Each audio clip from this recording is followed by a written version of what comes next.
Cyberpunk, The Flame That Remains. Written and read by Ethan Taplin.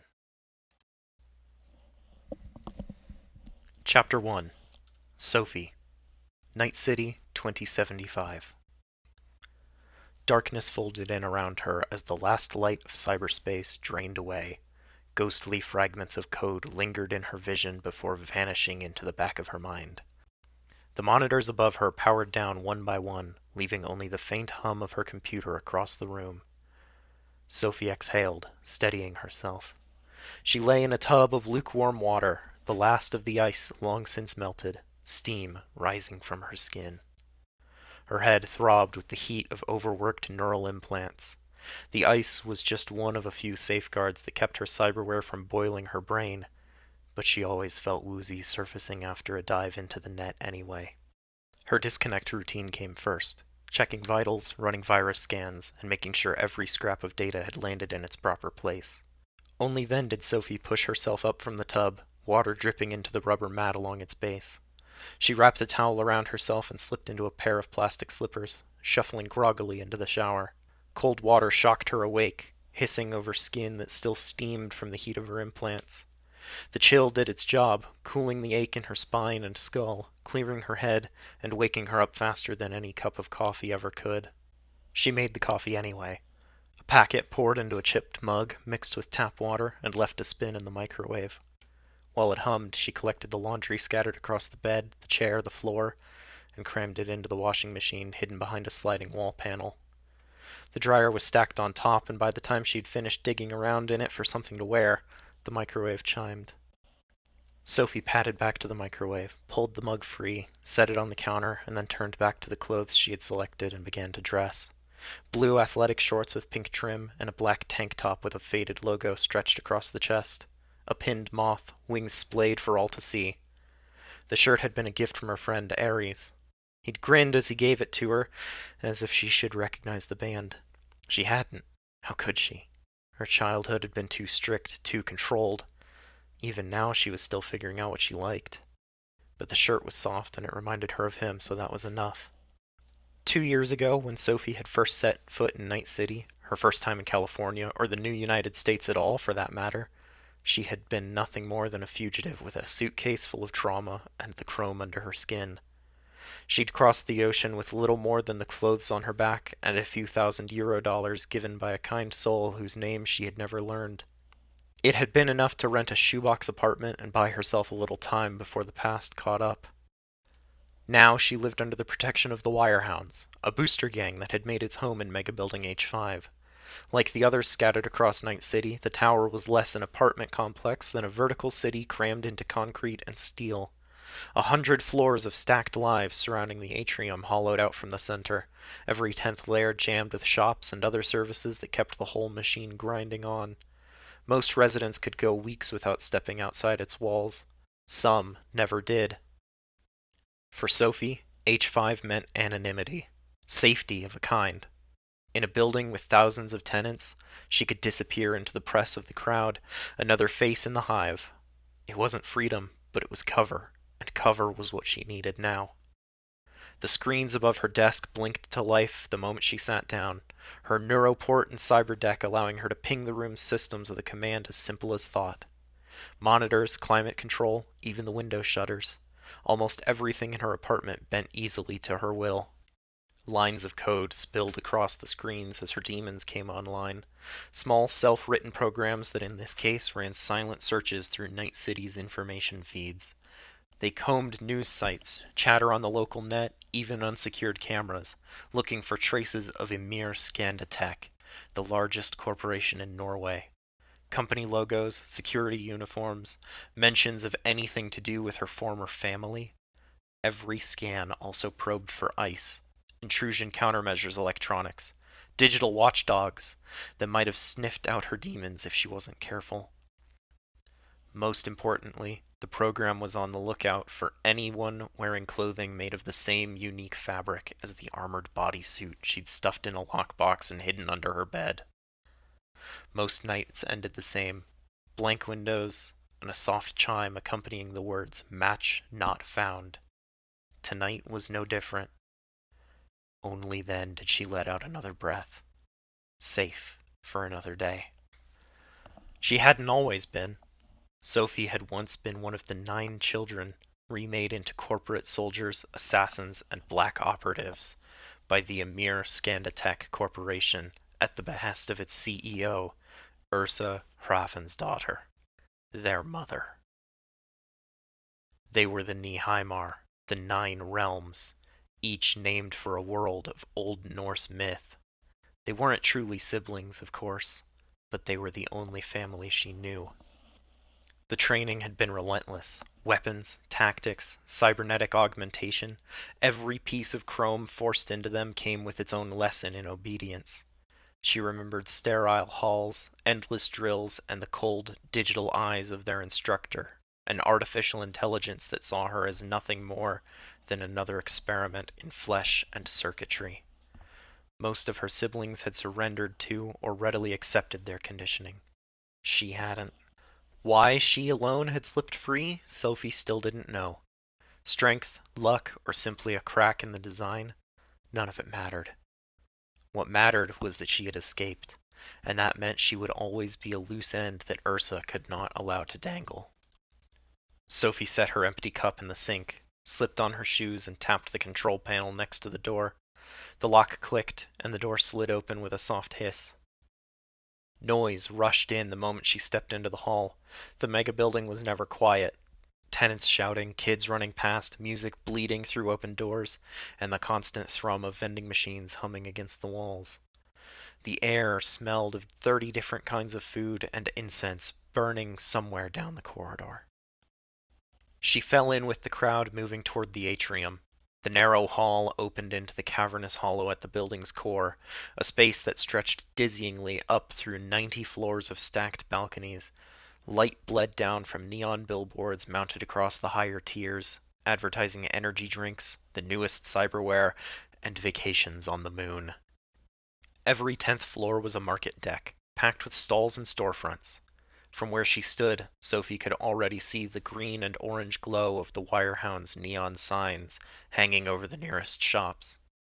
Their enforcers stood out easily enough with green and orange markings on tactical gear, rifles slung casually at their sides, and batons clipped to their belts. They prowled in pairs, watching from balconies, leaning against railings, smoking while their eyes tracked the crowd below. Most tenants ignored them, and were ignored in turn, unless they drew too much attention. The Wirehounds weren't interested in petty squabbles.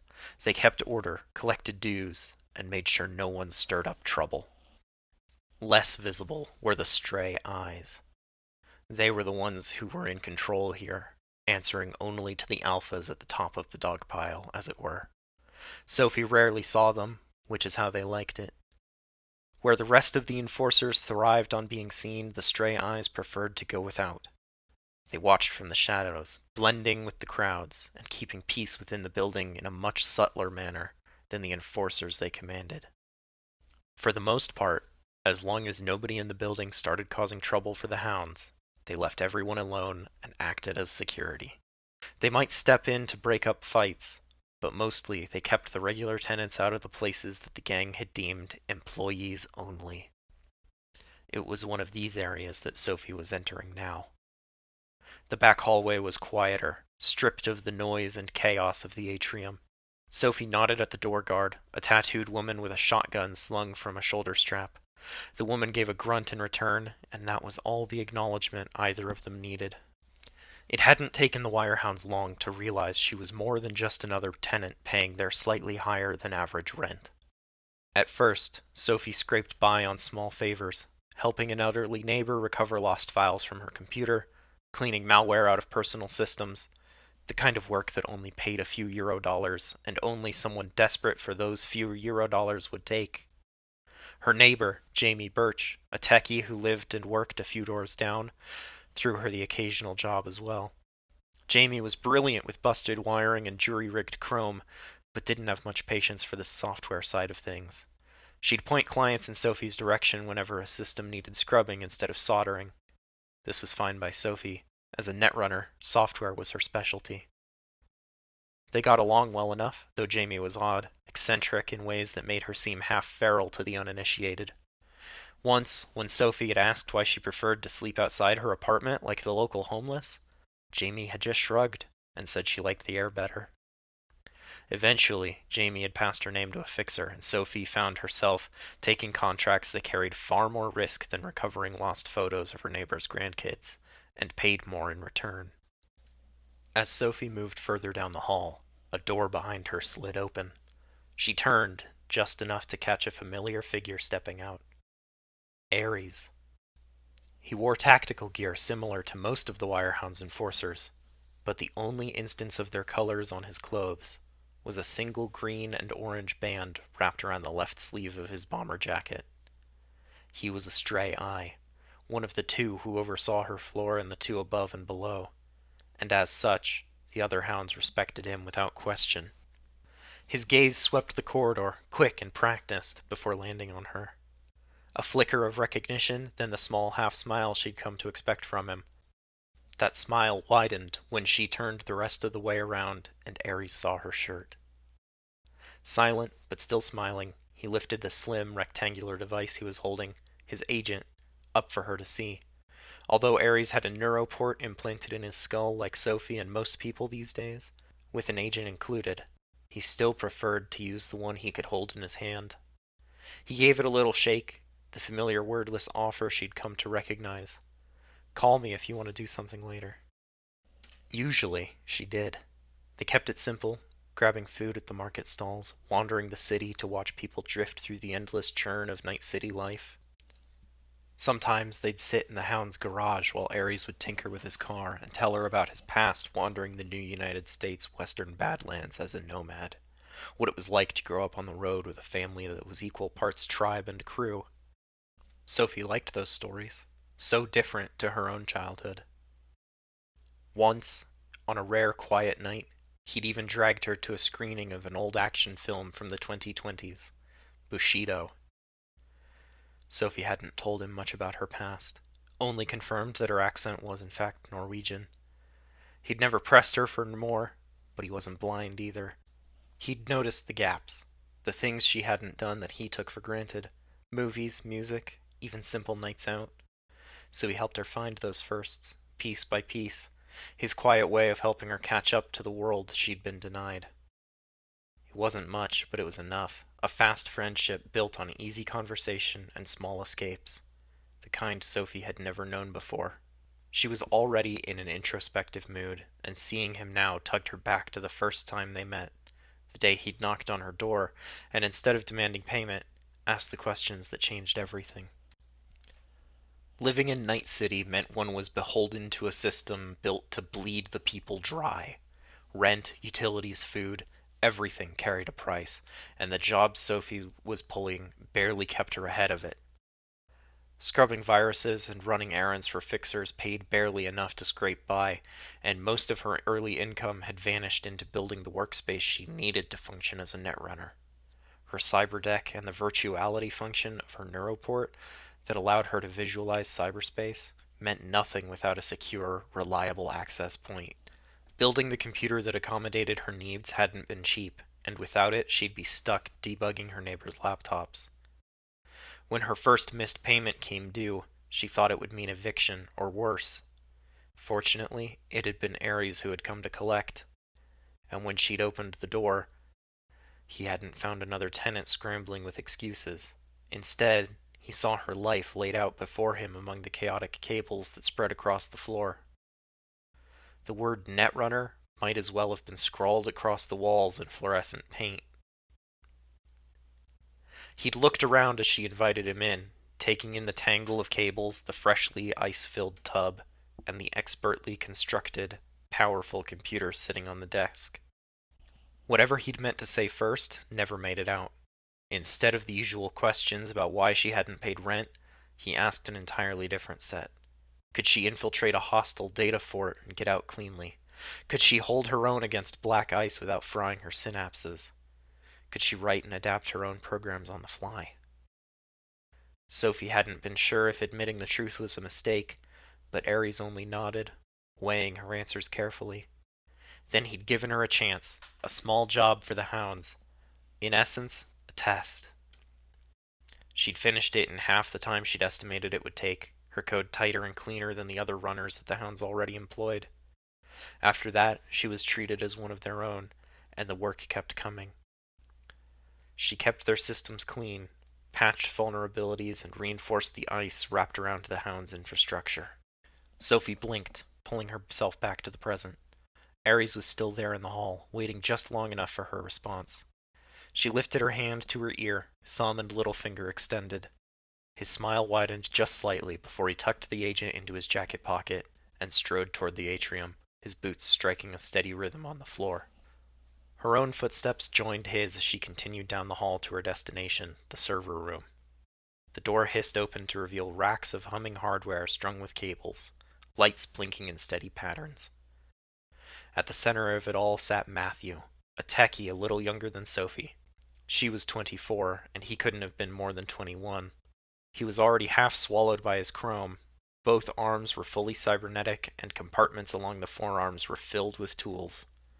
His hands were modular and custom made, each finger tipped with fine instruments, soldering pick, microdriver, precision torch. He even carried spare hands with him.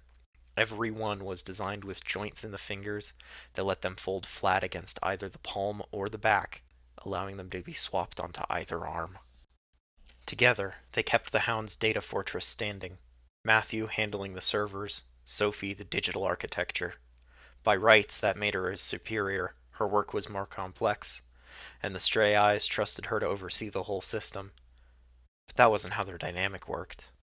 As far as either of them were concerned, she wasn't his boss. She got to tell him what to do, but not how to do it. He was bent over a circuit board when she stepped inside, muttering to himself as he carefully traced his soldering pick finger over its surface. He was so engrossed in his work that he didn't notice her until she cleared her throat. He jerked upright, the circuit board clattering to the workbench. For a second, his mechanical fingers twitched like they were going to fold themselves into another form entirely. Then he spotted her and grinned sheepishly. "Oh, hey! Didn't see you there." "Don't worry about it," she said, stepping further inside, glancing at the blinking towers that surrounded them. "Anything unusual today, Matthew?" He shook his head quickly. "Nah, nothing. The fortress is solid, stronger than ever." He paused, then leaned forward. He shook his head quickly. "Nah, nothing. The fortress is solid, stronger than ever." He paused, then leaned forward with a hopeful look. Did you get it?" Sophie poked a finger behind her ear and ejected a data shard, a portable data drive only a little larger than her fingernail, from one of the access slots built into her neuroport. Between two fingers, she held up the shard, filled to the brim with black and white samurai films from before the turn of the century. Very hard to find these days, well over 100 years after their release.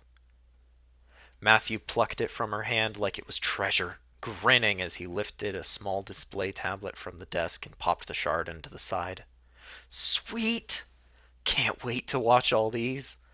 A moment later, his eyes flashed blue, and Sophie's optical display reported a transfer of Eurodollars into her account. As she read the number, her eyebrow arched. "Whoa, hey! That's way more than we agreed on." "Just a bonus," Matthew said, tapping the side of his head with a chrome finger. "For being such a cool boss. Don't complain, I just dropped you 1,000 eddies." Sophie shook her head, though she couldn't keep a faint smile from tugging at the corners of her mouth. "Okay, fine." She raised her hands in surrender. "Just don't neglect your job to binge them. I doubt the alphas will accept movie marathon as an excuse if the fortress goes down." "Relax," he said, the display already shining with the opening credits of the first film. "They were eddies well spent, and I'm a great multitasker." Sophie left him to his movies, the sound of a triumphant war cry already echoing from the tablet as the server room hissed shut behind her. The atrium was louder now, the air thick with voices. Her stomach growled, reminding her that she hadn't eaten since yesterday. She cut through the flow of tenants and bypassed the shopkeepers, making her way to the elevator that would take her down to the bustling streets. By the time she made it outside, dusk was spreading across Night City. Neon had already taken over, splashing color across cracked pavement and casting long, jagged shadows between the towers. Vendors gathered in the shadow of the mega building, shouting over one another, hawking second-hand clothing, synth meat skewers, and whatever else they thought could net them a euro buck. Traffic growled past in a blur of headlights and exhaust, and somewhere far off, sirens wailed against the endless thrum of the city. It was a long, cross-district walk from Haywood to Watson, and Sophie debated the metro more than once before deciding that her legs would do. The city stretched on in waves around her, block after block of neon and decay, the horizon swallowed by towers too tall to see past. By the time she reached her destination, Tom's Diner, her stomach was a knot and her head was buzzing with the noise of the streets. The neon sign outside glowed with retro charm, a chrome-framed throwback to a 50s past that had never really existed. Inside, the counters gleamed with polish, the booths upholstered in red vinyl patched more times than Sophie could count. It smelled of frying grease and burnt coffee, a strangely comforting perfume. She slid into a booth near the back, grateful for the pocket of relative quiet that it offered, and ordered a plate of pancakes. The radio on the counter played loud enough to fill the room. The radio on the counter played loud enough to fill the room. The deep voice of the station's host, Maximum Mike, cutting in between tracks. I'm telling you, folks, the Arasaka family doesn't age. They don't die.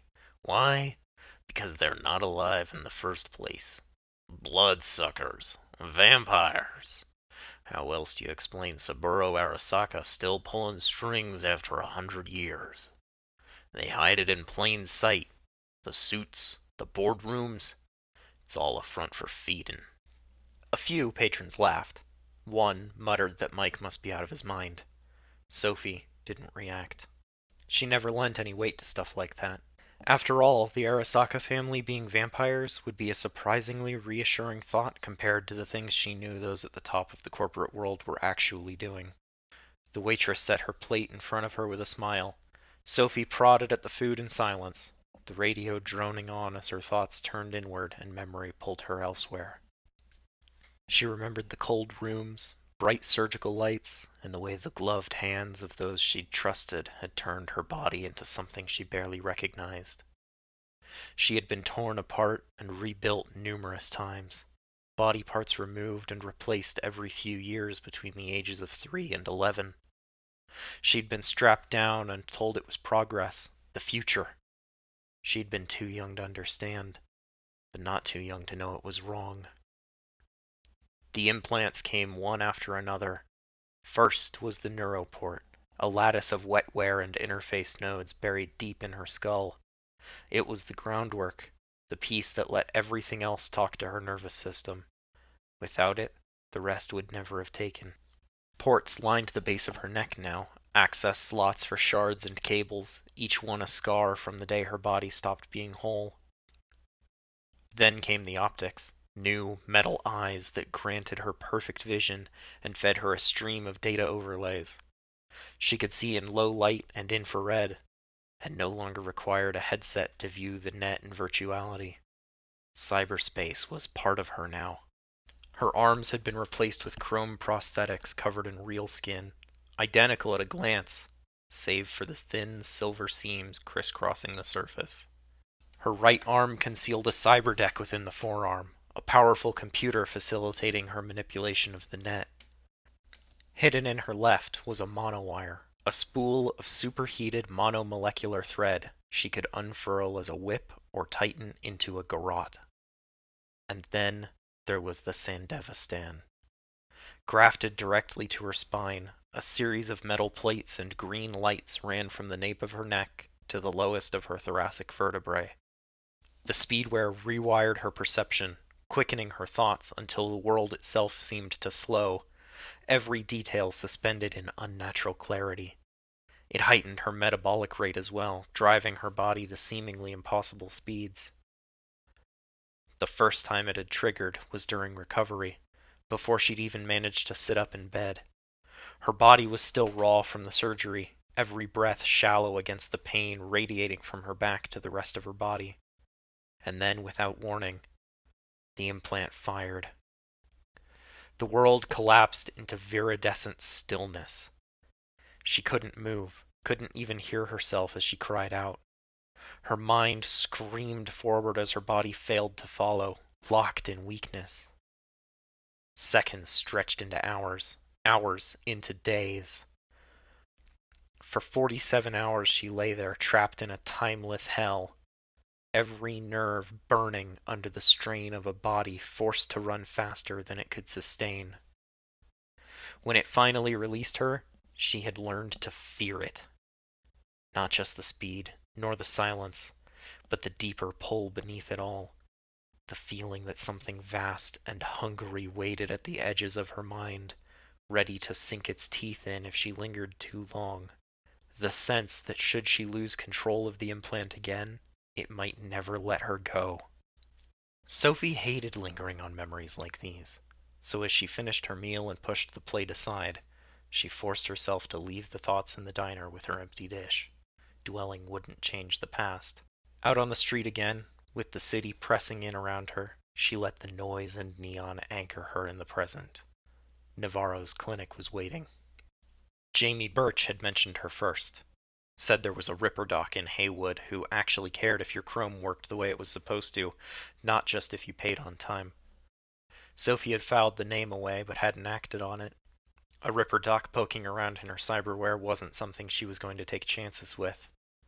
It wasn't until Ares had brought up the same name, Elise Navarro, the one he trusted to keep his own implants in check, that Sophie finally made the trip. If Jamie's recommendation had planted the seed, Ares' confidence had allowed it to grow, and Navarro had lived up to their recommendations from the start. The clinic was tucked between a Second Amendment gun store and a Buck-a-Slice pizza joint. Sophie pushed through the door and stepped into the darkened workshop. The space was dim, lit mostly by the glow of desk lamps and softly humming diagnostic displays. Boxes of cyberware sat stacked against the walls, some still sealed, others spilling their contents across long benches. Limbs in varying states of assembly hung from overhead racks. Arms, legs, a mismatched assortment of chrome and plastic dangling like some mechanical butcher's shop. The air smelled faintly of rubbing alcohol and machine oil. "Doc? You in here? Be right with you," a voice called from deeper inside. A moment later, the racks shifted, and Elise Navarro was peering at Sophie like a wilderness explorer parting a curtain of vines. She was deeply tanned, with dark hair pulled into a messy knot behind her head. The set of multifaceted tech goggles over her eyes gave Sophie the impression of a spider. "Well, well," Navarro said, stepping through the rack and fully into view. "If it isn't my favorite chrome-shy client. You here for a checkup, or did something finally blow?" Sophie gave a small shrug. "Checkup? Nothing's broken yet." Navarro snorted and pushed the goggles up onto her head. "Yet" being the key word. "Don't get me wrong, kiddo. You keep your gear clean. Maintenance isn't the issue. But come on, Sophie. Half of what's inside you belongs in a museum. The only thing you've let me sell you in 2 years was a new cyber deck. A handheld one at that. Not even to replace the one internalized in your arm." She waved Sophie toward the exam table in the corner. Navarro sat backwards on a rolling stool, arms crossed over the backrest, and wheeled over to Sophie as she laid down. "It still works, Doc." "For now. But you're running an antique chrome. And I've seen the way you operate in the net. I'm telling you, it's only a matter of time before it stops working." Navarro flicked on the lamp over the exam table, the harsh light carving shadows across her face as she leaned in. "Corps don't design this stuff to last forever. They build it so you'll come crawling back for replacements when it slows down or craps out. You're the only person I've ever met stubborn enough to try and prove them wrong." Sophie exhaled through her nose. "You say stubborn. I say careful." "Same thing in your case," Navarro smirked, tugging on a pair of gloves. "Give me your personal link. Let's take a look." She took the universal cable Sophie pulled from her left palm and plugged it into the computer next to the chair. While the diagnostics program started up, she adjusted the lamp and tilted Sophie's head to the side to expose the access ports behind her ears. Ports are clean, no corrosion, a little worn. She glanced at the screen. No errors in the software either. No surprise there. You've always kept things clean on that side. She moved down Sophie's arms, fingers brushing over the seams hidden in her real skin. She poked at each one of Sophie's fingertips with a small instrument that looked like a dentist's pick. Reflexes are sharp, though your joints are about a decade out of spec. You'd be amazed at how clunky this feels if you tried a modern replacement. Sophie gave a dry laugh. I'll take your word for it. Navarro rolled her eyes and motioned for her to flip onto her stomach. Sophie pulled her tank top up to expose her midriff, and more importantly, her back, as she did. Navarro tapped each of the metal plates along her spine as she inspected the Sandevistan. The green lights were dormant, the metal cold beneath her touch. And here it is. Whoever put it in knew what they were doing. You know, for all the ancient chrome you're lugging around, this thing might as well be fresh off the assembly line. Hell, it's in better shape than half the implants I see come through here brand new. I don't use it, Sophie said flatly. Yeah, I know, and maybe that's why it still looks brand new. Navarro sat back, pulling off her gloves with a snap.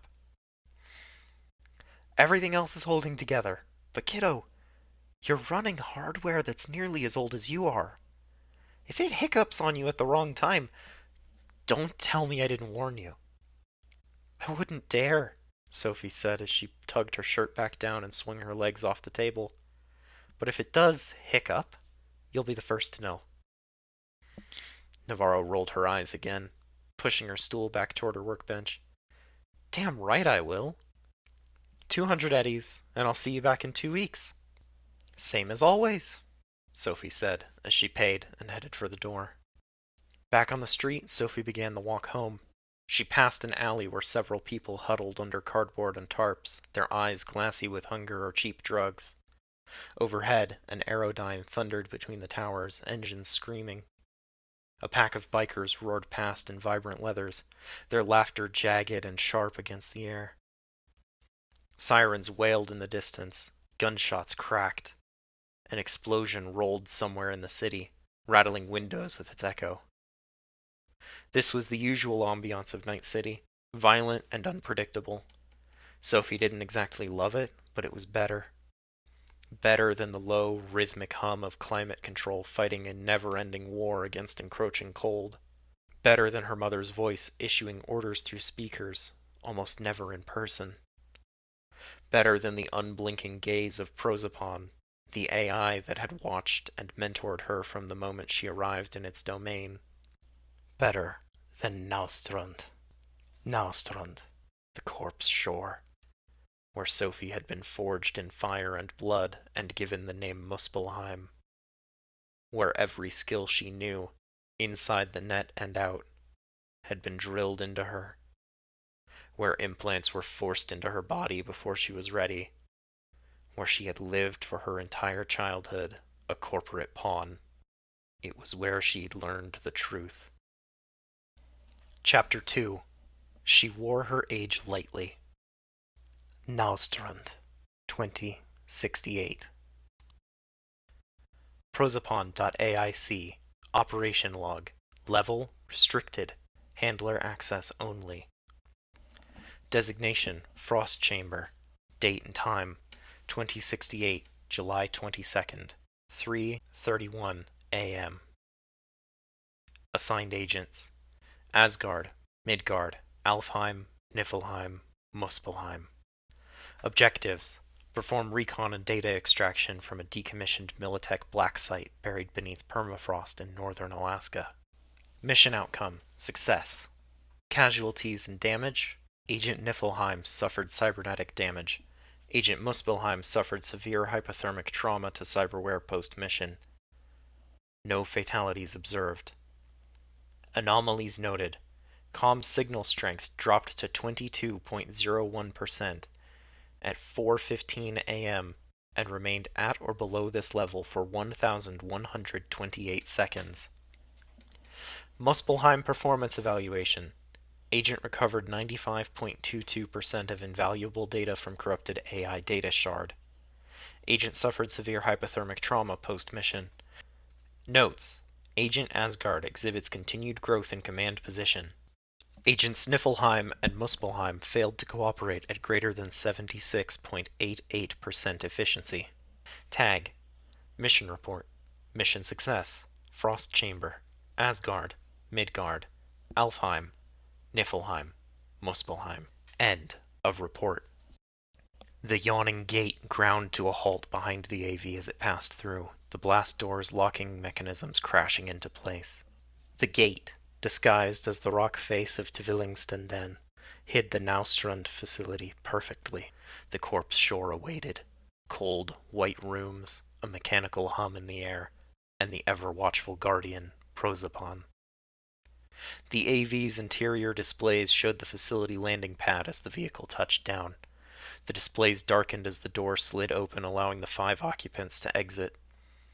Each wore a black bodysuit covered with white armor plating and carried a weapon at their hip or slung across their back. The unit was comprised of 4 girls and a boy of relatively similar ages, all early adults, save one, Muspelheim, the small girl with platinum hair, younger than the rest, but no less seasoned. She wore her age lightly, like armor disguised as innocence. The Naustrund complex looked as though it belonged on a distant planet rather than within an expansive cavern. 9 domes formed a ring in the center of the complex, with smaller domes and tunnels forming a spiderweb around them. It looked like a proposal for a colony on Mars, not the secret home of Emir Scanditek's prized operatives. In the very center, a mess of illuminated wires was twisted into a poorly braided tower that extended up toward the cave roof, like the silhouette of an enormous, glowing tree. More accurately, the wires hung from the cave roof. 1,000 computers were suspended in the air above the miniature city, cooled by the year-round frigid air of the mountaintop, which was filtered, pumped into the cave, and pulled out at an even rate that ensured that the neural network of their ever-watchful guardian would never suffer from overheating. The cables snaked down to the platform upon which the many domes were constructed, then split into a pattern like tree roots to plug into every access port in the facility. Prosopon saw all, knew all, recorded all. There was no escaping its watchful gaze, with a 360-degree camera in every room.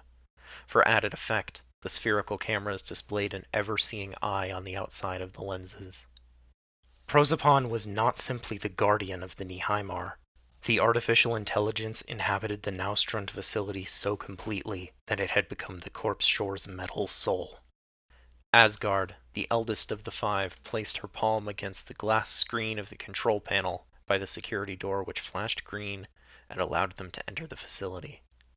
Just 2 hallways from the entrance, the group found themselves in a locker room. 9 lockers were embedded in one wall, while an equal number of shower stalls could be found along the opposite. As each of them removed their armor, showered, and dressed, Prosopon's eyes never left a single one of them. They'd long since stopped flinching under its gaze. Shame had no place here. Muspelheim, the youngest, dressed in the t-shirt and shorts that she had been provided in her locker, each bearing the Emir Scanditek logo. Her blonde hair fell around her face in a damp mess as she pulled on her shoes, then began to detach the armor plates from the bodysuit she'd stripped out of. The white metal scales were stacked neatly in her locker, and the suit was deposited in a receptacle with the other articles of dirty laundry. The others were going through the same process at various speeds. She exited the locker room shortly after Midgard, with Alfheim close behind. They each were headed to one of the 9 central domes that served as their private quarters. Midgard took the clockwise path to his dome, while the girls walked the opposite way. The hallway formed a ring around the central domes, the transparent ceiling allowing travelers to see out into the cavern surroundings. It matched the designs of the domes, transparent beginning a third of the way up. I almost forgot what warmth felt like in my hands, Muspelheim flexed her fingers as though it would prevent the mechanical joints from seizing again. Feels so good to be warm again. Alfheim sighed contemplatively. Cold strips away comforting lies, exposes only honest truth. Heat, heat brings lies. Heat forgives too easily. Her eyes wandered as she brushed away a stray hair from her face. She pulled the thick pink blanket draped over her shoulders tighter around her slender frame.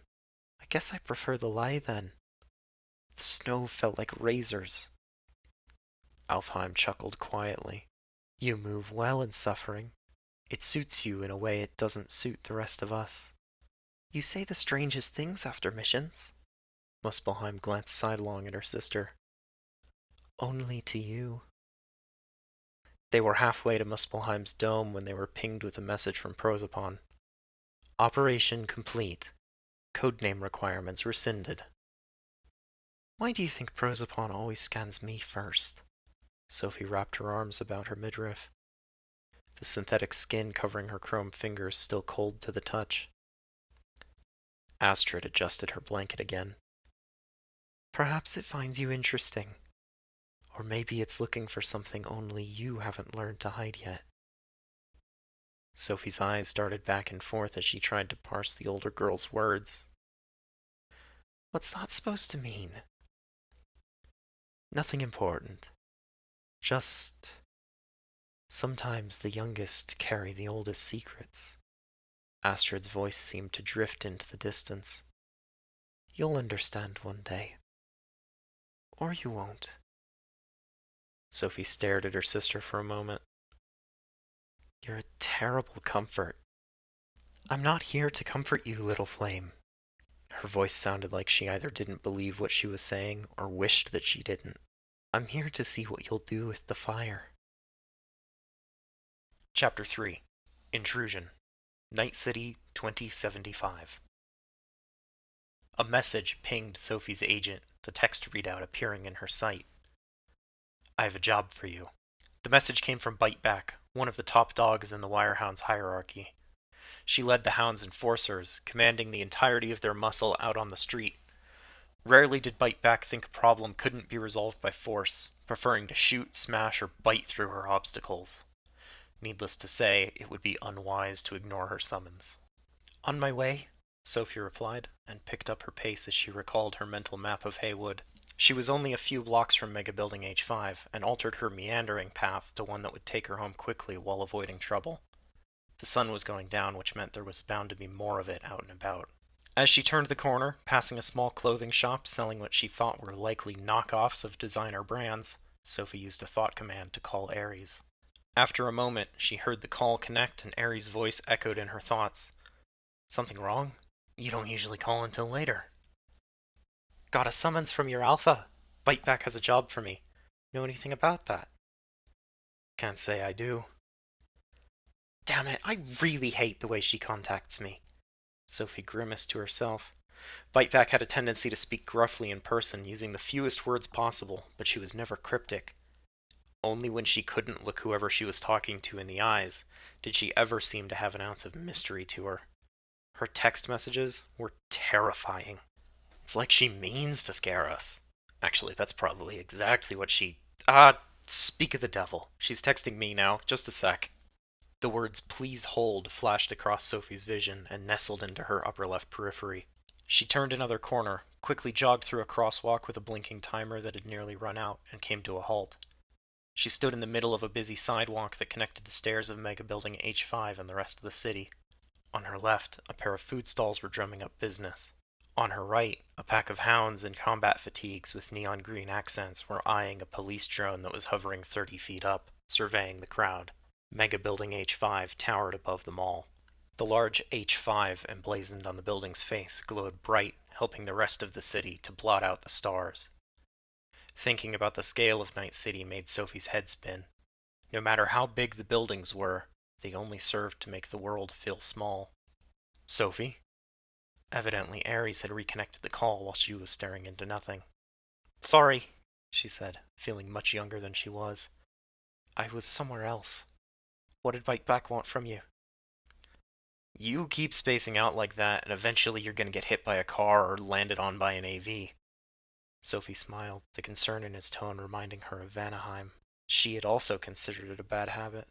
She wants me to come up to her office right away, but didn't elaborate. Great. Sophie stalked up the stairs, leaving the street behind, and made her way to the elevator. Inside the steel cage, 4 screens displayed the same news story. An explosion in a biotechnica lab was currently under investigation, and 3 unidentified subjects were currently at large. It was a standard Night City affair. The news anchor didn't even seem interested. His eyes wandered as he cheerfully read the story from a prompter and adjusted his gaudy lavender suit jacket. I'll be there in 5, Sophie said, disconnecting the call. The room was dark. Sophie sat on Aries' right, on a beat-up couch across from an even more beat-up woman. Biteback, aka Tess Mallory, but likely only to her parents, was at least 3 times Sophie's size. She could easily have been mistaken for one of the wild animals, another Night City booster gang, except for the neon green Wirehounds emblem light tattooed on her back. It lit up the wall behind her, leaving little more than a very intimidating silhouette sitting opposite them. Biteback poured a bottle of whiskey into 3 glasses, pushing 2 across the low table as she replaced the lid with her other hand. Ares took his glass but did not drink. Sophie just stared at hers. Biteback's voice was a low growl. 2 floors down there's an old apartment that's been out of commission for a year. The previous tenants blew themselves up cooking a batch of synth coke, and it's been off-grid and sealed ever since. But now, internal sensors are telling us that the lights are on, someone's jacked in, and environmental controls are active. Sophie and Ares shared a glance as Biteback sipped her drink. She set the glass down and placed a small wireless display on the table in front of Sophie. The screen displayed a report from Matthew, the techie in the server room, evidently the one who had caught the first glimpse of this incursion. The report indicated that an Arasaka signature had been detected for a fraction of a second, followed by the reports of the apartment being brought online. If a Corpo Rat runner had been set up in the abandoned residence, it could mean all sorts of trouble. The runner would have a back door into the Wirehound's data fortress set up by now, and would be working to extract every byte of data possible before infecting the rest of the system. We've got ghosts in the pipes, and I don't do ghosts. Ares, you keep the meat quiet.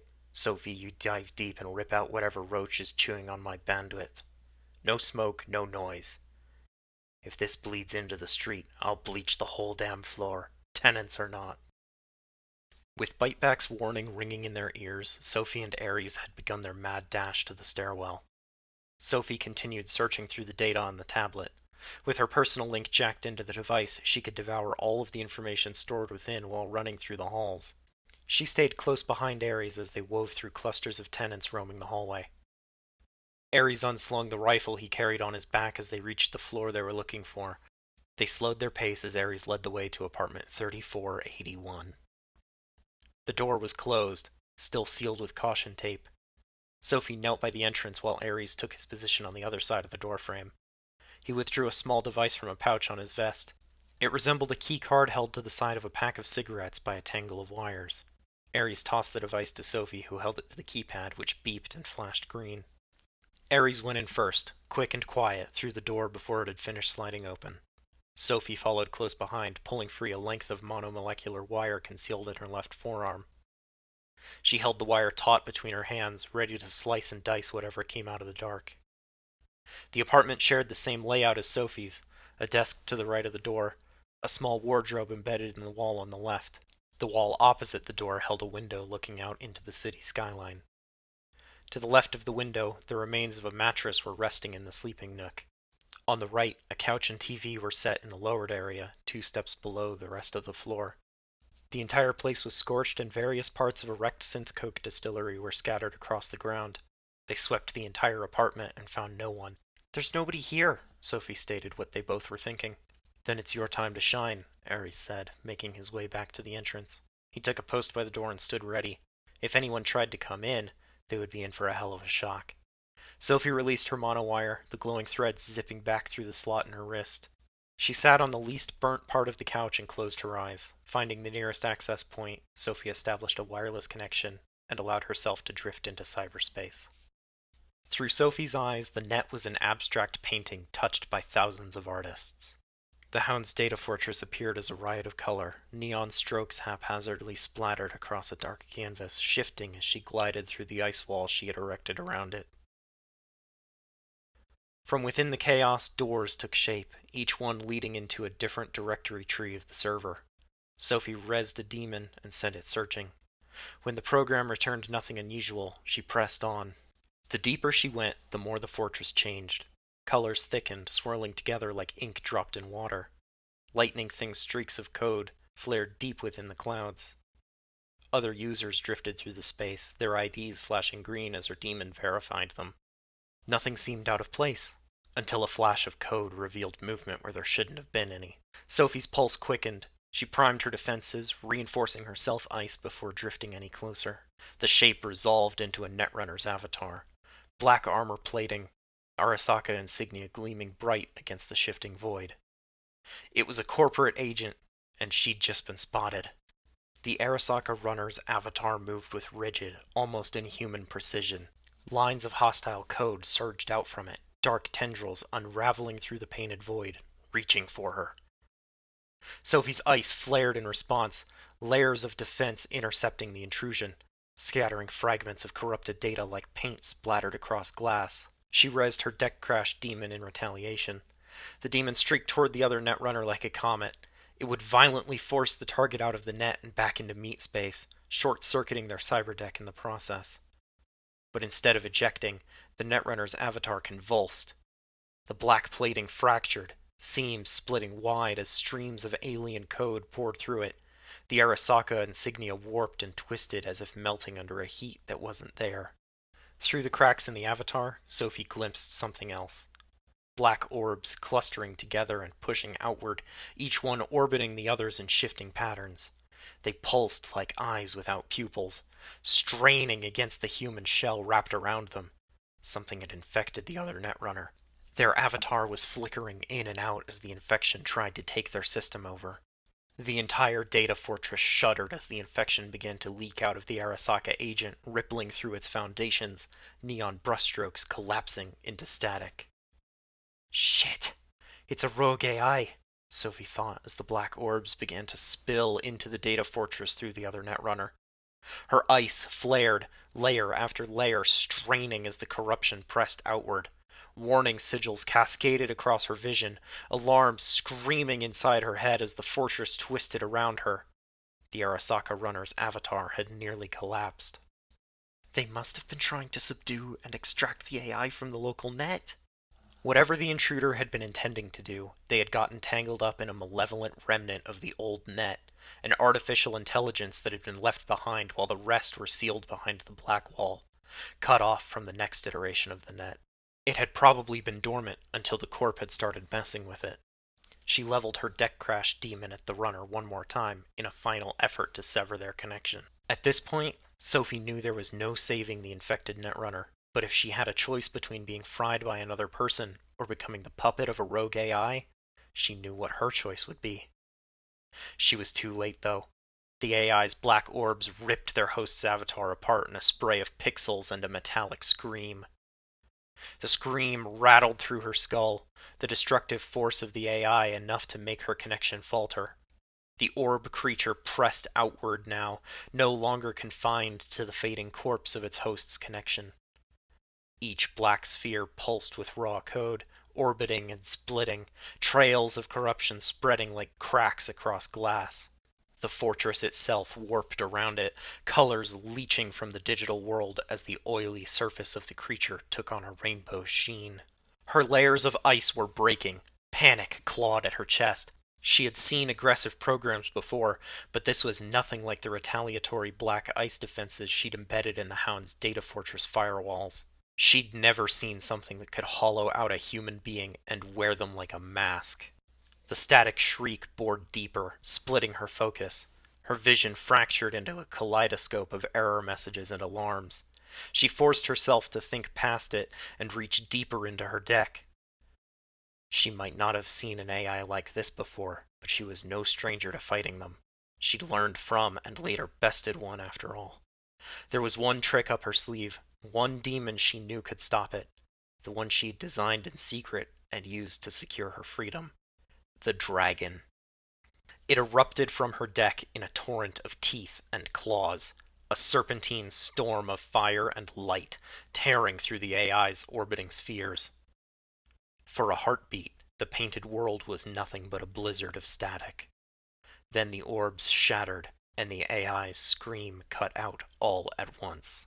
What remained of the runner and the AI drifted in scattered packets of corrupted data, twitching like severed nerves. Sophie steadied herself, forcing the chaos back into order. With careful precision, she stripped the fragments of their bite, neutralizing what was left before filing them away onto the blank data shard she kept slotted for occasions like this. Only once the last traces were secured did she cut her connection. The painted world of cyberspace dissolved into black, leaving only her heartbeat pounding in her ears as she surfaced back into the abandoned apartment. Chapter 4. Je Wilhelm. Naustrand, 2068. Prosopon.aic. Return Protocol Analysis. Level Internal. Biocybernetic Record. Operative Code Name Muspelheim. Real name Sophie. Age 17. Date and time July 22nd, 2068. 7 a.m. Mission reference Frost Chamber.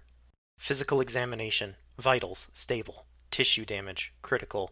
Recovery estimate 12 days. Cyberware examination. Systems functionality impaired. Software drift no. Maintenance performed. Replacement of right and left cyber arms following hypothermic damage to real skin and multiple phalanx joints. Special subroutine Muspelheim, Subject 13. Pattern reinforcement exchange. Prosopon.aic. Call and response stimulus check. Muspelheim specific. Describe the color of fear. Maroon. Where does time go when you sleep? Time falls into infinite darkness. You see a child on fire. The fire burns within my soul. The fire begins in the lungs. Breath is withheld. A name is a chain. I bear it without question.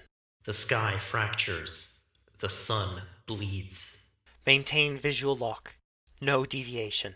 A dog limps behind. You do not turn back. Forward is survival. Mother, father, snowfall. Undefined stimuli. No correlation. You burn in the dark. You do not scream. Mission parameters held. No pain response. Say your name. Muspelheim. Say your name. Muspelheim. Say your name. Muspelheim. Response latency detected. Emotional pattern deviation 0.18%. Cognitive loop terminated. The subject remains within tolerances. Mental status evaluation. Cognitive pattern deviation minor. Affective variance normal. Recurrence of dream echoes yes, tagged for further REM sleep observation. Prosopon.aic. Cognitive reinforcement interface. Voluntary exchange initiated. You hesitated. I processed. Deviation logged. You are aware.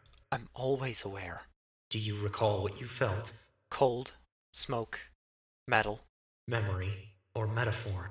I don't know the difference anymore. Correlation 31% emotional bleed through. Flagged. Is that a threat? Observation. No action required. Then why are we still talking? The fire remains. Yeah, it does. Exchange terminated. Record sealed. Neheimar handler access only. End of report. Prosopon.aic. Historical log. Implantation report. Subject 13. Date March 14th, 2059. Subject code name Muspelheim. Real name Sophie. Age 8. Facility Naustrand Pediatric Containment Wing. Division Cybernetic Youth Integration Neheimar. Procedure Neural Mesh Installation. Ocular HUD Scaffolding. Skeletal Interface Port Mapping. Physical Response Pain Tolerance Moderate. Pain Response Elevated. Audible vocalizations in native language. Sedation override authorized. Handler J. Thorstein. Implantation duration 3 hours, 22 minutes. Emotional profile. Vocalizations in native language. Ye Wilhelm. Attempted IV removal during recovery. REM activity consistent with nonverbal distress. Emotional suppressant increased from 15 milligrams to 30 milligrams. Dream echo monitoring protocol activated. Recommendations. Reinforce codename usage. You are Muspelheim. Suppress auditory family triggers in future stimuli. Transfer to supervised combat training within 72 hours. Schedule baseline pattern reinforcement test within 7 days. End historical log. Access Neheimar handlers only. End of report. Sophie stared at the ceiling light above the infirmary bed. Stillness pressed against her skull. She couldn't remember the last time she dreamt of anything but fire. Chapter 5 Echoes. Night City, 2075. It was a rogue AI, probably left behind when the old net fractured. Nothing but a digital echo, really. Arasaka had a netrunner trying to capture it, but I'm pretty sure the AI had started to infect him. He wasn't going to log out alive, even if I hadn't zapped him. Sophie sat back in her chair opposite Biteback's desk as she gave her report. She lifted the glass of liquor that Biteback had poured earlier and swallowed it in one draught. Ares sat next to her, savoring his drink. I fried the runner and wrecked the AI even worse than it already was. Sophie popped the data shard out of one of the sockets behind her left ear. She'd saved the AI's fragmented data packets onto the blank shard she kept slotted in case of a situation just like this. It was only a minor inconvenience to have to drop out of virtual reality to slot a shard, but it was an inconvenience she chose to avoid. She placed the shard on the table in front of Backbite. Nothing about the small chip indicated that it carried the remains of a dangerous AI. Do I have to worry about Arasaka breathing down my neck? Backbite asked. Her eyes flicked to the shard for a moment before returning to Sophie. I don't think so. I made sure the AI wasn't emitting any signals after I tore it up. They'll probably figure it's what zeroed their runner and burned itself out in the process. Happens all the time with fragments like this. Good. Backbite smiled. She poured herself another serving of the whiskey and raised the glass in a toast before draining it. Get out of here. Get back to work or whatever you're usually up to at this time of night. Sophie rose from her seat. She set her empty glass on the table, hesitating for a moment before reaching toward the data shard.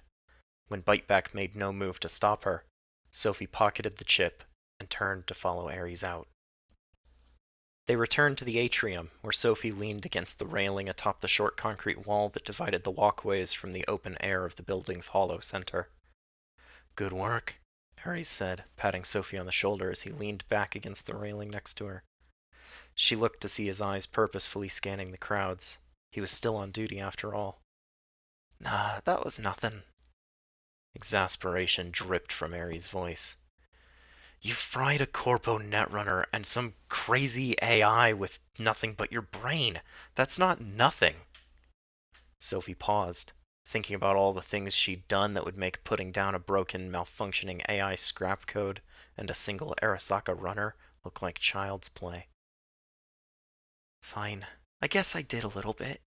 She smiled sadly as she continued to look across the atrium, watching as an enforcer on the opposite side of the floor broke up a fight. Ares let her sit undisturbed for a beat, then asked, Why do you always do that? You turn down praise, but it doesn't ever seem like you're doing it to be humble. Why do you always sound like it really is nothing compared to something else you've done? Sophie didn't respond. She just let the sad smile drift from her lips. Whatever, Ares said, changing his tone. I'll get the answer out of you when you decide it's the right time, I guess. I'm off duty in 30. Do you want to grab a bite? Sophie turned around, mirroring his pose and leaning backwards against the railing. She made an exaggerated show of considering the offer. Sure. The usual? They ate at Sizzle and Slurp, a food stall set up in H5's shadow.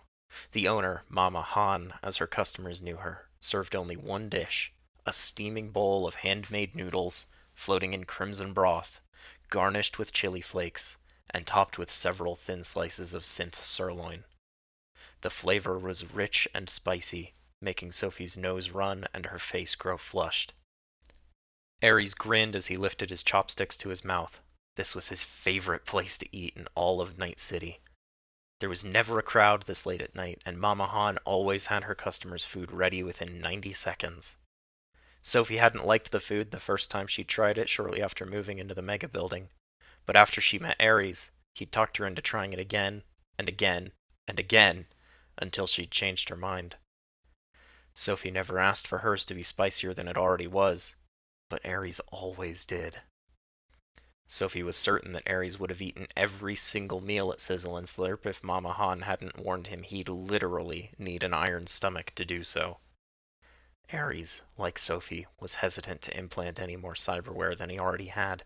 2 cybernetic eyes, the standard neuroport that most people were fitted with as kids, and 2 cyber arms covered in real skin. She thought he might have a pop-up weapon hidden in each arm, but she'd never seen him in a fight so bad that he'd felt the need to use them if they were there. When they finished their meal, they bid Mama Han a good night and returned to their floor. The elevator screens displayed another anchor vigorously hyping up some pop star's concert at Riot next week. They paid it no mind, continuing to chat about innocuous things like other places to eat, what side jobs Sophie was working on, and whatever petty fights Ares had had to break up in the last few days. When the elevator doors opened, they went their separate ways, neither paying attention as the news anchor began reporting further on the Biotechnica lab explosion earlier in the evening. Sophie sat at her desk, staring into fragmented lines of code as they scrambled across the trio of monitors.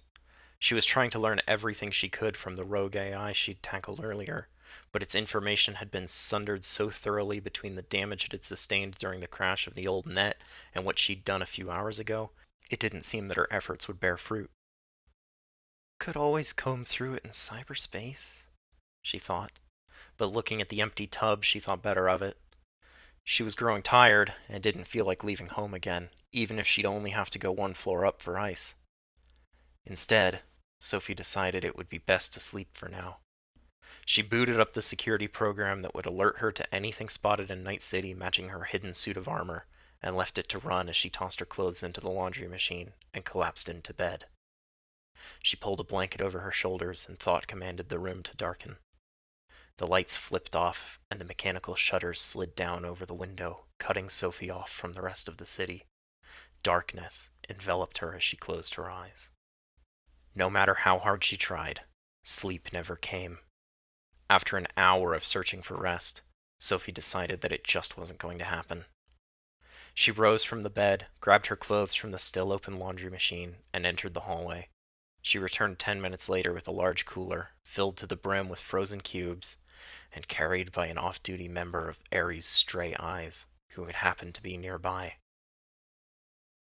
He dumped the ice into the tub, grumbling about it being way too late for this, then left with the cooler in tow. Sophie used a thought command to bring the monitors above the tub to life as she began plugging various wires into their proper places in the ports situated at the base of her skull. She locked the door with another thought as she tossed her clothes back into the laundry and braced herself for the cold. She lowered herself into the tub of ice, shifting the cubes around so that they covered her and would disperse heat evenly. She rested her head on the edge of the tub as she closed her eyes and dove into the colorful world within. Cyberspace flowed into her, invisible brushstrokes pulling a painted landscape into existence. Her data fortress was strikingly different to the Hound's. It was a serene forest. Snow dusted the trees and fell across the surface of a frozen lake. She had constructed it on an unused server with Matthew's help. He'd helped her set up the hardware and took to looking after it just as carefully as the rest. She'd set up everything else, coating the server in black ice to keep out anyone who tried to peek inside, and fine-tuning the fortress to her liking. Matthew had received a tidy sum for his help, and she gave him a steep discount every time he came to her with work. Inside the forest, Sophie felt closer to home than anywhere else. She could feel the simulated cold on her skin, though she knew her body temperature would start to climb rapidly before long back in meat space. She stood on the lake shore and accessed the shard with the remains of the AI on it. The ruined data fragments sprung into existence around her, some forming incoherent messes of overlapping objects and missing textures. Others formed legible tablets of digital stone inscribed with information. Another fragment formed a silver doorway. It stood at the edge of the lake, a portal into another reality unlike the forest around her, a pitch dark void, devoid of life, devoid of light, calling to her. Sophie scanned the salvageable text on the stone tablets, finding little of interest. The AI had been called Intellect Mask 13, but its intended purpose, creators, and the corp it belonged to had all been so thoroughly shredded that she could find no meaning in the bits and pieces that were left. She turned to the silver doorway, approaching slowly. Her avatar flickered at the edges, something she experienced only under intense neural stress, but she felt fine. No lag, no pressure spike, no reason to hesitate. Her fingers brushed the edge of the frame. A spark. Barely perceptible, like a lock clicking into place somewhere distant and buried. Something tugged at her mind, a ghost whispering in her ear, warning her to turn back. She stepped through the door. Rain drummed against the warehouse roof. A few blocks to the north, the flaming ruins of a biotechnical laboratory churned plumes of black smoke into the night sky. The scent of burning chemicals still clung to their clothes. 4 figures occupied the dark warehouse. The only lights were a small screen and a single cigarette. The screen rested in the hands of a tall, thin woman with wild red hair. Her face was half lit by the bluish glow of the screen into which she stared. She paced back and forth, muttering quietly to herself as she read the swiftly scrolling text covering the screen. The others gave her space, by habit, not command.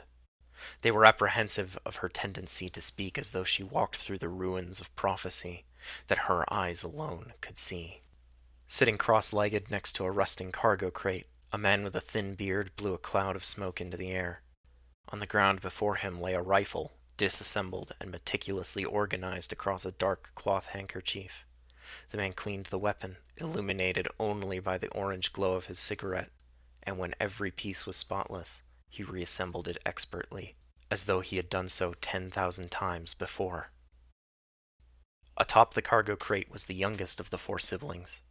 He crouched above the smoking warrior, eyes closed, with his empty hands suspended in the air, fingers twitching faintly, as though he were manipulating a control unit. Finally, the 4th figure, a dark-haired woman with even darker eyes, leaned against a concrete pillar. Her dark jacket was open, revealing the armored bodysuit she wore beneath. She stared out a broken window on the north wall of the warehouse, watching the flickering of flame against the clouded night sky. "Status?" The dark-haired woman spoke quietly, her voice dripping with authority. The younger of the 2 men responded to her. "Stage 1 is clean. Not a trace left that wasn't meant to be found. They'll think it was nothing but a casualty of war between the booster gangs." "Unless the fire suppression logs survived." The bearded man slid the final piece of his weapon back into place. "They didn't. Biotechnica's system integrity dropped below 70% before the cascade finished. If they had backups, there'll be nothing but slag now." The younger man's eyes were still closed as he presented this information, projecting a series of visuals to his friends by their interpersonal network. As her eyes flickered with orange light indicating her reception of the files, the red-haired woman stopped pacing. "And yet, the wind shifts. Ash on the breeze portends a reckoning." The bearded man took another pull on his cigarette. "We were ghosts. If they come blind." His words were laced with clouds of smoke. "Ghosts leave echoes. Echoes. Echoes attract ears." Their leader stepped forward from her place in the shadows, placing her hand on her sister's shoulder. That's enough. Save your riddles for the debrief. We need to prep for stage 2. On top of the cargo crate, the youngest of them still flicked his fingers across unseen controls.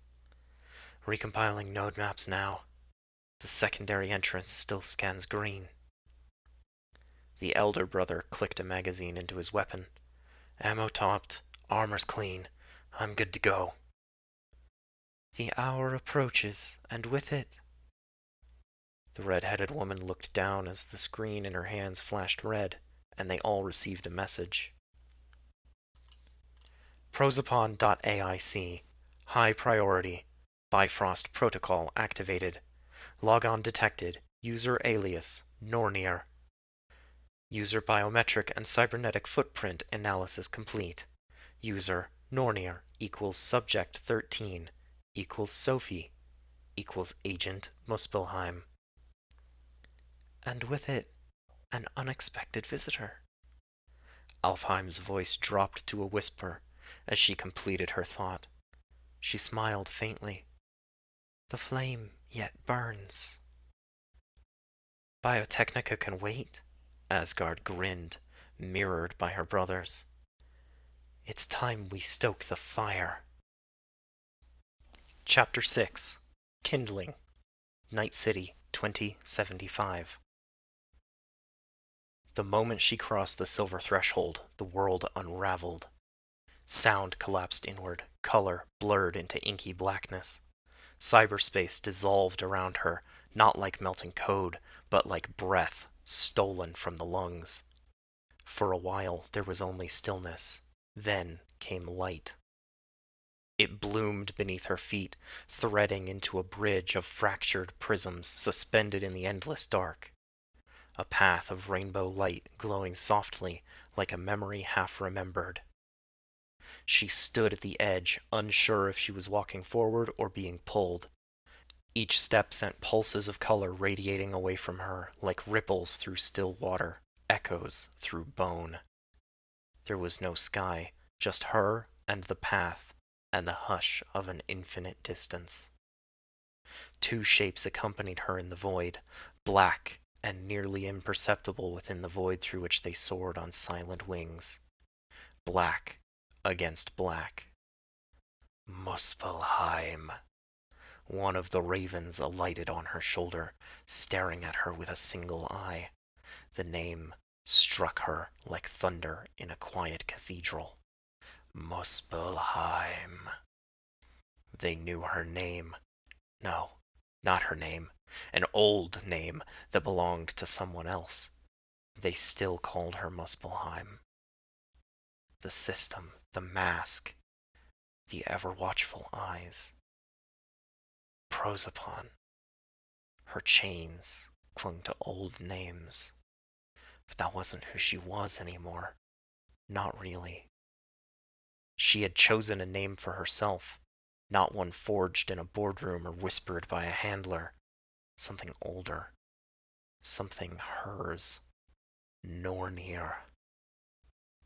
A weaver of threads, a reader of echoes, a ghost walking backward through her own story.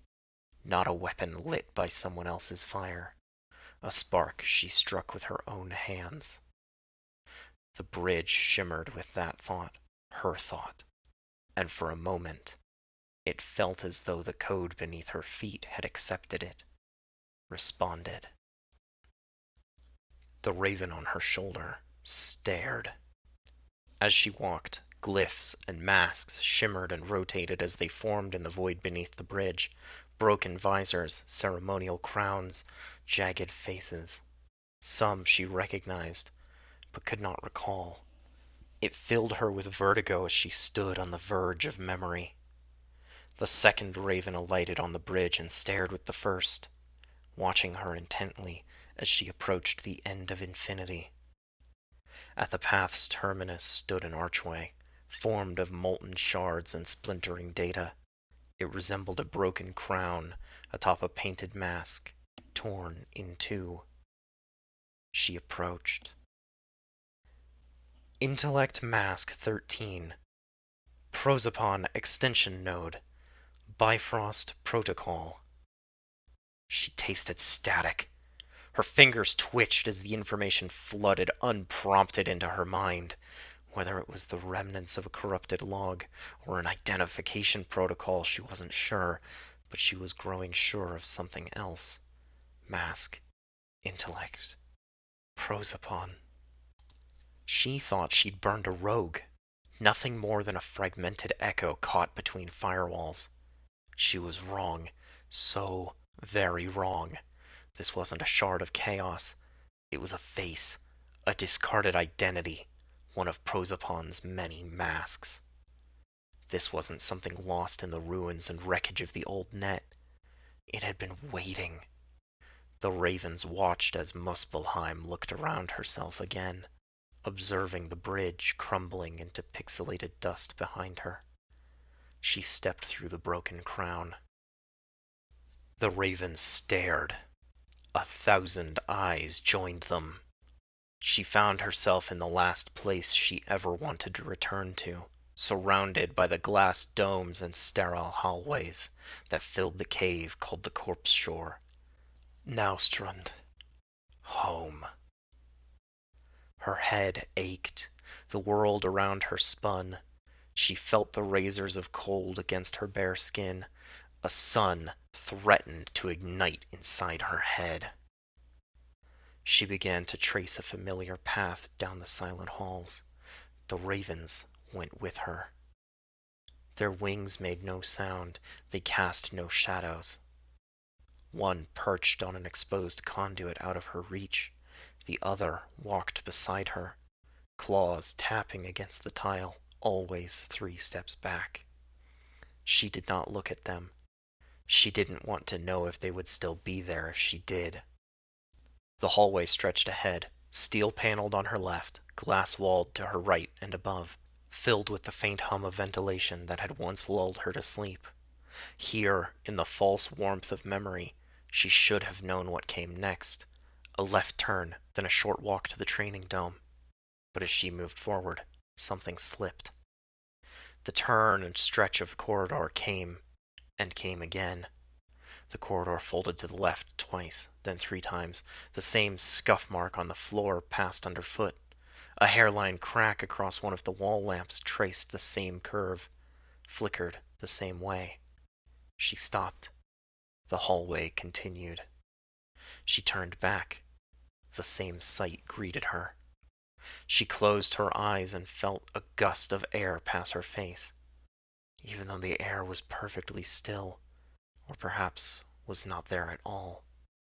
When she opened them again, she stood at the corridor's entrance. The ravens were waiting. You took the wrong path, one might have said. Or maybe it was just the wind. She tried again, tracing the same path. This time, the training dome was waiting at the end of it. The door was open, but the chamber inside was dark, filled with static and white noise, like an old television caught between signals. She stepped to the threshold and saw movement in the dark. Herself, or someone shaped like her, sitting in a metal chair, arms bound, head lowered. She stepped forward. The lights flickered. The corridor returned. Same entrance, same tiles, same ravens. But something was different now. The paneling on the left wall had begun to rust away, revealing black cables underneath, sinew beneath skin.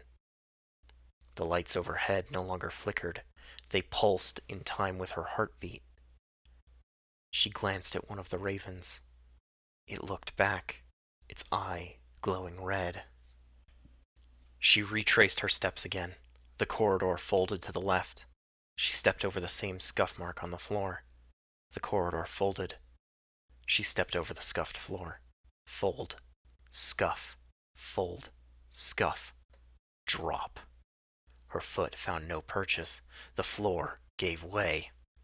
She fell through silence, no wind, no weight, until the color and sound returned with a snap. She was on her back, small and motionless, unable to lift her arms. Every part of her body ached, almost like it did not yet belong to her. Her limbs felt new, untested. Her skin itched like it had never been exposed to air. She couldn't see past the bright light overhead, but she could hear her own breath, short, shallow, and unfamiliar. There was movement above her, a figure leaning into view. It was her mother.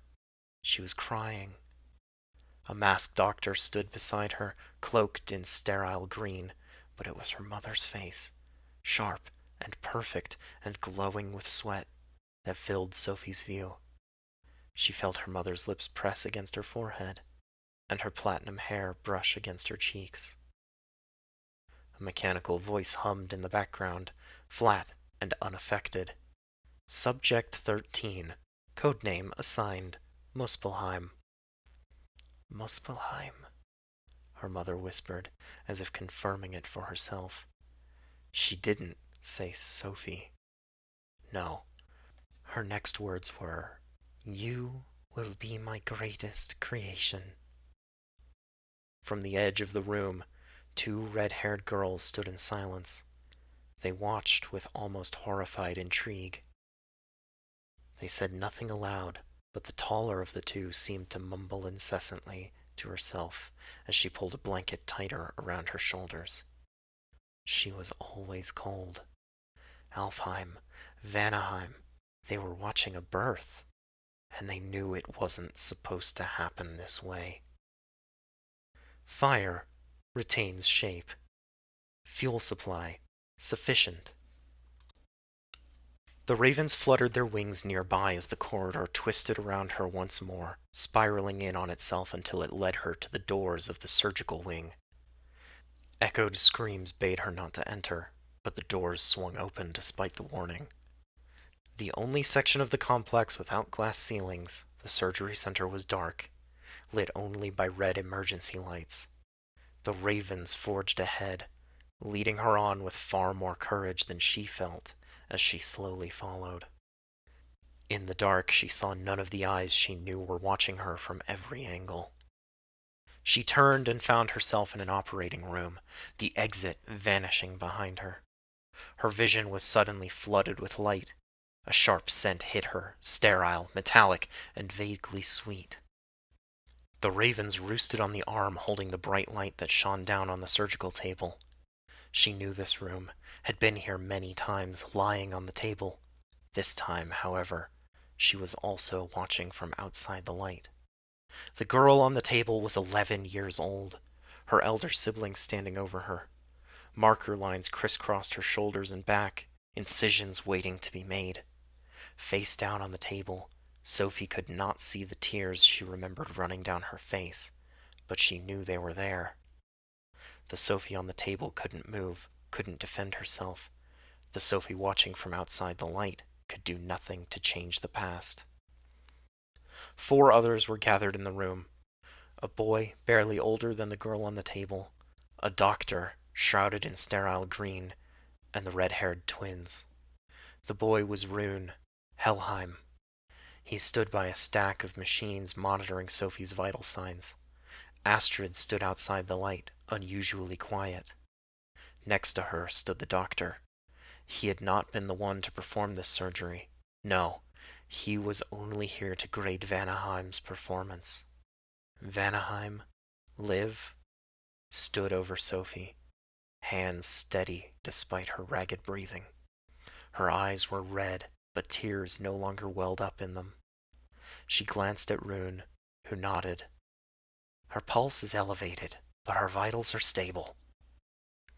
Liv lifted a scalpel from the tray, her eyes passing over the set of cybernetics laid out above her tools, a pair of metallic arms, and a series of interlocked plates that would be placed against Sophie's spine. She pressed the scalpel into the flesh of her sister's shoulder, beginning incisions. Sophie screamed in time with herself as she felt the unfiltered pain once more. "I'm sorry, I'm sorry, I'm sorry," Liv sobbed quietly. Her hands were steady, her eyes never left her work, but her breath hitched. She didn't look at the girl under her knife. Couldn't. Behind her mask, her lips moved constantly. Silent prayers or desperate reassurances, it wasn't clear.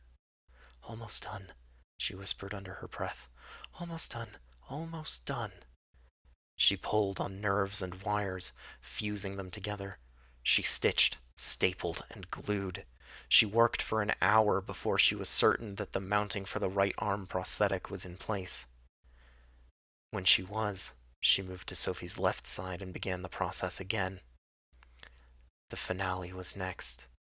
Liv dragged a fresh scalpel down Sophie's back and exposed her spine. The bones glistened with blood as Liv turned and retrieved the last implant, the Sandevistan. She gently laid the interlocking metal plates against Sophie's spine. She slowly, carefully connected the wires, sliding them through tiny holes drilled through Sophie's vertebrae to fuse directly to her central nervous system. Liv had successfully completed the implantation process for the arms, but even if she hadn't, Sophie would have been perfectly fine after additional operations to repair the mounting sockets. There would be no second chance here. Future Sophie, watching from across the operating table, saw this thought flicker across her elder sister's face and knew that if Liv hadn't performed this task perfectly, her younger self wouldn't have left the table alive. Nerve bindings are sinking. Let's test her for loop bleed. Rune's eyes flicked across the other child's bloody form, then back to the data readouts he was monitoring. Liv had sealed the flesh around the mounts for Sophie's implants, but the arms were not yet connected, and the Sandevistan's metal plates would forever trace down her back along her spine as a reminder of innocence lost. Sophie, I'm so sorry. Liv leaned down near the little girl's ear. This next part is going to hurt worse than any pain you'll ever know again.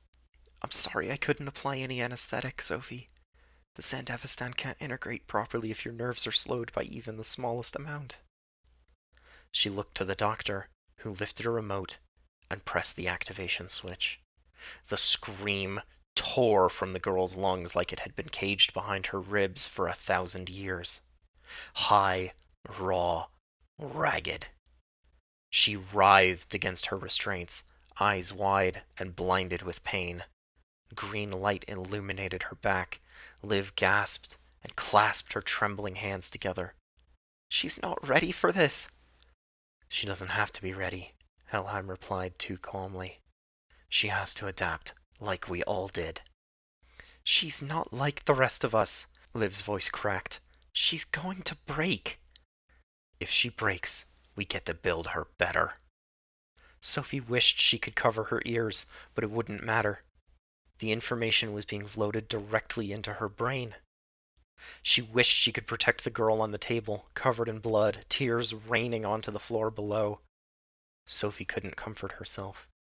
Instead, a new hand rested on the younger Sophie's shoulder. Unbothered by the red now staining her hand, Astrid gently squeezed the shrieking child's shoulder. She had remained unmoving until that moment, observing, nothing more. But as she often did, she provided Sophie with much-needed comfort at just the right moment.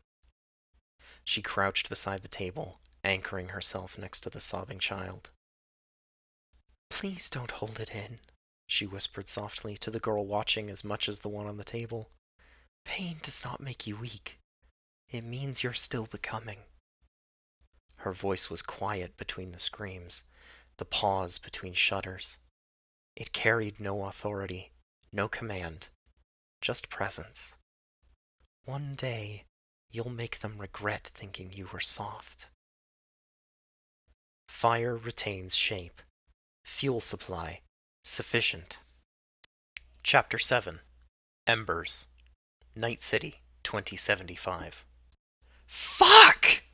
Sophie wanted to scream, but her voice refused to come forth. Her heart pounded painfully in her aching chest. Fire blazing out of control. Fuel supply overabundance. The Naustrand hallway had returned. Sophie stood alone, 1,000 eyes stared at her from the surrounding darkness. She wanted nothing more than to stop, to give up. Why had she decided she had to know what was left in the salvaged AI fragments? Why had she salvaged them at all? What was the point? She tried to scream again. The sound was distant and muffled. The digital halls remained silent, though she could faintly feel the sound tearing at her throat. The hallway stretched into the darkness, eclipsed both ahead of her and behind. It was the same hall she had been wandering, but it was different somehow, more still. The ravens emerged from the blackness, landing at her feet. One stared at Sophie, the other into the dark hallway ahead. Sophie followed its gaze, trying to make out whatever had captured its attention. What am I supposed to be seeing? What do you want to show me? As her thought floated down the hall, she saw it. A door appeared in the center of the path. Not silver, not sterile. Wood. Worn. Familiar. It was the door to the rec room. Sophie pushed the door open and found herself in a new section of the Naustrand complex. Not the part she remembered from training or cold briefings. This room breathed quietly, its edges softened by false warmth, its details preserved in painful clarity. The rec room was dimly illuminated by hidden ceiling lights. The walls were lined with warped bookshelves and old couches that looked soft but were filled with foam too stiff to relax on. Someone had scratched patterns into the vinyl with a scalpel long ago. It was exactly as she remembered. Somewhere within, someone was humming. Sophie moved further into the room and found Astrid sitting cross-legged on the floor in front of a false fireplace. Lit by the flames flickering on the screen, Astrid's posture was perfect, her back straight, hands resting on her knees. Astrid had been 15 when Sophie formed this memory, but there was something ancient in her stillness. She wasn't meditating, she wasn't praying, she was listening. The ravens landed beside Astrid. She didn't even look up. Sophie stood behind her, outside the memory, unsure what to do. Would her memories reject her if she looked too close? Astrid gestured with 2 fingers, a silent invitation. Sophie entered the room. At the same time, the younger Sophie, the one who belonged in the scene, emerged from the shadows, sitting beside Astrid. It was the ghost who had lived this memory at 12 years old. For a long time, neither spoke. Do you ever wish you were someone else? Astrid didn't answer right away. Her breathing remained slow and deliberate. The light of the fire caught the edges of her features, making her look as though she were carved from glass. No, she said finally, without opening her eyes. But sometimes I wish I didn't know who I was. Sophie blinked. It wasn't the answer she'd expected. She shifted where she sat, pulling her knees to her chest. Why? Astrid's voice was soft, nearly lost beneath the ambient hum of the facility. Because knowing means seeing the patterns, and seeing the patterns means knowing where they end. And where do they end? I wish I did not know. Sophie didn't understand, not really, but something in the words made her feel smaller, like she'd stepped into the shadow of something she couldn't name. She looked at her sister again, tried to read Astrid's face for clues. She was unreadable. You always talk like that, Sophie murmured. Would you prefer a lie? Maybe. Astrid cracked one eye open, looking at her sidelong. Then yes, sometimes I wish I was someone else. Someone softer, someone slower. Someone who didn't have a voice in her head telling her how every conversation will end before it begins. Is that your implant? Astrid gently touched her temple. The Rippers say it's predictive modeling, probability trees, risk assessment. It identifies itself as Heimdall. Mother calls me a vulva, a seeress. She smiled, sad and dry. I'd call it loneliness. The room fell quiet again, but the air between them felt fuller than before. Sophie hugged her knees tighter, burying her face in them. I don't think I'm meant to be anything, she said, unsure if she was speaking to Astrid or herself. Just used. Astrid reached out, not for her hand, but for her shoulder. It was a steady, anchoring touch. What would I be like if I wasn't made this way? You'd still be you, Astrid whispered, but with less fire. Would that be better? Astrid's eyes looked at Sophie, then looked past her. Her eyes seemed to bore into the elder Sophie, the one watching, the observer within the simulation. You are still becoming, she said. Before either Sophie could reply, the room flickered and froze. The door behind them filled with light. The ravens stood by, ever watchful. Fire trajectory unstable. System attempting redirection. Sophie stood slowly as the room faded into pixelated obscurity, taking Astrid with it. Thank you. A tear rolled down her cheek and into the icy tub. The corridor returned, along with the unseen eyes. They stared down at Sophie from outside, unblinking, unmoving, penetrating deep into her soul. The ravens watched with them, taking in every movement. But the longer she spent with them, the less she wished they would leave.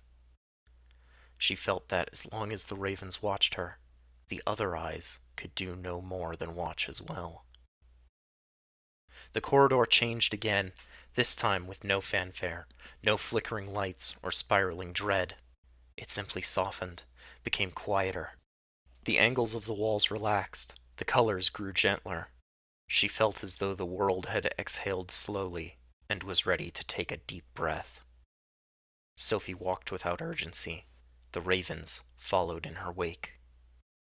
Ahead, she saw it, the faintest glow rising through a curved glass dome. Pale light flowed down from a tangle of cables overhead, veins of orange and white and deep, unnatural blue. They pulsed faintly, webbing outward in an elegant sprawl like roots or branches. Prosopon's core hung suspended above, forever out of reach. Below the core, in one of the 9 domes encircling it, Sophie slept.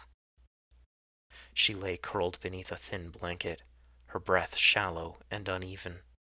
The glowing conduits above gently illuminated the dome as they reached out like they were seeking to touch her, to take her back. Liv stood just inside the door. She hadn't knocked, hadn't wished to wake the girl whose blood she had spilled mere hours ago. She lingered there, one hand clenched around the small data slate pressed to her chest. Sophie didn't stir. The girl had always slept like this after surgery, guarded, small, her hands drawn in as if protecting something only she could feel. Liv knew this posture. She'd caused it, over and over again. She stepped closer, moving to her sister's bedside. The slate beeped as it found Sophie's biomonitor signal, displaying the information for Liv to read. Neural oscillation within normal ranges, implant harmonics stabilizing, cortical loop bleed minimal. Everything was green. It didn't matter. Sophie watched her elder sister lean over the sleeping form of the other her. Liv pulled the blanket up around Sophie's shoulders, her hand briefly pausing to trace a finger along the metal jutting out along the little girl's spine. You're sleeping now. That's good, Liv whispered. It'll help you heal. Her voice cracked, just enough to hurt. She sat down on the edge of the bed, caressing Sophie's cheek. It was wet. You always cry in your sleep. Did you know that? She laughed, a quiet, hollow sound. I wanted to tell them no. Her voice was almost childlike. Sophie could feel the weight of the scene closing in around her, not with force, but with shame. I thought, if I learned fast enough, If I did everything right, maybe they wouldn't ask me to do it. But I was the only one who could thread you safely, because your pain threshold was lower, because your neural sync was unpredictable, because your nervous system fought back. She stepped away from the bed as though it would burn her. You screamed so loudly, Sophie, and I couldn't even flinch. I had to keep going, keep inflicting pain. Liv slumped into a chair across the room. She pressed the heels of her palms into her eyes. I couldn't stop. I had to keep going because if I hesitated, I'd fail. And if I failed, you'd die. I told myself I was helping you, that you'd be proud later, that you'd be strong, that I was giving you something better than the body you were born with. All excuses for my own weakness.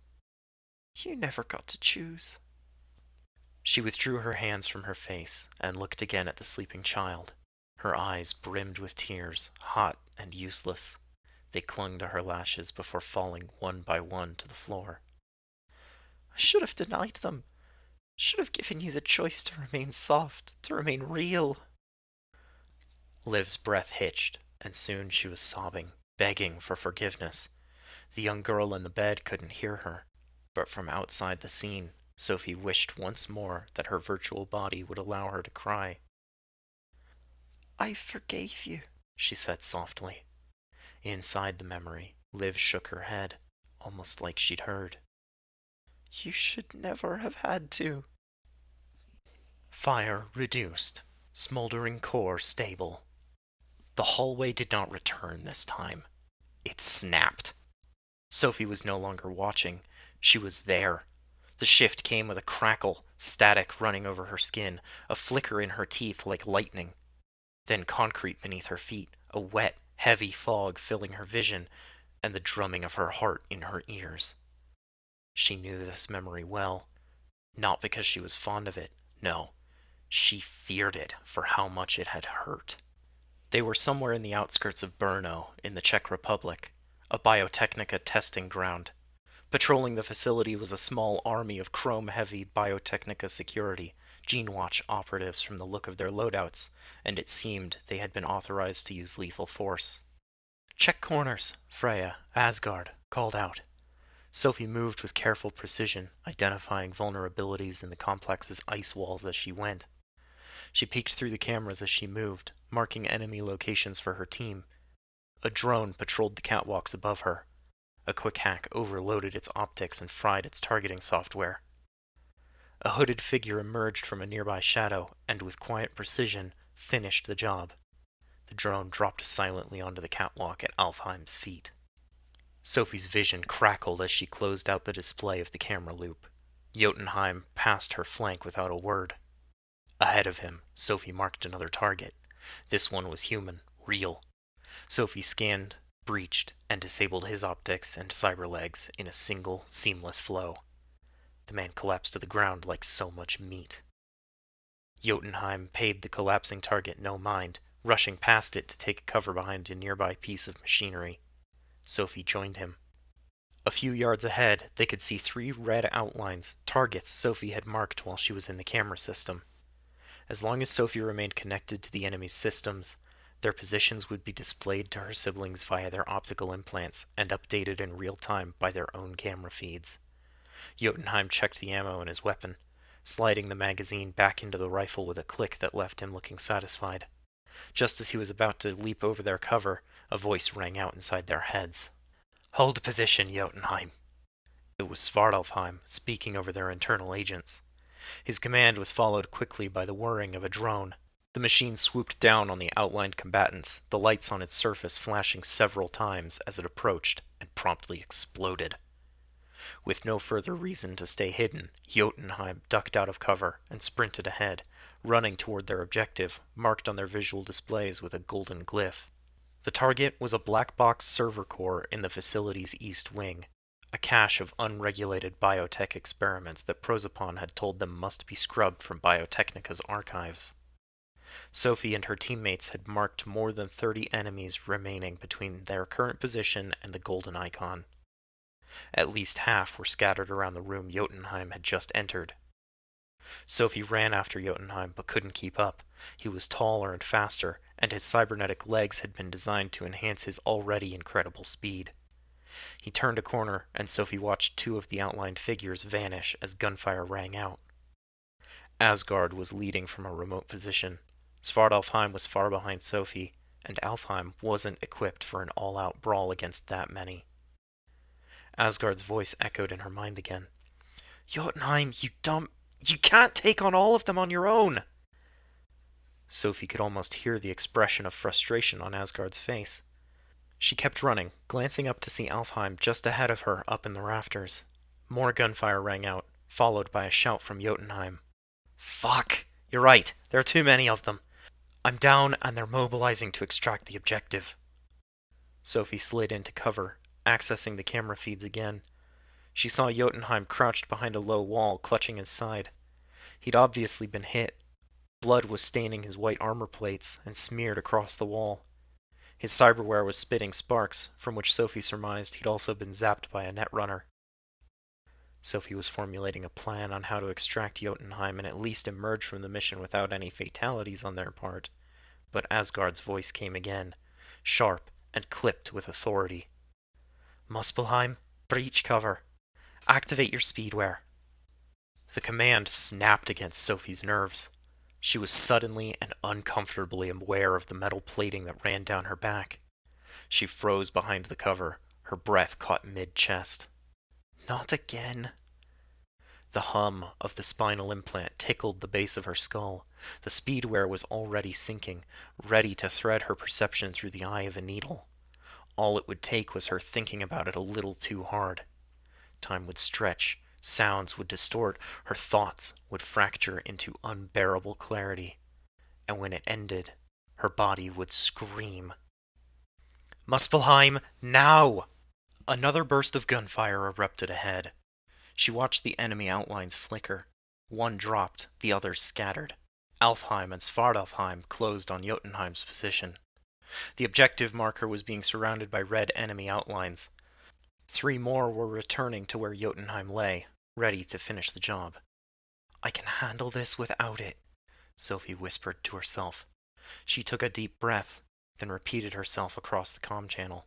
She surged forward, her breath shallow. Her hidden weapon whispered as it slid free from the port in her left wrist. She pulled the monomolecular whip free and sprinted past her siblings as they were lifting Jotunheim off the ground. Alfheim reached out to stop her, but Sophie broke her grasp. She rounded another corner and let the monowire sing. It passed through the first target before he could raise his weapon. She ducked, dropping low to the floor as she flicked her wrist and sent the filament slicing through the second soldier's knees, blood spattering across her armor. The third turned to fire, only to find that one of Sophie's quick hacks had overloaded his smart gun, causing his bullets to ricochet wildly around the room before embedding themselves in his head. The soldiers didn't have time to scream before they went down, but she saw pain carved into their faces as they slumped onto the floor. Real blood, real death. This wasn't a simulation. Not anymore. Sophie breathed hard as she continued her approach, charging up several flights of stairs. Just before she burst onto the facility rooftop, she reached into the cameras again, pinpointing the 3 of her enemies with the thinnest ice. Their outlines glowed in her mind's eye. She blinked, and the code began to unfold. A virus wormed its way past their defenses, snagging any offensive demons they had, corrupting and passing them on to the next target.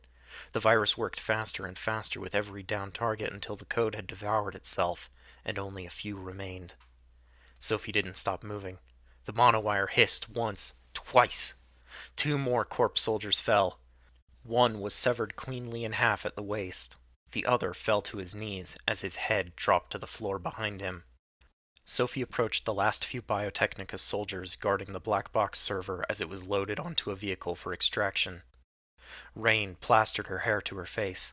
The monowire was pulled taut in her grip. As thin as it was, a few droplets still managed to hit the wire, hissing as they were sliced apart. She steadily approached the soldiers as the VTOL engines of their evac vehicle roared to life. The wire severed the first soldier from his life. The second soldier raised his weapon. Sophie scanned him mid-stride. Standard optical package and a cyber arm equipped with a smart gun link and recoil damper. All hackable. All undefended. Her quick hack Q was loaded with a thought, and with another it was unleashed. His eyes shut down, his arm locked in place. The weapon dropped from fingers that were no longer under his control. The monowire hissed again, and the soldier hit the ground. She was 2 steps from the landing platform now. Only one soldier remained between her and the server core. He was older, weathered.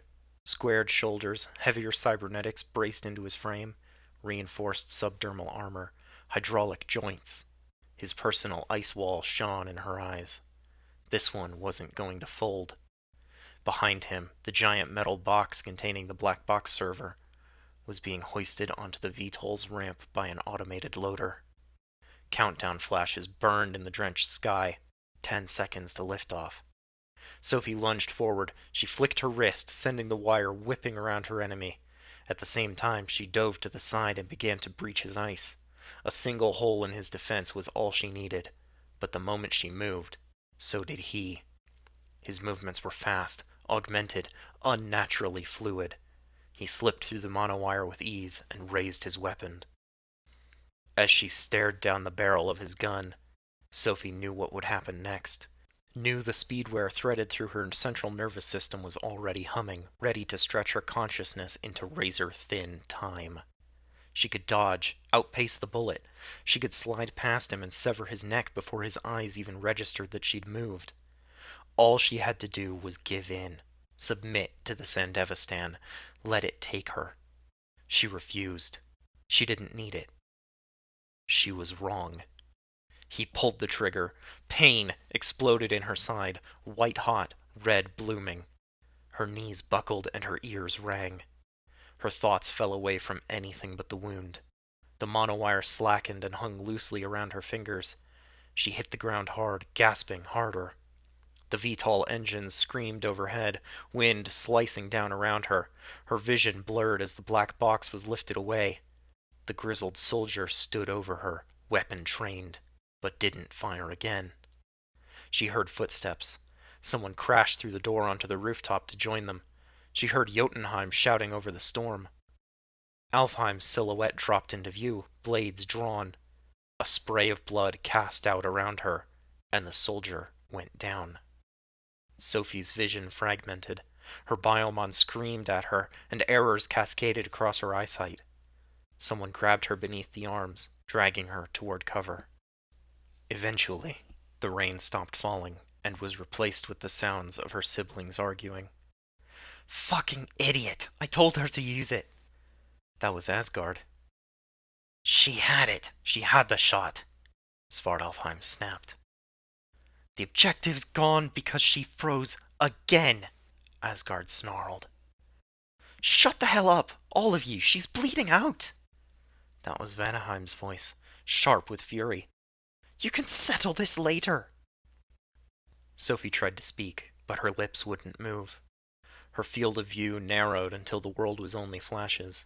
Blue sparks from Alfheim's blade. Jotunheim's scowl. Asgard pacing like a caged animal. Svartalfheim alone remained still and silent. Only Liv knelt beside her, hands red and shaking. She touched Sophie's cheek and whispered something too soft to hear. Her fingers pressed over the wound. Everything turned gray, then cold. Then it was all gone. Fuel depleted. No flame detected. Embers dimming. Sophie gasped for air as if emerging from deep waters. She was freezing, shivering, still half submerged in her tub. For a heartbeat, she couldn't trust what she was seeing. The colors of her apartment were too bright, too saturated, and they revealed 4 figures. Ghosts that she wished had remained trapped in her past. They stared down at her, cold and naked in the icy bath. Their postures were tense, like they had been arguing. Asgard, Svartalfheim, Jotunheim, and Alfheim. There were no words of comfort, no expressions of joy, just business. Alfheim knelt next to the tub, touching Sophie's arm. Don't fight, she murmured. It's already done. Sophie rose to her feet, nearly knocking Alfheim over as she stood. She knew she couldn't fight them like this. She had no armor, and she was already starting to reel after emerging from the dive. She had her monowire, but they each had a gun. Only one option was left to her. Green light coated her back as the Sandevistan began to hum. She could almost feel it reveling in her decision to use it after so long spent dormant. She dreaded this, but there was no other path of escape, no matter how much she hated it. Sophie, don't!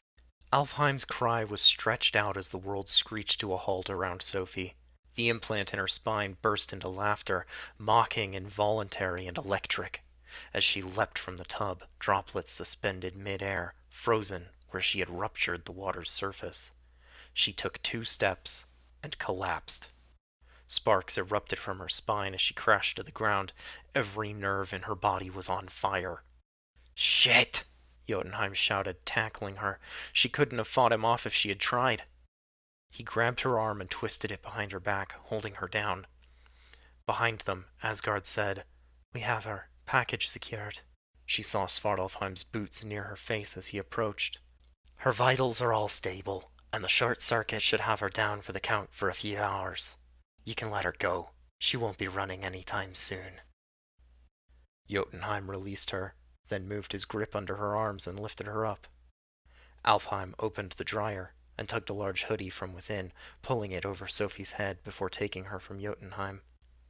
In that moment, cradled in her sister's arms like a broken doll, Sophie had never felt more alone.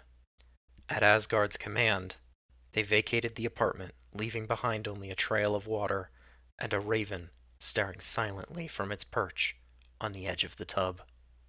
Sophie didn't know where they were taking her, only that she was free no longer. Chapter 8 Ashes Night City 2075. Fuel depleted. No flame detected. Embers dimming. The small room was cold and sterile. Fluorescent bulbs hummed in the ceiling, casting the room in even colder light. Sophie lay on the floor, still dressed only in the hoodie that Alfheim had grabbed for her. Every muscle in her body ached, and she struggled to lift herself off the ground. Her vision blurred as she pulled herself to one of the walls and managed to sit, leaning against it. They must have disabled her cyberware, at least partially. Her arms were weak, and her vision refused to focus. From what she could make out, the blurry room was empty except for her, and something blue in the nearest corner. Sophie reached out hesitantly to touch the blue shape. It was soft, and as she dragged it closer, she discovered it was a set of clothes. Pale blue scrubs, from what she could make out. She looked around, squinting hard, doing everything in her power to make her eyes work. It seemed she was locked in a cell of some sort. One wall seemed to be made of glass or transparent plastic, given away only by the outline of the door that broke the perfectly clear surface. She didn't bother struggling toward the door. It would be locked. Sophie pulled the hoodie off and slowly dressed in the scrubs that had been left for her. It took far too long. Her fingers shuddered every time she moved them. Her arms were heavy, and her vision still refused to clear. When she had finally managed the task, she sank back to the ground. She was about to roll the hoodie up into a makeshift pillow to lie on when she was startled by a voice. "I hope you're comfortable in there, traitor." Sophie didn't bother to look at Jotunheim. She wouldn't have been able to see him clearly anyway. "Mael." "Jotunheim," he growled, cutting her off. "My name is Jotunheim. Or have you forgotten the name our mother gave you as well?" His words dripped with venom, resentment. "I haven't forgotten." Mael scoffed. The sound was short, sharp, meant to sting. "So you say. But do you remember when you left us to rot, Muspelheim? When you disappeared and didn't look back even once?" Sophie's vision grew cloudier as tears welled in her eyes. "I had to." Her voice came out ragged. "I wasn't safe. If I'd stayed, I wouldn't have survived. Oh, and we were, Mael snapped. Is that what you think? That you were the only one suffering? That we were safe? He stepped closer to the glass, close enough that his shadow cut a clean line across the cell floor. You think you're the only one who wanted out? He hissed.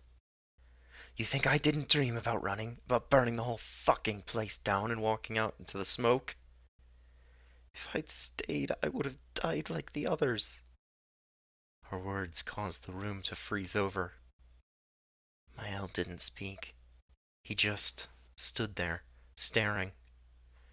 Sophie thought she saw his hands ball into fists, or maybe unclench. Hard to tell through the haze. So, Svartalfheim was right.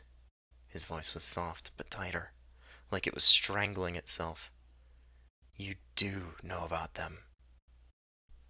I know enough. Miles' voice rose, turning brittle. Then why didn't you tell us? Why didn't you trust us? Why didn't you trust me? I didn't have time. Oh, but you had time to run, though, didn't you, Muspelheim? Another voice interrupted, smooth, sharp, and devoid of warmth. Svartalfheim.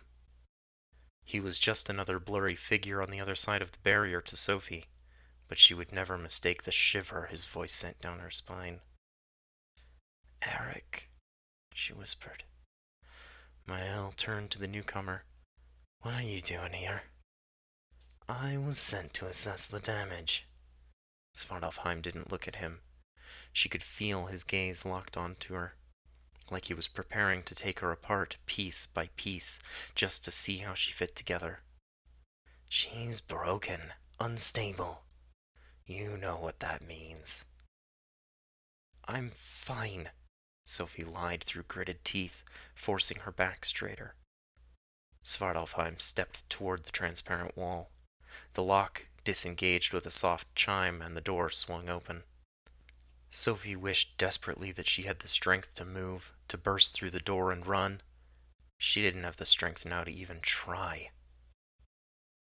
We were told not to enter the cell. Miles' voice was tense. Sophie saw him step between Svartalfheim and the door, but Eric just pushed past him. Orders change. Besides, I'm not going to hurt her. She could hear his lips curl into a familiar, wicked smile as he spoke. Just debug her. Sophie flinched, retreating from her brother as he entered the cell and the door closed behind him. He was little more than a dark blob in her vision until he reached out and grabbed her by the shirt. He lifted her easily from the ground. 2 fiery pinpoints of light glowed in his eyes as he began to emerge from the fog. A notice, declaring that some cyberware functionality had been restored, appeared in her vision. Stop, Mael said from beyond the glass. No, Eric said. You stop. You stand there acting like you're helpless, but you chose not to follow her. Don't pretend now like you were abandoned. Eric lifted her higher, bringing her face close to his. She saw nothing behind his deep charcoal eyes but anticipation. Don't touch me, she hissed. She grabbed at his wrist, but couldn't get a grip. Though some of her cyberware had been reactivated, and she no longer struggled to move her arms, she had no strength in her grip. She tried to access the cyberdeck wired into her neuroport to no avail. Even the dreaded Sandevistan was silent. Eric let go of her shirt, letting her crumple into a heap on the floor. He knelt next to her, withdrawing his personal link from its place in his left wrist, and plugged it into the neural interface port behind her left ear. The wire, several meters long, was coiled up inside his arm and caused no interference with his movement as he began to work. His cruel smile twisted further as he ran a diagnostic scan and cataloged every piece of chrome in her body. You really need an upgrade, little sister. You haven't upgraded or even added a single piece of cyberware since you left. Really? He produced a thin tool from his pocket and, lifting her arm, drove it into one of the seams in the real skin covering the prosthetic. Sparks popped. Sophie screamed as her arm opened, unfolding to reveal the internal mechanisms. Mael's jaw clenched. You won't need this anymore, Eric said as he plucked a component from her forearm and tossed it aside. No more than trash in his eyes. Sophie gasped through her teeth. Her vision pulsed red as her HUD flickered. Her left arm's haptics had died completely. The nerve threading had been shorted. I can't believe we ever considered you even a partially capable runner. You never even rerouted your signal clusters, he muttered, disgusted. You're not just broken, you're obsolete. He reached for her right arm, driving the tool under her skin again without even closing the panels on her left. He pried open the first panel until it popped. It lifted, and the other panels followed suit. The panels fully unfolded, exposing fiber cabling and blinking indicators, and revealing her internal cyber deck wired into a slot near her elbow. 6 expansion disks, all active, he mused. Still using exactly what Vanaheim installed. You're either sentimental or, well, you know. His fingers dug into her arm. No! Sophie cried, trying to pull away, but her body refused. Her arms were immobilized, and she couldn't access the command interface while he was jacked into her brain. With a dull click, the first X disk's socket locked snapped. Eric twisted his wrist, tearing it out and unleashing a cascade of warning messages across her eyes. Her processing lagged. Memory was reduced. Her thoughts came slower. You crippled yourself with nostalgia, he laughed. You clung to your early loadout like it meant something, like it protected you. He pulled another X-disc. The lag worsened. The third made her dizzy. Mael's voice came again, hard as the glass between them. That's enough. Funny, Eric replied, calmly lifting her arm. I don't remember asking for your input. With surgical precision, he slid back the covering of the monowire compartment. The coiled filament gleamed beneath the lights, pristine and deadly. Sophie winced in anticipation of what he'd do next. You and the twins were always so precious with this one, Eric said, admiring the weapon. Oh, this is cute, Muspelheim. Like a kitten pretending she's a lion. He reached for the cable. Don't! She gasped, but it was too late. He didn't sever the monowire, didn't rip it out. He twisted the device in its socket, just enough to release the tension motor, locking it into place with a screech of overstrained servos. Pain bloomed in her shoulder as failsafes kicked in, trying and failing to recalibrate the damaged weapon. Non-functional, he declared smugly. You've been downgraded. Sophie shook from the effort it took not to scream again. Every breath now came with the taste of copper. Stop it! Mael shouted. Eric barely glanced at him. Stop me yourself. She's your sister! Mael slammed his fist into the glass, a red stain spreading along the spiderweb left behind. She's a system failure. There was a long silence. Sophie could feel Mael's eyes on her. His shadow stretched across the room, but he never crossed the threshold. Coward! She wanted to scream at him, but she didn't need to. He already knew. Mael turned away. He didn't look at her again. His footsteps were slow, almost reluctant, as they faded down the hall.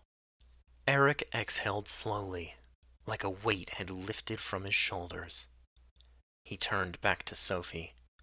Now, where were we? She tried to move, tried to crawl away, but her arms were still locked up, and no matter how far she went, Svartalfheim was still jacked into her through the cable behind her ear. He stood, following her for a few steps as he grinned maliciously. He planted a boot firmly on her leg, pinning her to the ground, then knocked her over and pushed her onto her side. He knelt behind her, and she suddenly felt his fingers at the back of her skull. Neuroport's still intact? He mused. Ah, well, I suppose even a two-bit runner like you would know how to care for it. He tapped her temple hard with two fingers. Her vision buzzed with invasive signals. Still hiding your command stack behind redundant ice walls. Did you really think you could outrun us with software alone, Muspelheim? He dragged another tool from his coat, a probe that hummed as he brought it near. She could feel the magnetic field tugging on her metal eyes as he lowered the tool behind her. No, don't, Eric, please! Funny, he said, grinning. That's exactly what Subject 9 said, too. He drove the probe against her neuroport. Her vision exploded in blue and white, her skull ringing with phantom sound. Her arms and legs spasmed. Pain spiked down her spine. Every fragment of her digital self screamed. She tasted static. Almost there, sister, he whispered in her ear. You'll be yourself again soon. The door slammed open, glass shards scattering across the floor. Step away from her. Eric didn't move fast enough. Liv's fist caught him mid-turn, the blow cracking against his jaw with a sickening pop. Before Eric could fall, she grabbed him by the collar and drove him backward, slamming him against the far wall of the cell. The probe clattered to the ground by her boots, and his personal link cable was pulled free of Sophie's neuroport slot.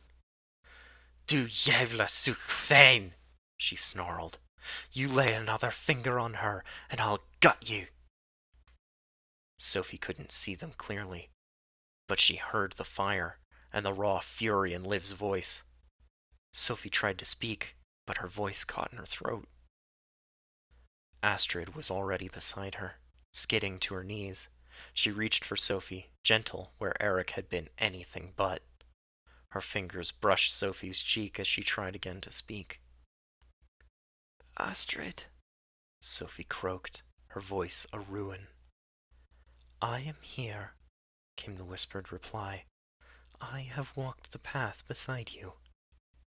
Her red hair tumbled over her shoulders, framing her face in bloody flames. Her fingers trembled against Sophie's cheek. You are not broken, Astrid whispered, her eyes growing tearful. You are burning still. Det gör ont, Astrid. Det gör så ont. I know. Her voice was soft. Hush now. Every new breath you take is proof that you survived the last. Astrid drew Sophie into her arms, foreheads pressed together. Close your eyes. You are not alone. Behind them, Eric stirred, coughing as he tried to rise. Still standing above him, Liv planted a boot on his chest and drove him back down. You don't deserve to even breathe the same air as her, she hissed. Not after what you've done. Eric spat blood. You should be thanking me. She's a corrupted node. Liv dropped all her weight onto his chest, her hand grabbing his throat. If you so much as breathe the word thank again, I will break your fucking jaw. She's hiding things. You don't even know what she is. I know exactly what she is, Liv snarled, dragging him upright, only to slam him down again. And I know exactly what you've become. Do you? Eric coughed, blinking slowly. Do either of you? He shoved himself upright, shrugging Liv's grip off his collar. Fine. Keep your damned broken toy. You'll regret it. Astrid didn't even look up as Eric passed. Her focus was entirely on the shivering girl in her lap. The empty frame of the glass door slammed behind him, dropping its last shards to the floor. Silence swept the cell like a breeze after gunfire. Liv dropped to her knees beside her sisters. Her breath came hard. She withdrew her cyberdeck from her bag, a handheld model, and plugged it into Sophie's interface port. Her fingers were shaking, knuckles bloody. Fuck! He pulled her X discs while they were still loaded. Liv slammed the deck closed and removed the plug. She stuffed it back into her bag and moved to lift Sophie. Astrid folded down the panels of Sophie's arms, then supported her weight as Liv lifted her off the ground. We'll need to run a full reset and resynchronize every bit of Chrome. She'll need replacements too, new expansion disks and a new neuroport. Bastard almost fried her command stack. She held, Astrid said quietly. She burns still. A dim flame is not yet extinguished. Sophie whimpered, reaching her arms slowly around Liv's neck as she carried her from the room. Astrid led the way down the hall. They passed the stairs that their brothers had disappeared up and continued on until they came to a closed door. Astrid opened it, revealing a surgical suite, much like the one Liv had used in Naustrand. Liv laid Sophie on the operating table, then leaned down and kissed her brow. This will be over soon, Sophie, I promise. Tears began to stream down Liv's face as she stepped away to prepare for her work. Astrid gripped Sophie's hand firmly, stroking her hair with her other hand. The road bends, little flame, but you are not lost. Chapter 9. No Voice of Her Own. Naustrand, 2071. Prosopon.aic, System Log, User Access, Muspelheim. Archival Segment Accessed. Class, Observational. Recording Date, September 30th, 2066. Principal Subject Group, Niheimar. 3, 6, 7, 8, 13. Group Status, Rest Phase. No active directives. Recording Parameters, Neural Link Activity, 0.002 seconds. Emotional Response Index, Stable. Focal Node, Subject 13, equals Muspelheim. Internode Relation Mapping, Subject 13 to Subject 3, Jotunheim. Bond Index, 0.61, Elevated. Subject 13 to Subject 7, Vanaheim. Bond Index, 0.66, Stabilizing.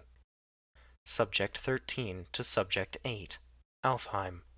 Bond Index, 0.72, Anomalous Signal Pattern. Subject 13 to Subject 6, Svartalfheim. Bond Index, 0.34, Degrading. Additional nodes omitted for brevity. Note: Subject 13 exhibits heightened neural cohesion during passive social phases. Begin segment playback.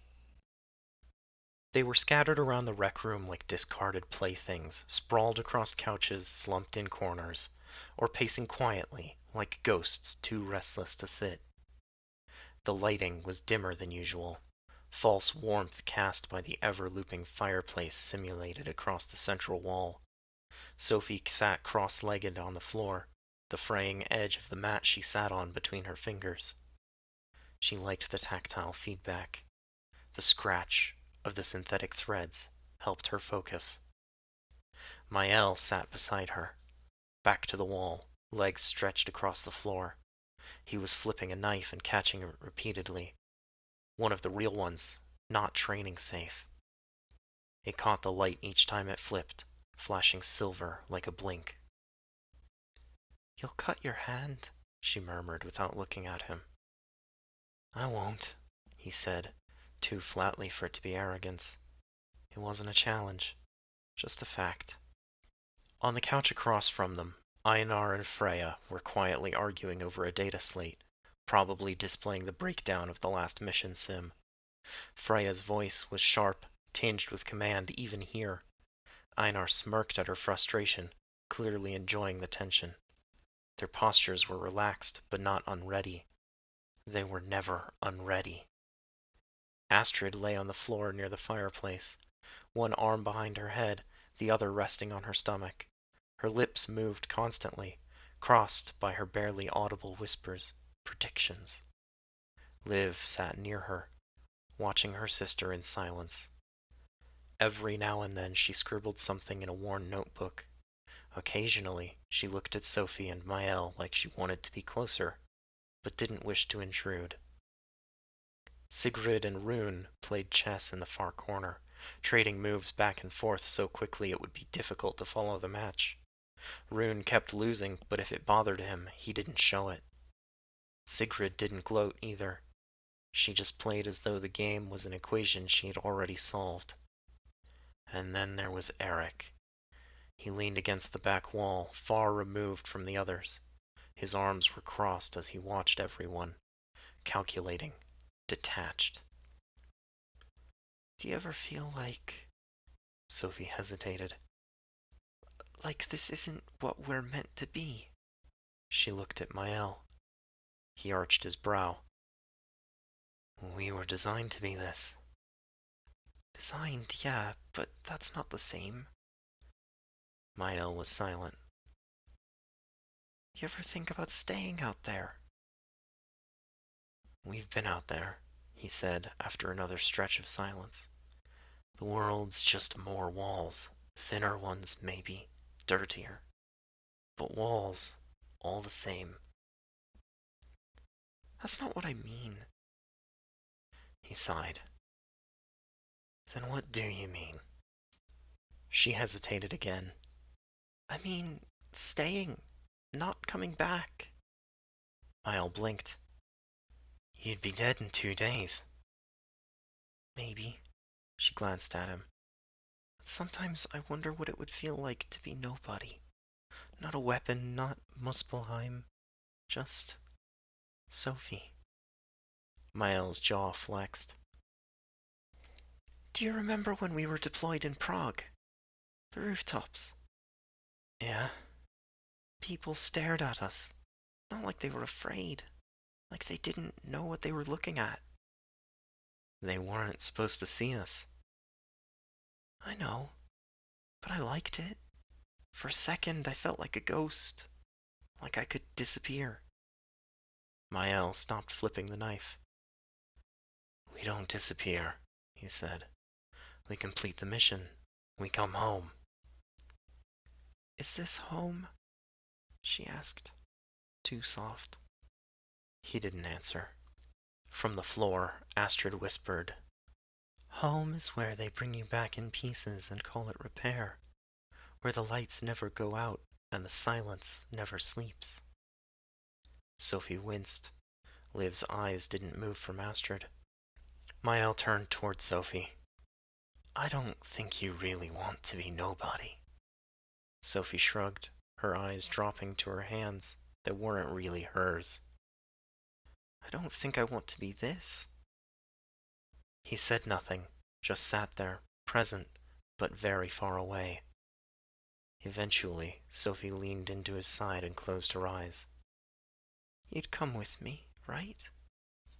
Maël didn't answer. He couldn't yet. Segment playback ended. Focal node stability, fluctuating. Note: Subject 3, internode bond index, greater than 0.65. Monitoring recommended. Note: Subject 13, affiliation drift detected. Query flagged for manual review. Archive sealed. Class: Cognitive Pattern Diversion. Prosopon.aic system log. Accessing user Muspelheim. Archival segment accessed. Class: Mission record. Operation Jarnblood. Recording date: December 3rd, 2065. Operatives in deployment: Asgard, Midgard, Jotunheim, Niflheim, Helheim, Muspelheim. Support Unit, Vanaheim. Staging, Trauma Ready. Environment, Zurich. Swiss Neutral Zone, Sector BZ-07. Black Zone Industrial Quadrant. Weather, overcast. 0 degrees Celsius. Light snowfall. Mission objectives. Infiltrate Waldman Systems Research Complex, Sector BZ-07. Extract prototype schematics. Reactive Organic Mesh, ROM. Locate and purge all ROM data, including redundant backups. Exfiltrate undetected. Leave no forensic signatures. Begin segment playback. Snow fell slow and sparse, dusting the silent rooftop. Below sprawled Zurich's Sector BZ-07, a grid of corporate infrastructure buried beneath a thin crust of ice. Somewhere deep in the city's industrial heart, the lights of the main office of Waldman Systems Research flickered, one in 100,000 sets of lights that lit Zurich even in the dead of night. But these were the only lights that mattered. Sophie blinked once, and the darkness filling her sight bloomed with digital overlays. Ice detection spiked faintly in her periphery, tugging at her mind. Far below, a patrol unit moved into range. It was marked and highlighted right away. She whispered across the shared channel. Visual on drone, northwest quadrant. Rotating every 30 seconds. Helheim? Asgard's voice cut in, cool and clipped. Blind it. Already on it, Rune murmured. Kneeling on a ledge 2 buildings over, Helheim traced his fingers through the air. His lips twitched into something between a grin and a grimace as the drone's lights flickered, then snuffed out completely. The highlight changed from red to white, indicating that Helheim's hack had taken over. The drone's camera feed would display a repeating recording of the last 3 loops around its patrol route. Helheim gave a low whistle. Loop's clean, he confirmed. Asgard's next order was like a trigger pull. Midgard, Niflheim, move! Without a sound, 2 shadows peeled off the roof's eastern edge. Einar and Sigrid dropped down the access ladder, landing in perfect sync on the narrow walkway beneath. Midgard flowed like water, every step measured and ghost quiet. Niflheim moved with unsettling grace, her long fingers fluttering over the exterior wall's maintenance panel. No lights, no sound. The panel lifted free in her hands. Bypass in progress, she whispered. Sophie stayed low, scanning the data flooding into her neural feeds. She pulled system maps, firewall threads, and security override markers in just a few thoughts. Tripwire grid inside the service corridor. Dead center. If you hit it, Corp Security and Zurich PD get pinged and we'll have to scrub the whole city. Copy, Midgard said. His voice was calm, almost disinterested. Show me the route. Sophie highlighted a path in blue through the maintenance hatch, into a coolant shaft, and down through the main ventilation system. It was the fastest way to the server farm in the basement. Running it, Midgard said, and disappeared into the shadows. Niflheim followed him, lingering just long enough to replace the panel behind her. Jotunheim remained at Sophie's side, silent as he swept his rifle across the surface of the building and watched Niflheim vanish. Sophie blinked a few times, shuffling through the camera feeds until she was able to follow their progress. As she watched, she felt a tug at her thoughts. Ice traces were blossoming along a new sector. Firewall regeneration at node 37. If it spikes again, I'll have to get inside and kill it directly. Can you? She allowed herself a faint smile. Of course. The ice withered as quickly as it had bloomed once she turned her attention on it.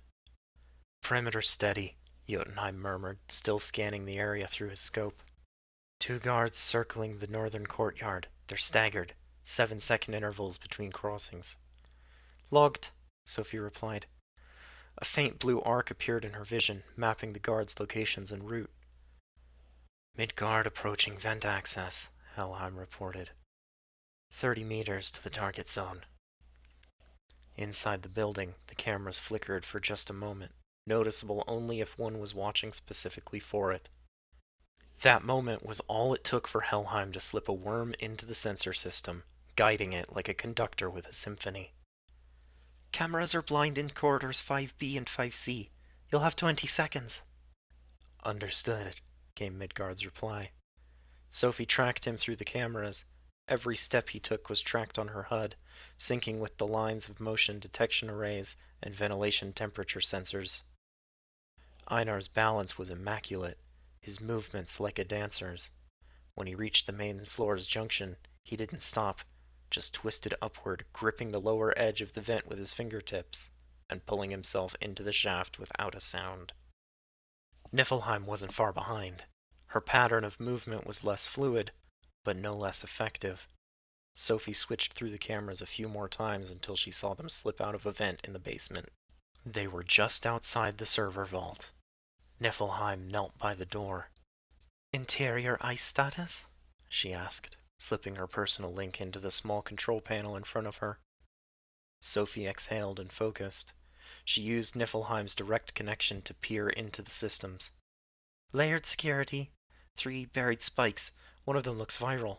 Trigger it and it'll wipe the backups before you get near the mainframe. Noted. Sigrid's voice held a chill befitting her namesake. They began their breach. Above, Asgard had moved to crouch beside Jotunheim. Her eyes flicked to Sophie. Status? Midgard and Niflheim are in position. The security grid hasn't detected the intrusion. Ice remains passive.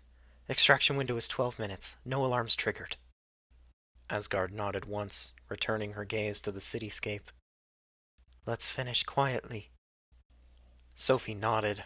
Her fingers twitched unconsciously at her knees as she adjusted her data stream filters while she and Niflheim inched through the digital undergrowth, like predators stalking prey. Their combined efforts allowed them to neutralize the first trap. The second. Next, the viral spike. Hold, Sophie snapped. Niflheim, the subroutine on Spike 3 is keyed to a heat index. Server room temperature just rose by .1.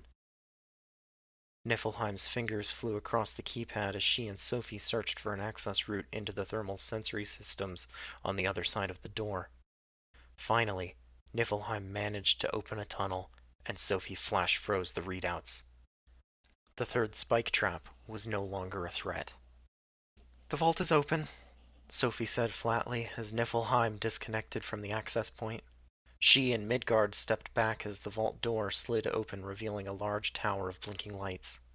The server sat on a platform, just large enough that a single person could walk around the monolith, in the center of a pool of water that filled the rest of the room. Fog drifted up from the surface, and their breath turned to mist as a chill swept out from the door. Midgard was already moving. He carefully stepped over and around the tripwires and other alarmed sensors as Sophie marked them.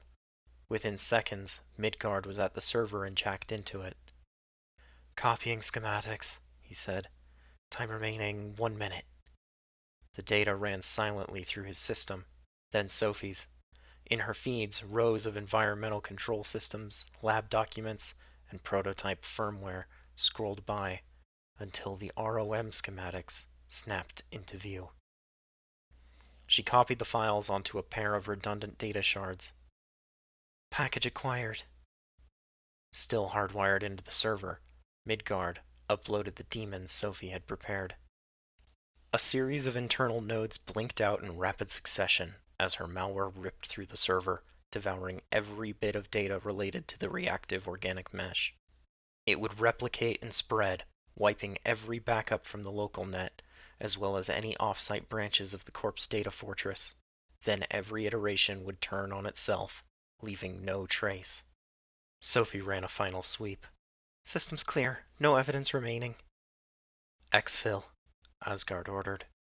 Midgard and Niflheim withdrew from the server, sealing the vault as they left. They retraced their steps and emerged from the same maintenance panel they had entered through. Helheim and Sophie reactivated all of the security systems they'd disabled, spoofed an uninteresting record of events to replace the surveillance logs, and patched the firewalls. The last 30 minutes of server activity were clean as fresh snow. One by one, the Neheimar vanished into the Zurich night. Segment playback ended. Objective completion status 100%. Infiltration successful. Extraction successful. Purge verified. All instances removed. Exfiltration clean. Casualties none. Detection none. Trace signature null. Support unit status idle. Mission status success. Record classification level 6. Neheimar archive only. Archive sealed. Prosopon.aic system log. Accessing user Muspelheim. Archival segment accessed. Class internal memo. Experimentation log. Record group Neheimar. Subjects experiment. Entry date. Focal nodes. Subject 9. Subject 10. Subject 11. Subject 12. Subject 13. Data integrity. Fragmented. Cross-tagging detected. Caution. File stream glitch. Corruption index 22%. 2 audio fragments recovered. Audio fragment 1. Begin playback. Subject 9's neural stack deteriorated rapidly following her final round of cybernetic implantations. She became easily agitated. Her aptitude scores decreased. Neural degeneration was confirmed at 37.94% following tests A9 through D13. Cyberpsychosis confirmed. Eric Svartalfheim was instructed to contain and disable her. Termination of Subject 9 was logged as a defensive action. No fault recorded. End playback. Audio fragment 2. Begin playback. 10 failed before neural map integration was confirmed. She expired in the operating room. 11 self-terminated following neural map integration success. She could be heard screaming for multiple hours before gouging her own eyes and throat out using the plastic spoon provided for her evening meal. Subject 12 is deceased following data overflow during neural map injection. She was boiled alive inside her own head. Dr. Raffin's daughter has assured us that the next child will succeed with for neural mapping. Subject 13 will be ready in 12 days. She will end playback. Corrupted node accessing. Subject 13, active status, Muspelheim. Name, Sophie. Codename, Muspelheim. Birth date, redacted, 2051. End of report. Sophie stared at the glowing window displayed across her retina. Lines of corrupted text bled out of the window and across her vision like a colony of digital bacteria. She blinked twice, rerouting power to her memory interface, and forced the fragment to reload. No change. The corruption was in the source. Her fingers trembled as she read and reread the legible lines within the file. She hadn't meant to find this record. She'd been reading a few mission logs Liv had recommended she familiarize herself with before the next mission. The logs had been interesting enough. In-depth records of several missions from before her first deployment. Hidden in the last one, though, Sophie had discovered something curious. It wasn't part of the log's original metadata. It was scrawled between file headers in broken code, like digital graffiti. Not official, not encrypted, just inserted. Left for her to find. A short line of garbled script strung with empty tags and obsolete glyphs.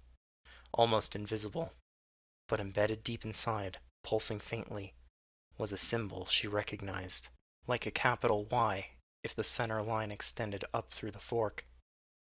Algiz, the rune of protection and spiritual guidance. The rune of Heimdall. Astrid. Sophie's pulse quickened. She magnified the string. It broke apart and ushered her into another directory. Its title was corrupted beyond recognition, but the contents loaded. Redacted documents, audio files, one scrambled visual cache, and a name. Katya. Subject 9. Sophie traced the log upward. Tags led to other tags. She followed each one like a string wound through a labyrinth. She became a rat, climbing inside the walls of Prosopon's data fort. There were no mission logs here. No familiar formatting. Just loose bundles of internal memos and test entries labeled with names and numbers she didn't recognize. Until something clicked, and it all began to fall into place. 9, 10, 11, 12. Katya, Marin, Hannah, Lena. She found their code names in fractured pieces, never officially assigned, each listed with a tentative Muspelheim tag.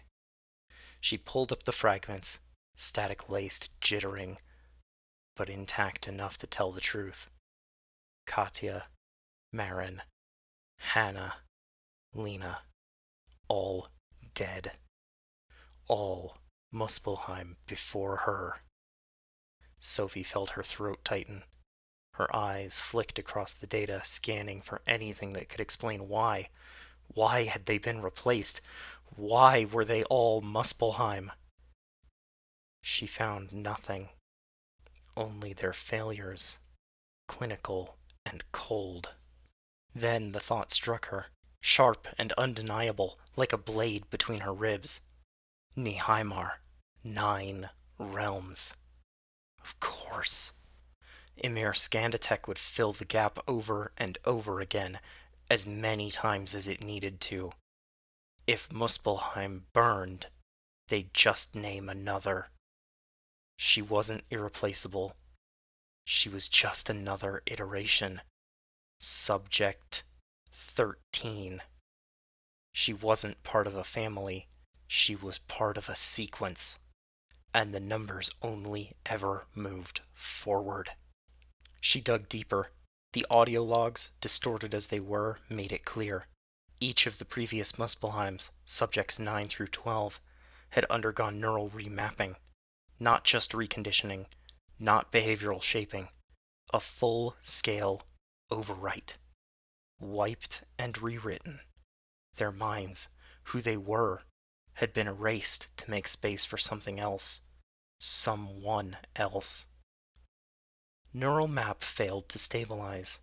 Subject lacked the neural plasticity required for imprint resilience. Synaptic rejection at 73%. Full collapse. Line after line in cold detachment. At least some amount of emotion was present in the audio files. Katya had grown paranoid before her systems broke down completely. Marin had never woken from the table. Hannah had screamed for hours before taking her own life with a spoon. Lena had boiled from the inside during a data surge. 4 attempts, 4 failures. Then, Subject 13. Sophie. Reinforcement protocol suspended for Subject 13. Partial neural map constructed via peripheral familiarity dataset. Enculturation assisted by targeting mnemonic seeding and passive simulation exposure. Mimetic suppression utilized to minimize synaptic resistance. Trajectory. Stable. A line of corrupted tags followed.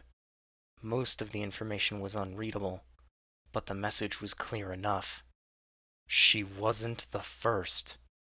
And more than that, was she even real? Her breath hitched.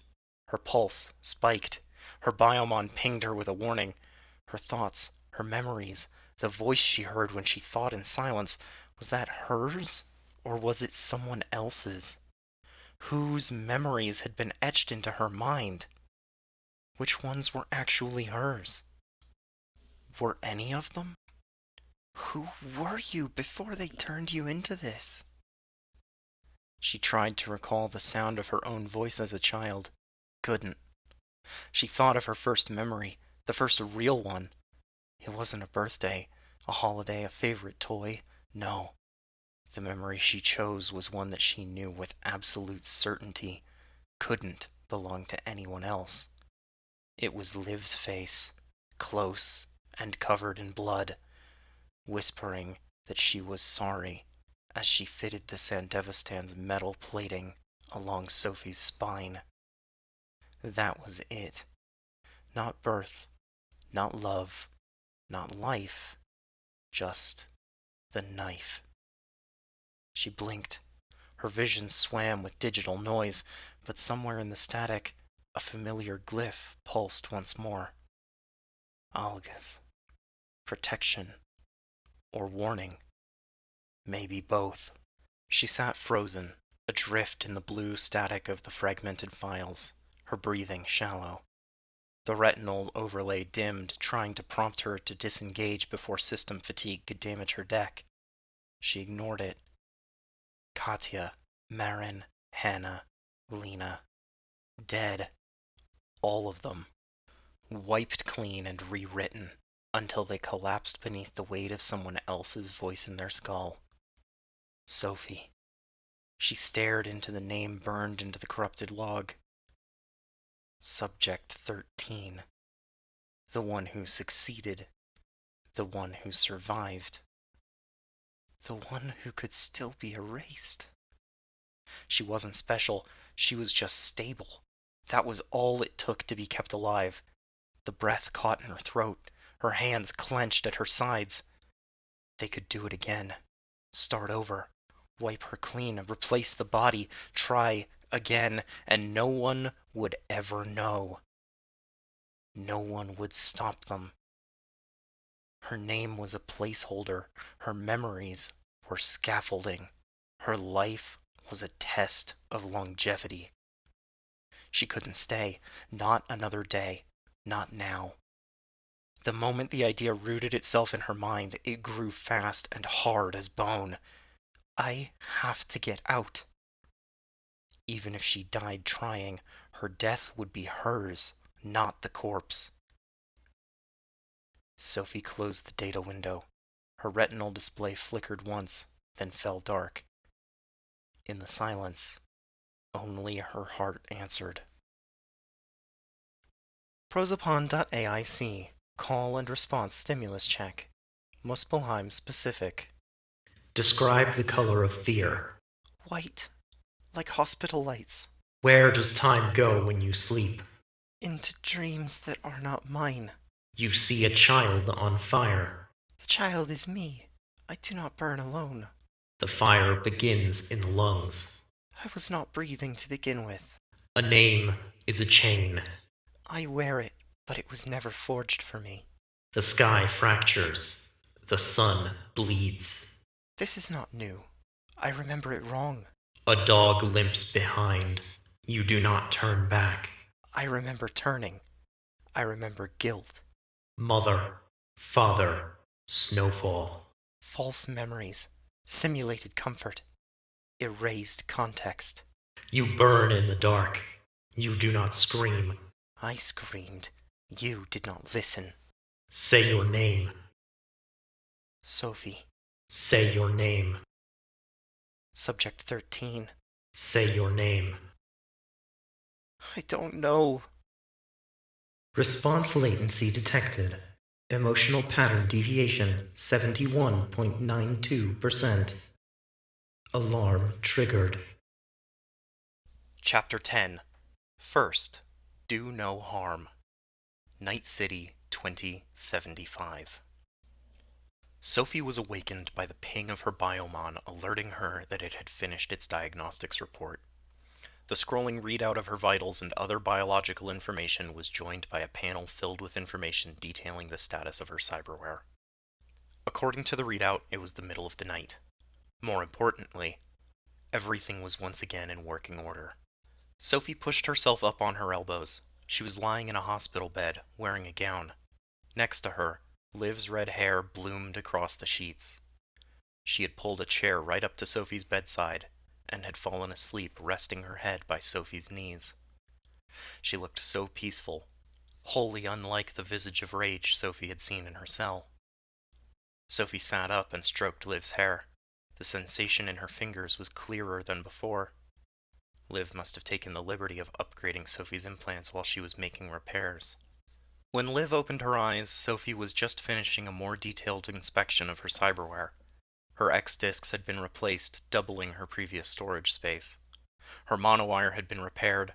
Her cyberdeck internalized in her right arm had been upgraded to the newest model by Volsung System Solutions. Her neuroport had been replaced as well. No trace of the damage Svartalfheim had wrought upon her systems remained. Even the chrome that hadn't needed to be repaired or replaced had been given an expert tune-up. Sorry I couldn't fix everything without putting new implants in. I know you always hated the idea of swapping body parts like that. Liv spoke softly, like she was still asleep. She had dark bags under her eyes, which remained half-lidded.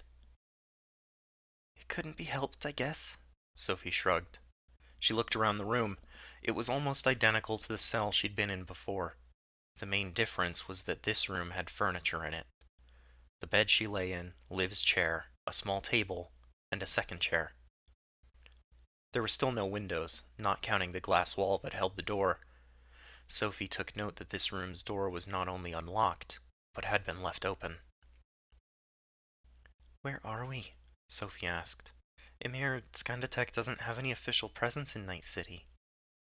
The nearest office she knew of was in Chicago, too far for her siblings to have taken her before she regained consciousness. Besides, her internal agent had told her that she was only missing a few hours between the ambush in her apartment and waking up in the cell. No, not officially, Liv said, finally pushing herself off the bed and back into her chair. We're still in the city, don't worry. One of Emir's subsidiaries, Volsung System Solutions, has an office here. It's got a safe house for us underneath the campus. VSS! I guess that explains my deck, then. Reminded by the conversation, Sophie quickly checked the data saved on the deck. Liv had copied over the demons and applied fresh layers of ice. Everything was right where it should be. It doesn't explain why you had the rest ready to go, though. It's almost like you knew you'd have to fix me up. Liv sighed. Her shoulders drooped and she looked away from Sophie. Mother was adamant we had to bring you back. We didn't know where you'd gone, so Mother had Eric and Rune working with Prosopon to set traps for you. They created a series of extensions, masks for Prosopon to wear, and scattered them throughout the net to search for you.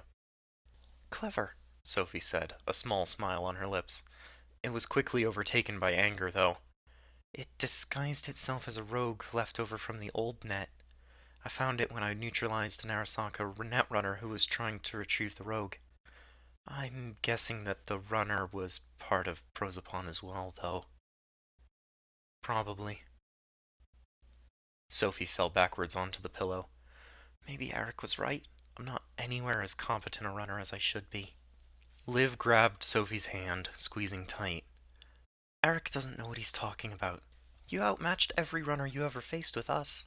I saw your setup back there, too. Seems like you still could. Sophie sat back up, smiling a little. She squeezed Liv's hand back. I missed you. Liv smiled. Behind her, Astrid appeared in the doorway. She smiled at Sophie and pulled the second chair up to sit at the bedside with Liv. Mother insisted that I be prepared to bring you back into the fold, starting by updating your cyberware, Liv continued. She had a set sent to every one of these secret bases across the world, identical and updated every time new tech became available. She practically wanted you made of gold when we brought you back. But why go to all that trouble? Sophie asked. The twins looked at her, Liv in confusion, Astrid in growing understanding. I mean, she could have just replaced me like she did the others. Liv bolted upright in her seat, almost knocking the chair over. Astrid reached out to steady her. Liv's expression was shock at first, but grew to match Astrid's. She didn't share her twins' predictive modeling implant, but they seemed to have come to the same conclusion regardless. Why not just find another girl to fill with chrome and bad dreams? She could have just buried my records like the others. Or do I have to die before she'll begin working on the next experiment? The next Muspelheim? I couldn't even have my own name. She was crying now, tears flowing from her eyes without her consent. Sophie, she. You're not. Liv stammered, not knowing what to say to make it better. She wasn't sure anything could.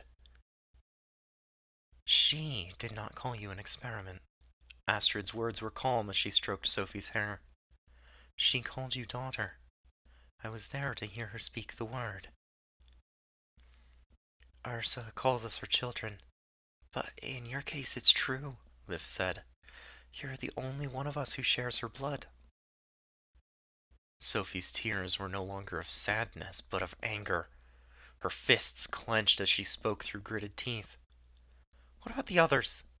Subjects 9 through 12, what were they? She put them through the same things I went through. Why am I the only one who survived? What am I? You carry Mother's shadow, but the resemblance ends at the bone, Astrid whispered. I don't know what makes you different, Sophie. The rest of us were taken before we were 2. Astrid and I were the first to meet you, but it wasn't until you were already 4 years old. She raised you. We don't know the whole truth. None of us do. They were all silent for a long time. How long until I can fight? Sophie's sadness and confusion were cast aside, the anger left in her face morphing into determination. When the twins didn't answer, Sophie threw off the sheets and swung her feet over the opposite side of the bed. With her back to her red-haired sisters, she said, I'm getting out of here one way or another. I've been a passive observer of my own story for far too long. That changes today. I'm going to find Mother and get the truth from her, even if I have to rip it out with my bare hands. A hand rested on her shoulder, gentle and steady. Slow, sister. You're not the only ember left. We burn too. Sophie slid off the bed and turned to face her sisters. Even the smallest flame draws others in, Astrid continued. Look, Sophie. We are already a light. She gestured to herself and Liv as if expecting Sophie to see the fire burning within them. She would have sworn that she could. The twins had been planning for a long while the way that they would escape the hold of Ursa and the Corp. They had constructed an elaborate plan that would see them left behind, stationed in Night City while Asgard, Svartalfheim, and Jotunheim returned to Norway. Following that, they would scrape all of their chrome of any Emir software, forge new identities, and join up with one of the many nomad families roaming the California Badlands. This all went out the window the moment their mission had changed, and they were told to retrieve Sophie from her apartment in Mega Building H5. They knew they'd have to help her escape too.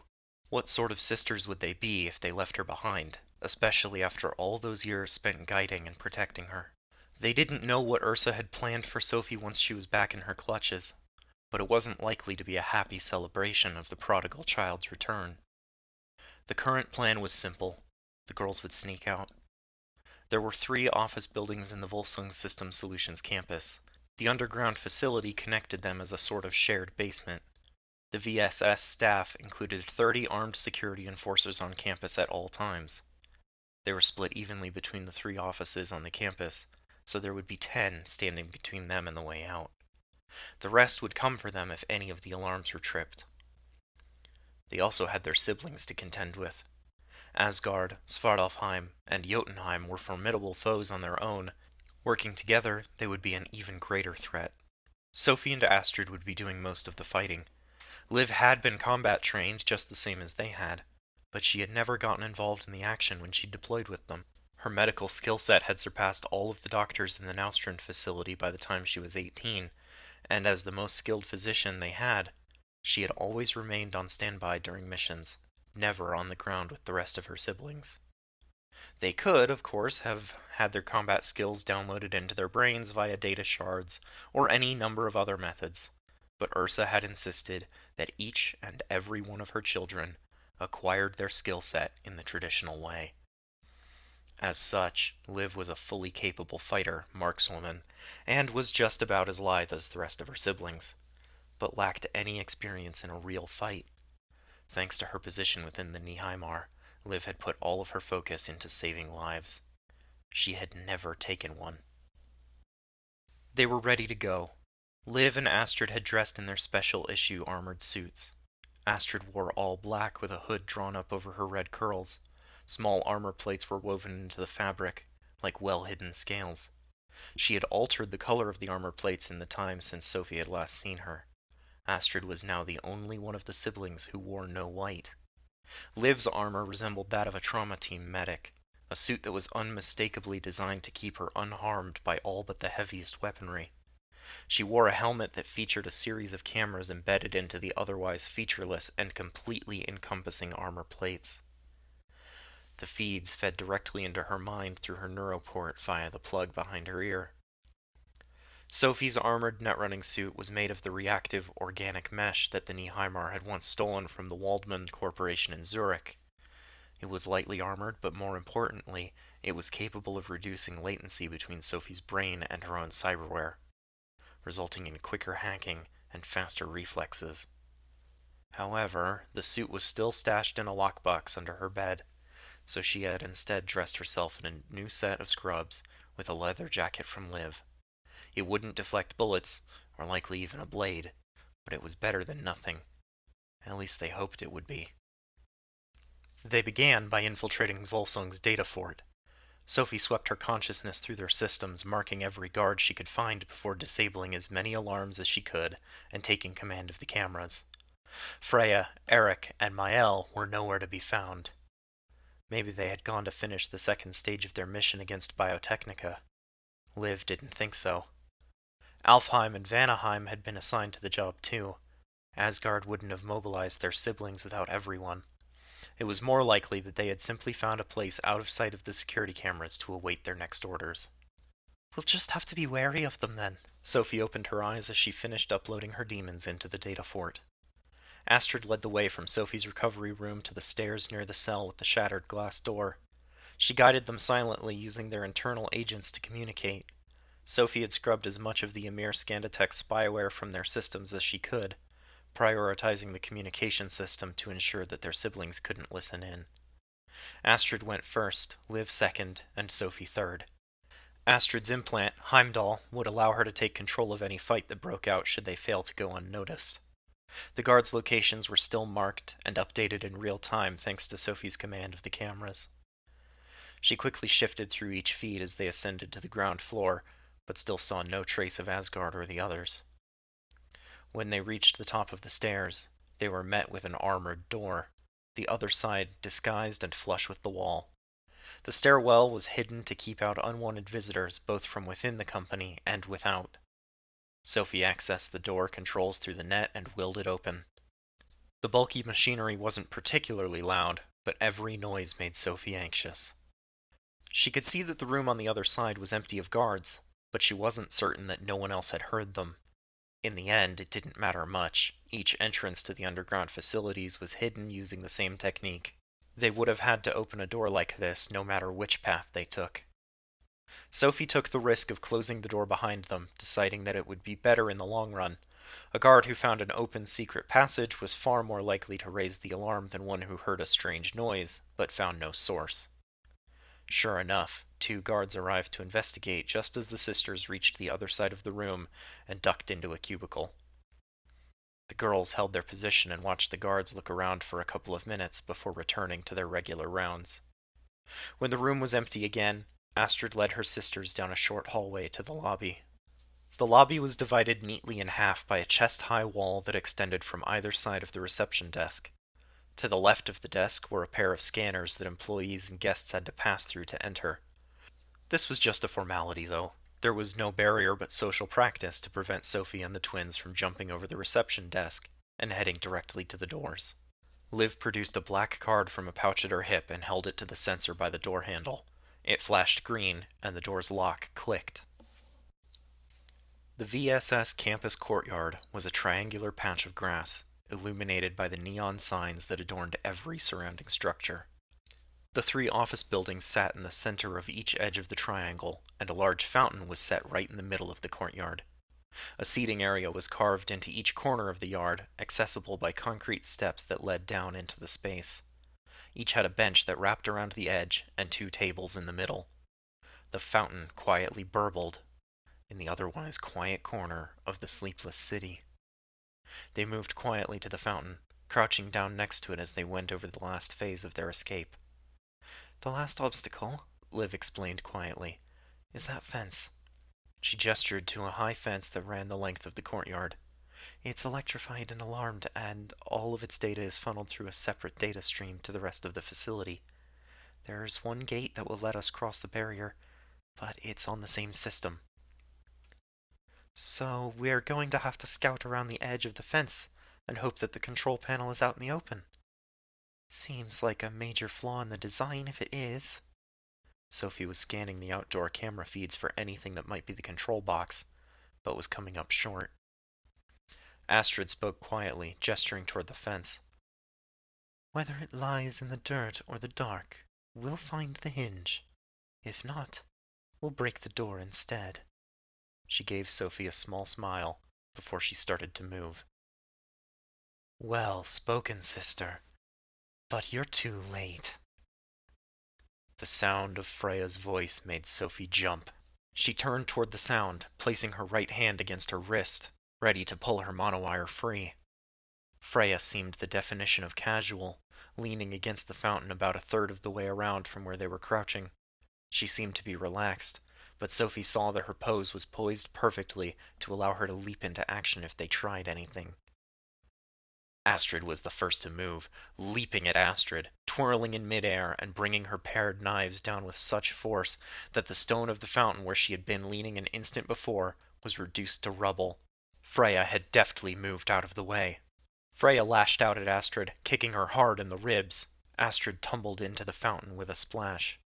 Freya turned to Liv, looking at her with an expression of utter disappointment.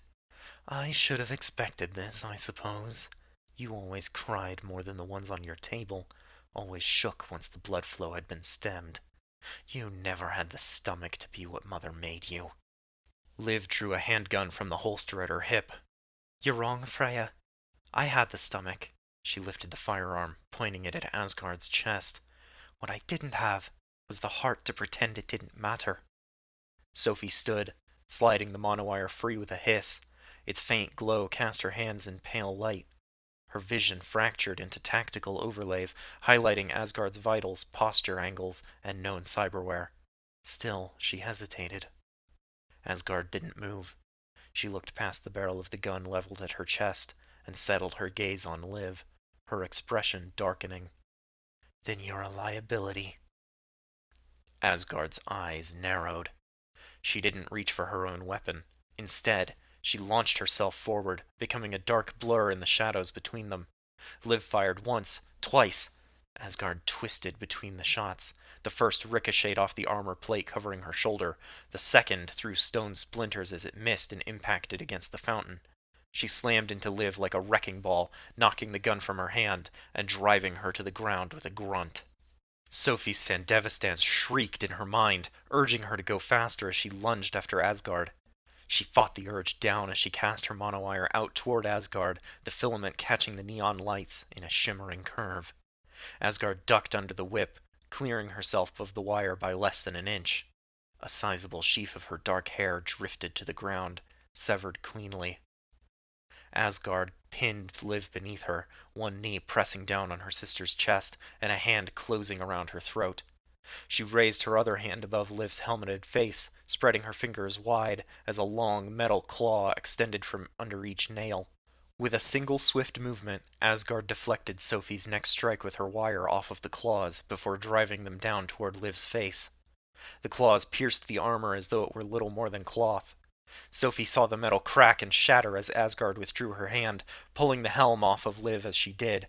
Liv didn't react. Blood began to pool beneath her, reflecting the night in crimson. Sophie heard the sound of water splashing behind her as she charged Asgard once more. Astrid's wet footsteps were closing the distance quickly as she let out a blood-curdling howl. Sophie lashed out with the monowire, aiming wide, hoping for Asgard to try deflecting it again. With a flick of her wrist, the wire hissed against Asgard's claws, but instead of returning to Sophie, the wire coiled around Asgard's fingers and wrist. Sophie pulled hard, and two of Asgard's fingers went flying. She had managed to avoid losing her entire hand, but couldn't avoid Astrid's charge as well. Astrid plunged one of her knives into Asgard's side, sparks flying as the blade punctured and ground against an armored plate. They tumbled to the ground. Sophie ran to join them, but the skirmish had alerted the guards. Sophie dropped to the ground as several shots rang out, rolling sideways a few feet before quickly jumping up again. She launched a quick hack at each of the three guards that came into view first, causing sparks to erupt from the ports at their necks as they collapsed. More shots were fired. The Sandevistan screamed louder than ever as she barely avoided acquiring several bullet holes. Again she fought through the sensation. The guards were out in full force now, spilling out of each of the three office buildings to surround them. Sophie heard Astrid and Freya trading blows behind her, but couldn't turn to look. Bullets whizzed past her as she sprinted toward the nearest group of guards. She flew at them wildly, the monowire spraying blood as she sliced through the guards without hesitation. She slew 8 of them before she was able to stop and turn back toward the rest of the conflict filling the courtyard. Behind her, Asgard had managed to throw Astrid off of her and rise to her feet. Astrid was dispatching guards with the same ferocity she had tackled Asgard with. Several lay dead around her, and she drove her knife under the chin of another as Sophie ran to rejoin her. Asgard had retreated behind the now dwindling reinforcements and seemed to be bandaging her hand. Before Sophie crossed even half of the courtyard, she was struck hard in the back. Pain erupted in her side, and her biomon informed her that 2 of her ribs were broken. She tried to rise, but was kicked hard on the same side. Her vision went white as pain bloomed anew. "Now where were we, little sister?" Svartalfheim sneered. He grabbed Sophie by the hair before dragging her back in the direction she had just come from. As they approached the corner of the triangular field, he threw her down the stone steps and into the sunken seating area. Sophie crashed into one of the tables, and her biomon alerted her that another rib had just cracked. Sophie rolled painfully onto her back as Svartalfheim sauntered down the stairs. He was obscured by shadow, but she didn't need to see him to know the wicked smile on his lips. He crouched down next to her, stroking her cheek with his hand. "No interruptions this time." He slipped his personal link into the port behind her ear, and she could feel him worming his way through her systems again. Sophie tried to scream, but the breath caught in her chest. Her system spasmed with electrical agony, her visual display erupting in broken code and error signals. Eric's jack-in wasn't surgical. It was a forced entry, jagged and violent. Her limbs seized as her interface was overloaded. Finally, the scream ripped its way through her chest. Eric's voice was like sandpaper as he whispered in her ear. "That's right. Let it out. You sound almost human when you scream." He brushed a strand of hair from her face, like a lover. Sophie trembled, every system flaring red. She couldn't move, her limbs jerking at random, her own body refusing to acknowledge her commands. Eric's signal was ripping through her systems, hijacking her cyberware, forcing access protocols wide open. Her thoughts fragmented. Every thought was echoed by pain. "Look at you," he whispered, his tone mock gentle. "Still trying to fight, still clinging to that little spark." Sophie tried to push him away, tried to move at all, but her arms convulsed uselessly. A wave of heat bloomed behind her eyes as Eric dug deeper, carving through layer upon layer of defensive ice. "You always had the most elegant code. Clean lines, sharp demons, almost beautiful, really." He paused, running his fingers through her hair. "And now I get to see what happens when it finally breaks." Her vision fractured again, reduced to broken strings of light. Sophie whimpered as Eric traced a finger down her sternum. "Don't go quiet on me now," he purred. "That sound, it's the one thing you ever got right." His fingers slid behind her neck again, tapping at her neuroport. Scream for me again, sister. Let's see what else is still buried in that skull. His code stabbed deeper. She felt it in her spine, threatening to jolt her speedware to life. Every error message became a scream in her head. She was reduced to pulses, fragments, glitches. He wasn't just overriding her cyberware. He was trying to erase her. Stop, she choked. Blood began to drip from her nose. Eric, please. No. She couldn't feel her fingers. Her legs twitched against the concrete. He was reaching for her core, the part that made her who she was, the memories, the instincts, the identity she'd clawed out for herself. His digital fingers crawled along like a virus.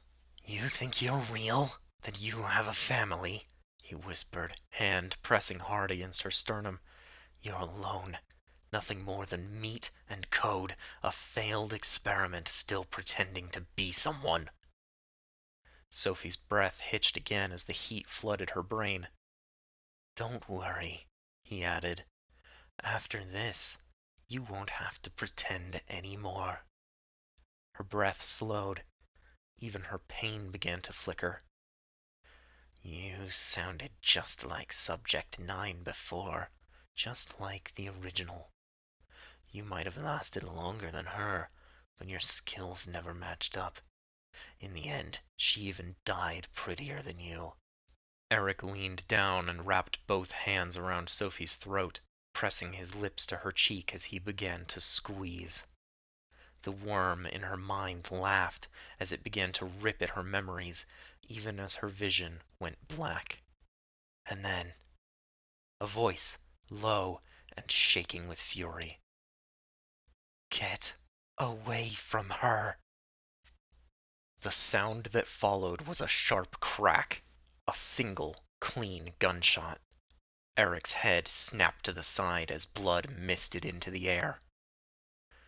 She screamed, Eric, and you enjoyed it.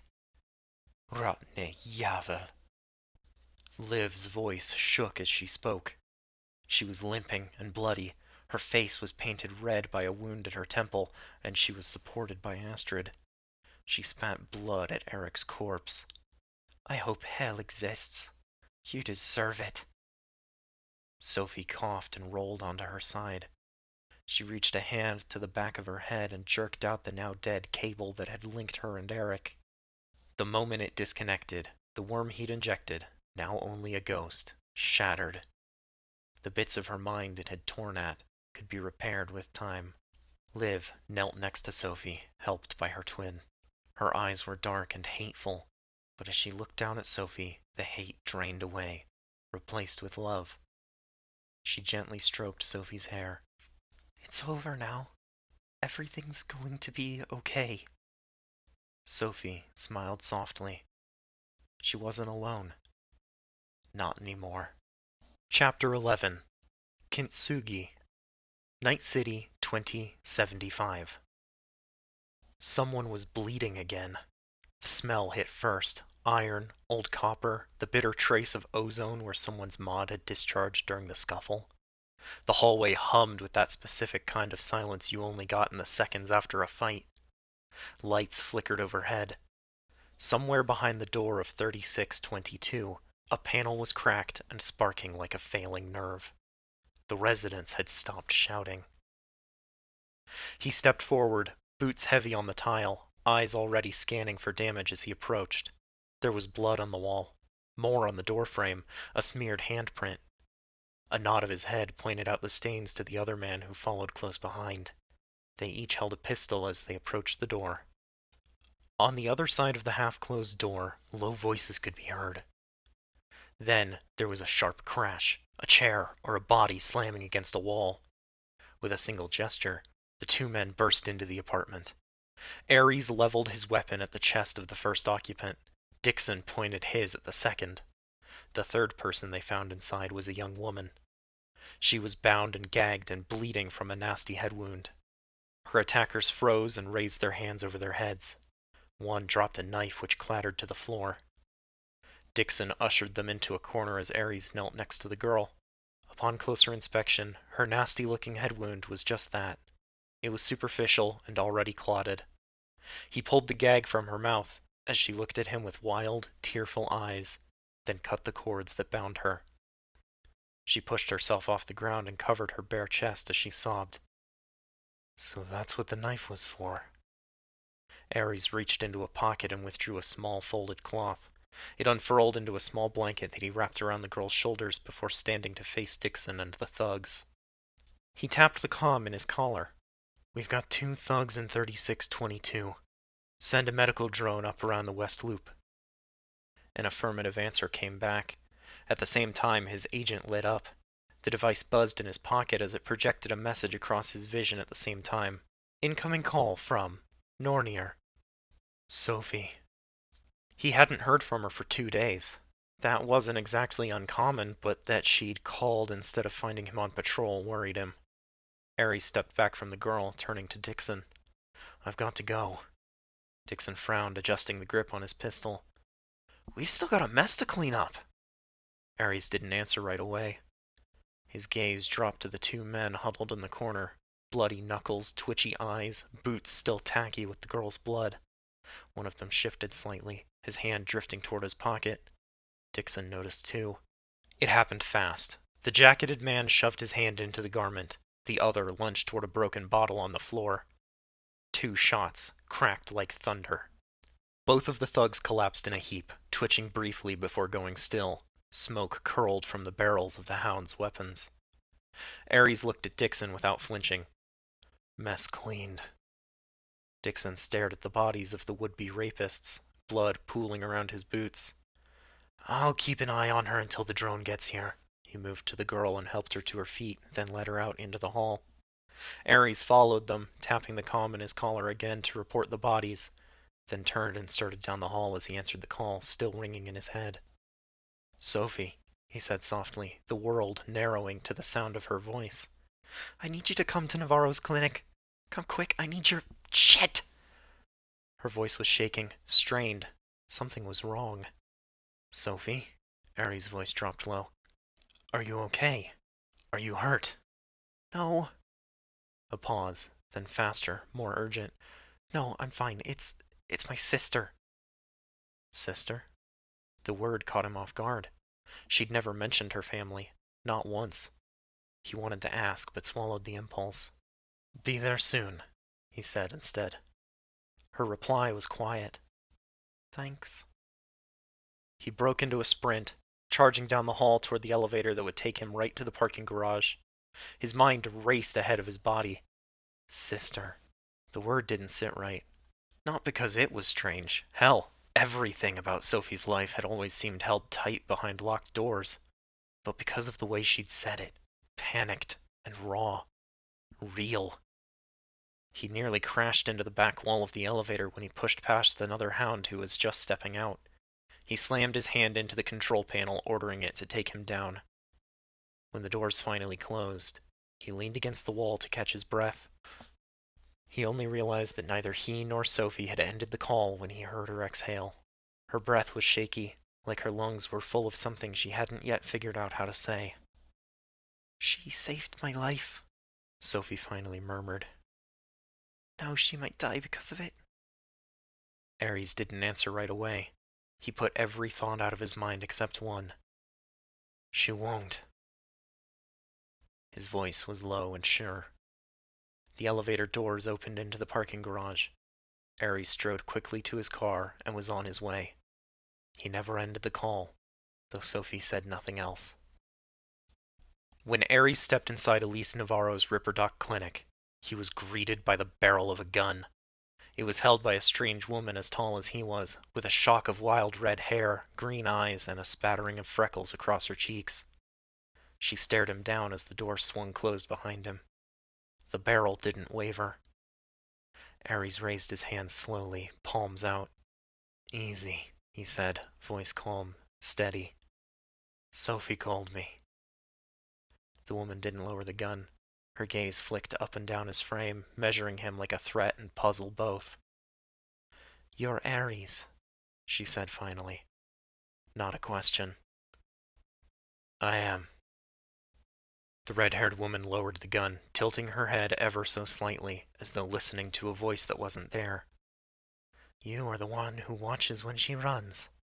The man with eyes like a gathering storm. She stepped back and gestured him further in. You may pass, flame-touched. Ares didn't have time to be off-put by her strange speech pattern. He quickly stepped past her and into the darkened workshop. It was cluttered, cybernetics scattered across every surface. In the back, a light shone past a rack of hanging cybernetic limbs. Ares moved deeper into the clinic, boots clicking against the steel-grated floor. The workshop was dim, lit mostly by the cold glow of sparse desk lamps and the overhead light in the back. The shadows cast by the hanging limbs made the space feel more like a butcher's shop than a place of healing. He found them in the back, under the harsh white light. Navarro was hunched over a table where another young woman with red hair lay. Bits and pieces of an armored suit were scattered across the floor. The woman on the table was barely conscious, her face pale and soaked in sweat. Crimson smeared her face inside. Navarro's gloved hands moved with methodical speed, soaked in blood and antiseptic. Sophie stood nearby.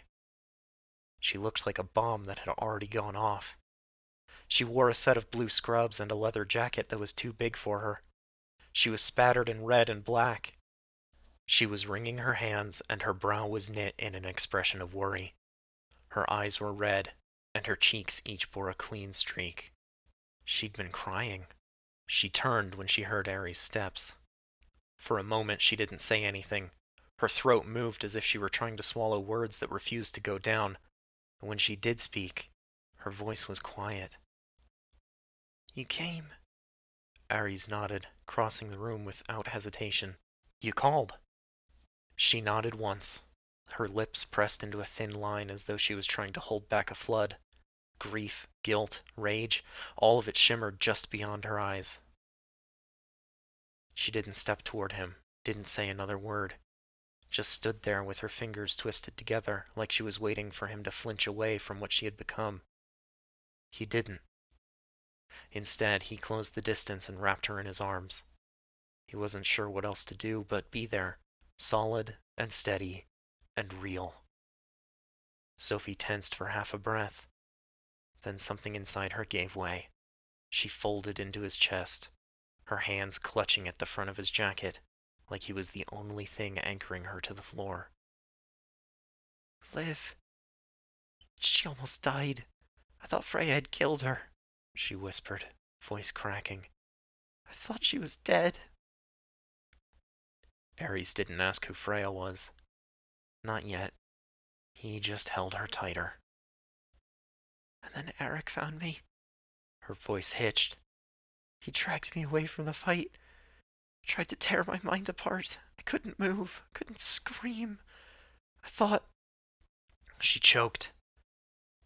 I thought that was the end. But Liv, she shot him. She killed him. She paused, sobbing into his chest. She saved me again. He gently stroked her hair, not sure what to say to comfort her. On the table, Liv stirred faintly. Navarro didn't pause her work. Her voice was calm and clinical. Vitals stabilizing, internal bleeding's under control. Sophie let out a breath like it had been trapped in her chest for hours. Ares felt it against his chest. Her weight leaning into him just a little more. She seemed small and fragile now. He looked past Sophie to the girl on the table, then to the other redhead, still guarding the door. His jaw tightened. This family was unlike any he'd ever known. But whatever it was, whatever Sophie had just let him glimpse, it was real, and it was hers. He made a silent vow that he would protect it, just as he would protect her. He stroked a hand down her back. Tell me what you need. Take me home, she whispered. Please. The car coasted into the mega building H5 parking garage. Strip lights buzzed overhead, casting long shadows between rows of other vehicles. A neon green sign depicting the Wirehound's insignia pulsed faintly near the elevator. Ares eased the car into a spot near the lift and killed the engine. The silence left behind was heavy. Sophie had been explaining things as he drove, but Ares wasn't sure he fully understood. A secret military program that had used children, enhancing them with cyberware and turning them into killers. It made Arasaka and Militech look downright conscientious.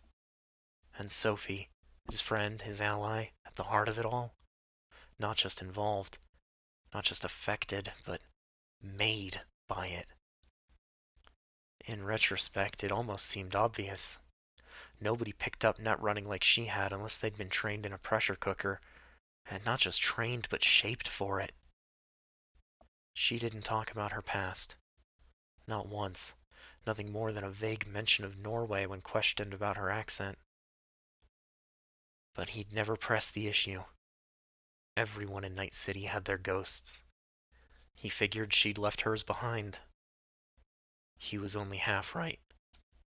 What she'd left behind hadn't stayed buried. It had followed her, clawed its way back into her life with blades and blood and fire.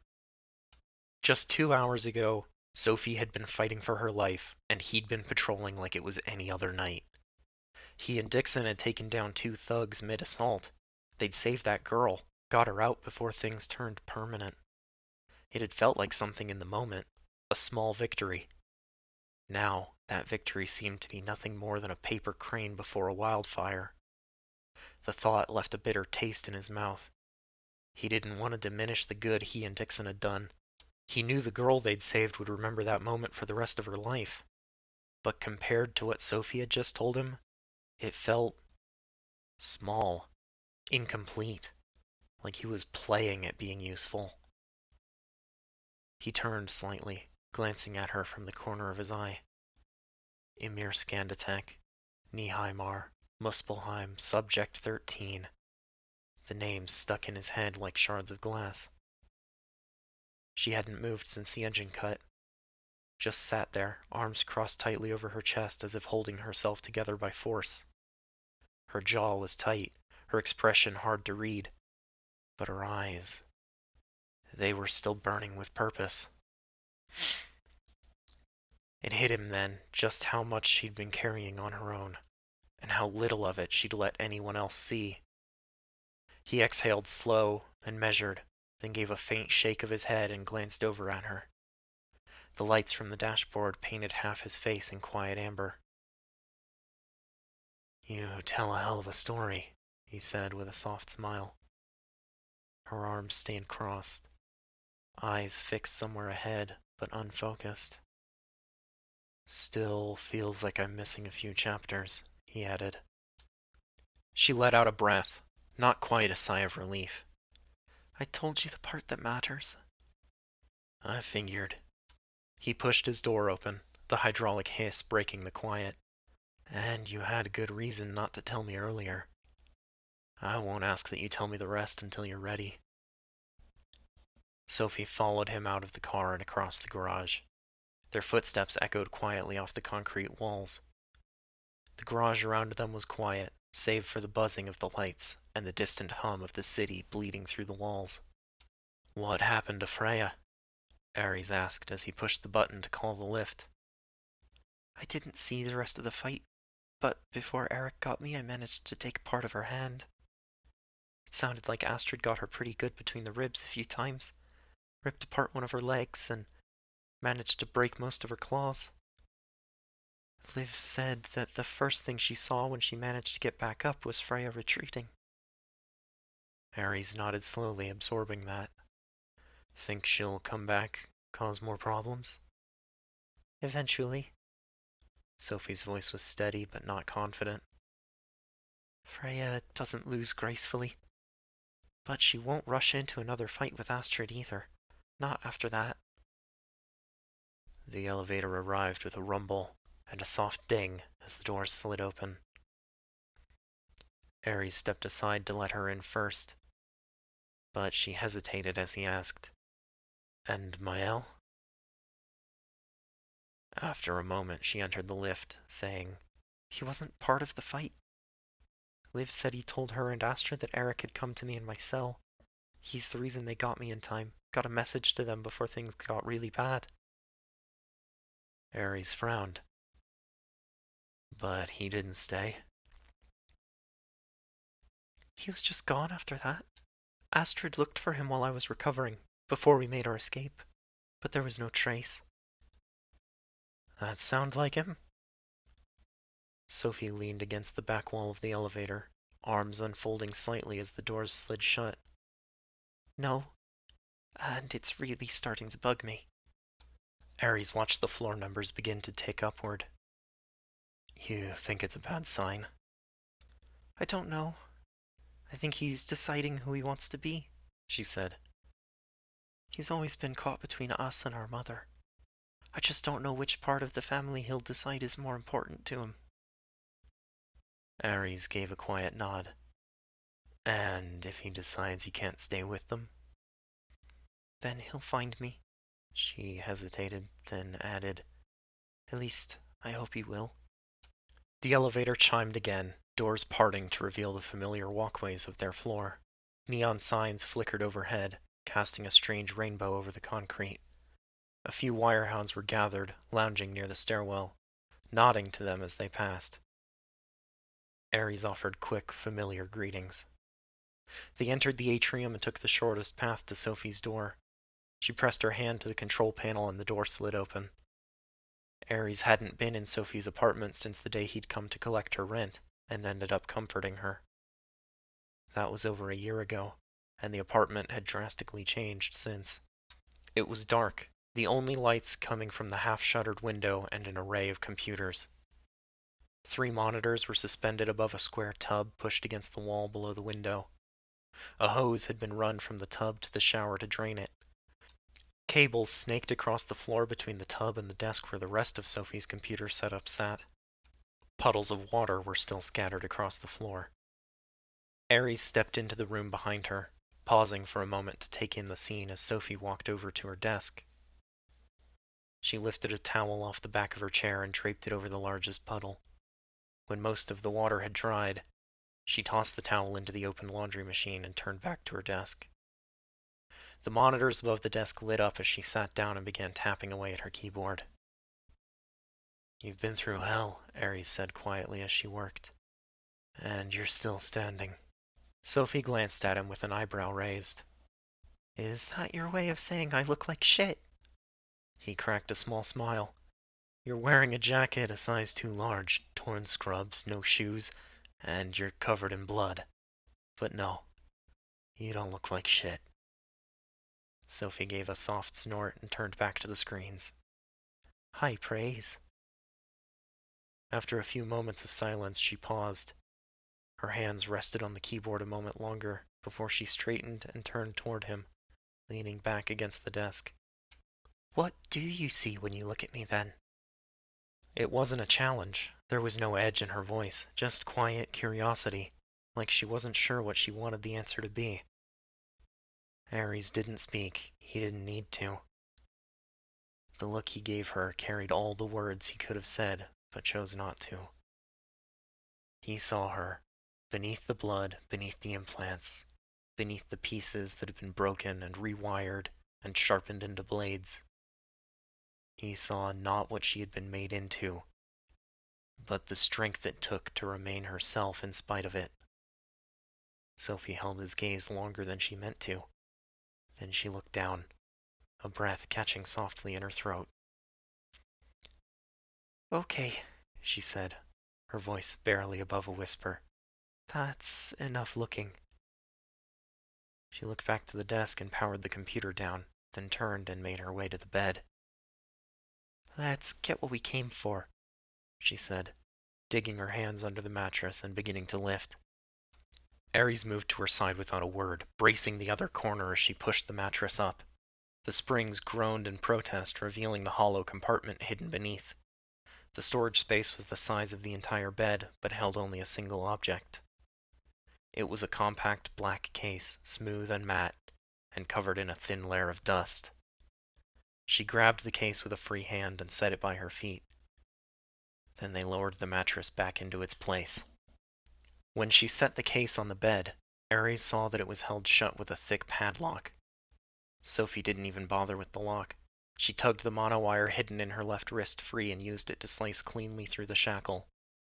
The wire slid back into its port with a hiss as she popped the lid of the case open to reveal a neatly folded bundle of black cloth. Ares watched as she carefully unfolded the bundle, the cloth whispering as it spread across the bed in even layers. Inside were the pieces of a net-running suit. Lightweight mesh and flex fiber interwoven with white armor plates. No corporate branding, no serial numbers, just sleek functionality. It wasn't flashy gear. The armor was minimal by design, covering only the vitals and the parts of the limbs most likely to catch a blade or block a blow. Beneath it all, the bodysuit shimmered faintly under the light, its weave impossibly fine, almost alive. He reached out to touch the fabric. "This is what you wore back then?" "Mm-hmm," Sophie murmured. "It was designed specifically for me." She flipped the suit over to look at the back. "I was 14 when we stole the tech from the Waldman Corporation in Zurich. I wore it every time we deployed following that mission." "And when you escaped," Ares deduced. "It was originally designed for space and pressure suits, but Mother evidently thought it would be put to better use as the base of a net-running apparatus.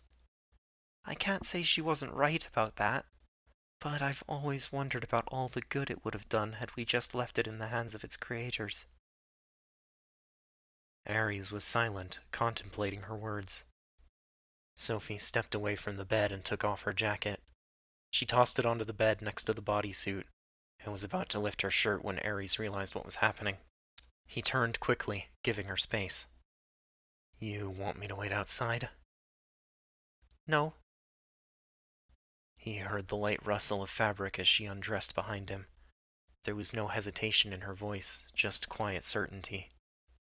Ares didn't move. He kept his eyes fixed on the wall on the far side of the bed. Hands relaxed at his sides. The blue scrubs joined her jacket on the bed. First the shirt, then the pants. The soft sounds behind him stilled, leaving only the quiet hum of the city beyond the window. Ares kept his eyes forward. The bodysuit still lay on the bed next to him, waiting. He could see the mesh fabric shimmering under the window's half-light. Then he felt her arms sliding around him from behind, slow and deliberate, bare and warm. Sophie's forehead came to rest gently between his shoulder blades. She didn't say anything at first, just breathed in like she needed the stillness. Like she needed him. Ares froze, just for a moment. Not because he was uncomfortable, but because he didn't want to move too soon and shatter whatever fragile thing this was becoming. "Thank you," she murmured, her voice low, close. "For so long, I felt like something broken, like I didn't belong anywhere. I don't feel like that anymore." He let out a slow breath, still forming his words. He turned around. She loosened her grip as he moved, but the moment he faced her, she pulled him in tighter than before. Not in fear, not in weakness. In trust, a rare and deliberate gift. Ares wrapped his arms around her without hesitation, holding her with the same steadiness he always carried in the field. But this was different. There was no urgency, no danger to ward off. Just her.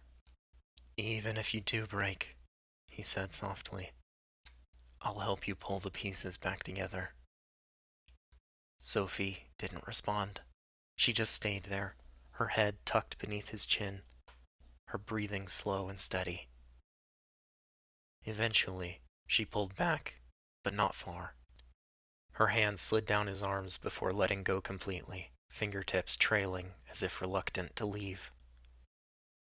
Her eyes met his, steady now, but still soft around the edges. Beautiful. She stood a head shorter than him, her slight frame caught in the muted glow from the window. She was lean, her body shaped for movement and endurance, not vanity. Her chest was subtle, her silhouette unassuming. Nothing exaggerated, nothing crafted for attention. She didn't posture, didn't try to impress.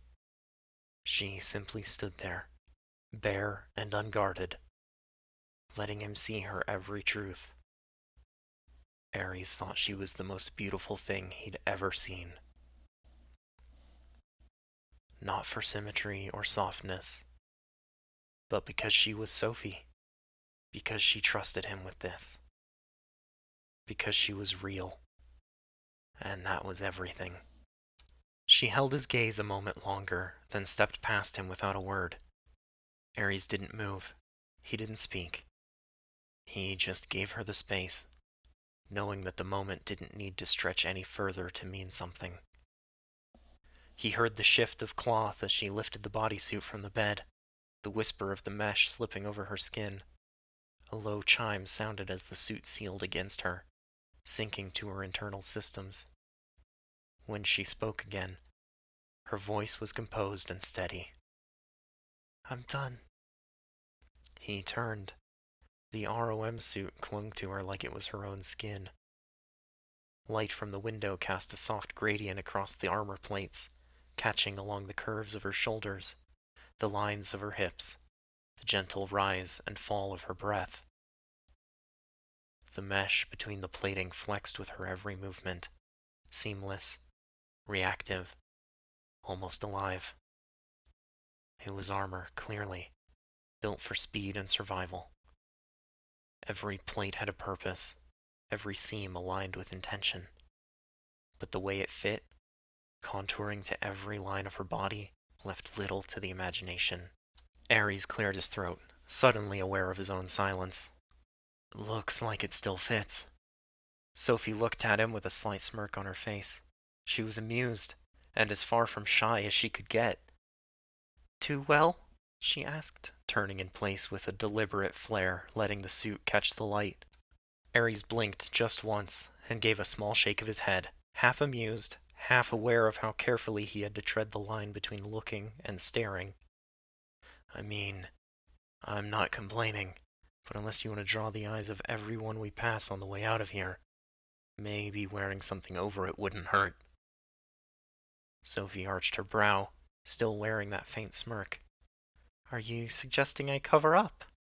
"I'm suggesting that you don't stop any hearts or start any riots on the way out." She tilted her head like she was entertaining the idea for a second, then shrugged. "Fair enough." Her eyes drifted to the blue glass panel on the opposite side of the room. Her eyes flashed, and the panel slid open, revealing a small walk-in closet. "All right then, you pick." Ares blinked again. "What?" "You want me to put something on over it?" She gestured to the closet. "Knock yourself out." He hesitated. Sophie caught the look on his face and grinned. "What's wrong? Afraid you'll pick something unflattering." "I'm more worried I'll pick something that makes you laugh at me for the next 10 years. 10 years, huh? Think we're gonna make it that far?" she asked, voice light, but with something genuine flickering beneath it. Ares gave her a pointed look, diminished slightly by the hint of a smile at the corners of his mouth. "Guess that depends on whether or not you laugh me into an early grave." Sophie giggled. "No promises." "You're enjoying this way too much." "A little," she admitted, leaning on the wall outside the closet. "Honestly, I'm just not sure what to choose. I've never worn layers with the suit before." That made him pause, the smile dropping from his lips. "Seriously?" She nodded. "The suit reacts to my environment. The mesh was intended to be worked into spacesuits or diving gear, but once Mother Scientists got their hands on it, they fine-tuned it for all sorts of other environments. Heat, cold, dry, humid, you name it. The suit adjusts the environment and regulates my bodily responses accordingly." Ares stepped into the closet, brow furrowing slightly. "And they never gave you anything to wear over it?" A scarf and a hat once, when we were at a Militech site in northern Alaska during the winter, she said with a faint shrug. But that was the exception. We didn't operate in public. No one was supposed to see us, let alone what we were wearing. He ran a hand over the edge of a hanging rack, eyes scanning the rows of folded garments and suspended outerwear. You know you're leaving fashion choices to a guy with exactly one jacket. Hey, you make it work, Sophie said, peeking around the doorframe with a teasing tilt to her head. Besides, you're the one who said not to start a riot. I figure that makes you the expert on public-facing armor etiquette. Ares huffed a soft breath through his nose, crouching to check a lower shelf. Armor etiquette. That a real thing now? You tell me, soldier boy. Ares smiled, shaking his head as he sifted through her clothes. Pretty sure it's not covered in any field manual I've ever read. He straightened up and looked back at the hanging rack, fingers trailing along the edge of a few garments before pausing on something dark, tucked slightly to the side. He pulled it free carefully. A charcoal gray yukata, unpatterned, its lines clean and minimal. The fabric was soft and unassuming. He pulled it from the rack and held it up for her to see. This one, he said. I think it'll hide the armor well, and should be loose enough that the plates won't snag and it won't impede your movement. Sophie took it from his hands with a quiet nod, her fingers brushing his. That was a gift from Mrs. Higashi down the hall. I didn't have the heart to turn her down. She unfolded it slowly, eyes scanning the garment as if trying to picture herself in it. It's a little different from my usual look. Doesn't mean it's wrong for you. She turned away as she slipped the garment on. It wrapped easily around her, sleeves loose but not billowy, the hem falling just below her knees. She tied the sash at her waist, adjusting and cinching it down in a clean motion, then rolled her shoulders, testing the movement. Ares gave her a once-over, nodding and hoping she couldn't hear his heartbeat quicken. Nope, not your usual, but it suits you. She glanced down at herself, then gave him a smile. I'll take it. She stepped past him into the closet and began pulling clothes from a cardboard box tucked in the corner.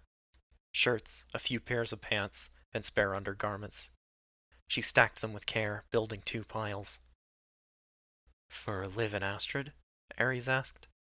Will they fit? She nodded, not looking away from her task. All they've got is their armor at the moment. Liv's is busted, and apart from the jacket that I was wearing, would you grab it, please? They didn't bring any of their things from the Volsung campus. I picked these up at a thrift store a few months ago.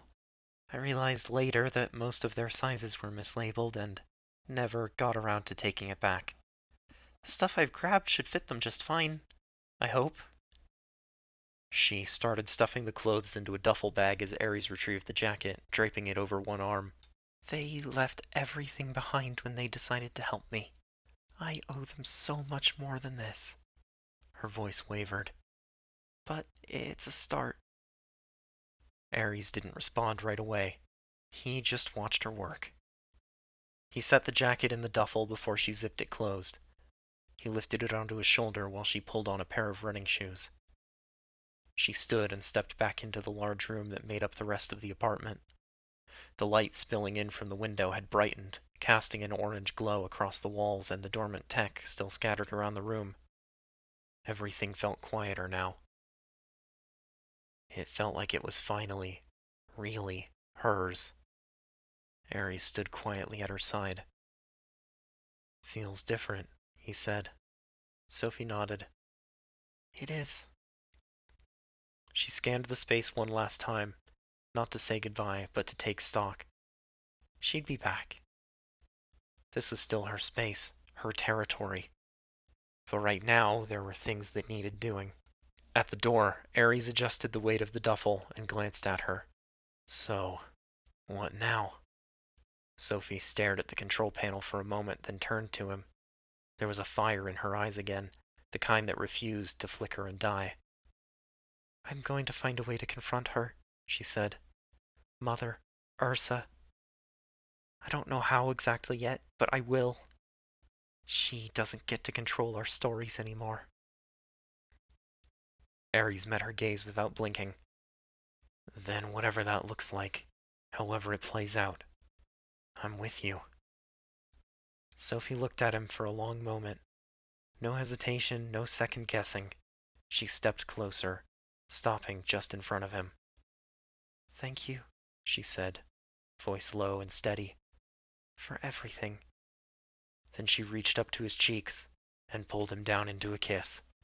It wasn't rushed, it wasn't uncertain. It was deliberate, grounded in everything they'd shared, everything he'd seen of her, everything she trusted him to hold on to. When she finally pulled away, her hand lingered on his cheek. We've got work to do, she said. Ares smiled. I'm right behind you. She hit the door panel, and it slid open with a soft hiss. They stepped through together, the hall lights washing over them as the door sealed quietly behind. Chapter 12. Gleipnir, Night City 2075. Navarro's clinic buzzed with tension, the air tight and heavy. Sophie sat cross-legged on the floor, the black mesh of her armored suit hugging her close beneath the clothing Ares had chosen for her. A data shard danced across her fingers like a magician's coin, its flickering edge catching the light. Ares lingered near, watching closely. A backpack sat by his feet, hastily packed with tools and weapons from his apartment in H5. On the medical table, Liv sat upright, spine straight, left arm raised above her head, eyes fixed somewhere distant as Elise Navarro finished stitching the last angry gash along her ribs. Her breathing was even, but her fingers betrayed her. They flexed and curled rhythmically, a subtle sign of unease. Not pain. Liv could handle pain. It was the waiting that unsettled her. She was used to being the one with steady hands, the one delivering care, not receiving it. She didn't speak, didn't complain, but there was a quiet impatience in the way her eyes flicked towards Sophie and Ares, as if she were mentally pacing the room while her body was forced to remain still. Astrid stood near the doorway, dark and composed in the clothing Sophie had chosen for her. Simple, practical, quiet. Her eyes were far away, and every so often her lips moved in silence, a private conversation unfolding somewhere beyond her gaze.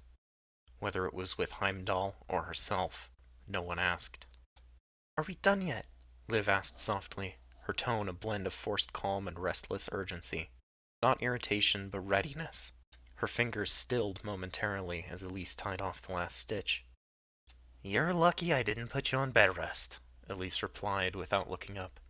You keep moving around like this, and I still might have to. Sophie spoke before Liv could protest. She let the shard settle in her palm. We need a way out of Night City. A flight to Oslo, fast. Ares shook his head immediately. Not through NCX. Orbital Air's security is corporate military grade. Full biometric profiling, armed checkpoints, drones, behavioral scans. We could probably buy tickets legitimately, but I don't figure any of you are willing to endure that delay. Even if we did, we couldn't travel with our gear. They disable every bit of chrome weaponry, down to smart gun links.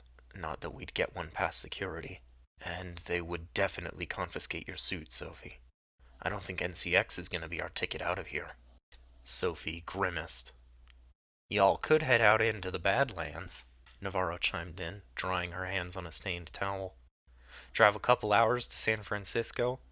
There's a little airport there. An old-fashioned airplane will take about 10 times longer to get to Norway than one of Orbital Air's, but it'll get you there all the same. Astrid tilted her head slightly, gaze distant. Her voice was clear but threaded with that familiar, unsettling calm. Perhaps the gate that bore us still stands unguarded and unused. Ares blinked a few times at her before turning to Sophie for help. I've never been great at poetry, but you two always seem to know what Astrid means. Could one of you translate? Sophie couldn't help but smile at him as he asked. She means the plane Mother sent us here on, Liv said, sliding off the table with a wince. It's a private transport owned by Ymir, or one of its shells, I'm not sure. The important thing is, if it's still at NCX, we might be able to use it. We wouldn't need tickets or clearance from orbital air, just one checkpoint to prove we're the registered party. After that, it'd be ours to take. And if it's not there? Ares frowned, arms crossing. He looked between the sisters, clearly weighing the risks none of them had said out loud yet. Worst case, we tip someone off. NCX logs the query, flags it. Emir gets notified. Best case, it's empty space and we're back to square one. Liv's eyes glowed blue for a moment before she swore under her breath. Damn it. My access has been revoked. I can't access the Emir subnet to check. My bridge has been burned as well, Astrid said as her eyes dimmed, returning to their usual green. No one spoke for a moment. The silence pressed in, growing thicker with every second. Elise moved quietly in the background, scrubbing her tools and saying nothing. Ares kept watching Sophie, his concern unspoken, but plain in his posture. Sophie drew in a deep breath and looked down at the shard cradled in her palm. It seemed almost to pulse coolly against her skin, like something waiting impatiently to be rediscovered. There's a piece of it left, Sophie thought to herself. Just considering looking into the void again sent shivers down her spine. I think I can get in. All eyes fell on her as she rose to her feet, clutching the shard in her hand.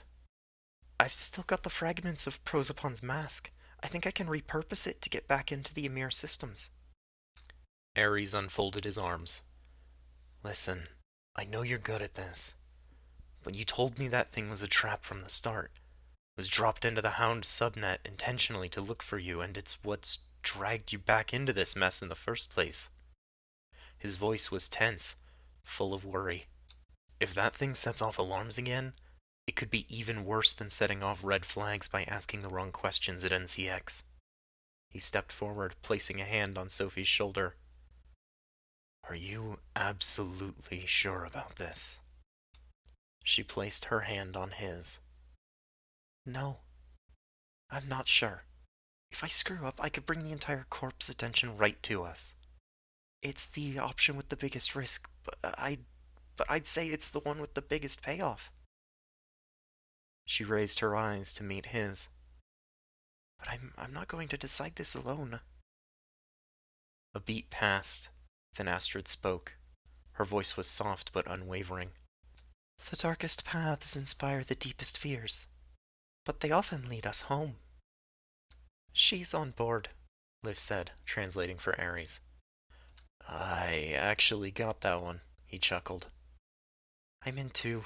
I trust you, Sophie. If you think this is our best course of action, I say we take it, Liv continued, the last of the tension falling from her shoulders. Sophie looked at them, Liv, Astrid, and Ares. Finally she turned to Elise, who didn't speak, but gave a small nod from where she stood at her cleaning station. She turned back to Ares and felt her cheeks growing warm as he gently squeezed her shoulder. Oh, you two are so cute together, Liv burst out giggling. Sophie's face immediately went bright red. She turned to Liv, who looked as though she might topple over in her laughter. I'm sorry, I just couldn't hold it in any longer, she gasped, still giggling. Astrid's lips curled into a smile too, but she did a better job of containing her amusement. Sophie rolled her eyes, but allowed herself to smile as well, especially since Ares made no attempt to protest, or even lift his hand from her shoulder. A quiet strength filled her heart as she sat on the floor once more and pressed the data shard into one of the slots behind her ear. The world shifted around her, pixelating as she closed her eyes. She felt the mesh of her bodysuit pulsing against her skin, electrical signals amplifying as she crossed the border into cyberspace. Okay, Sophie said, more to herself than anyone else. Let's see if the devil left the door unlocked. She stood on the surface of a frozen lake amid a snow-covered forest. From within the lake, it emerged. The bodiless mask was smooth and featureless, like a mannequin with red eyes. It rose from the lake, ice crumbling as it surfaced, fractures spiderwebbing across the surface with every motion. Cold static spilled across the back of her skull, washing over her nerves like liquid nitrogen. There was no voice, but she felt its presence like the echo of an old god, cracked and silenced, but not yet dead.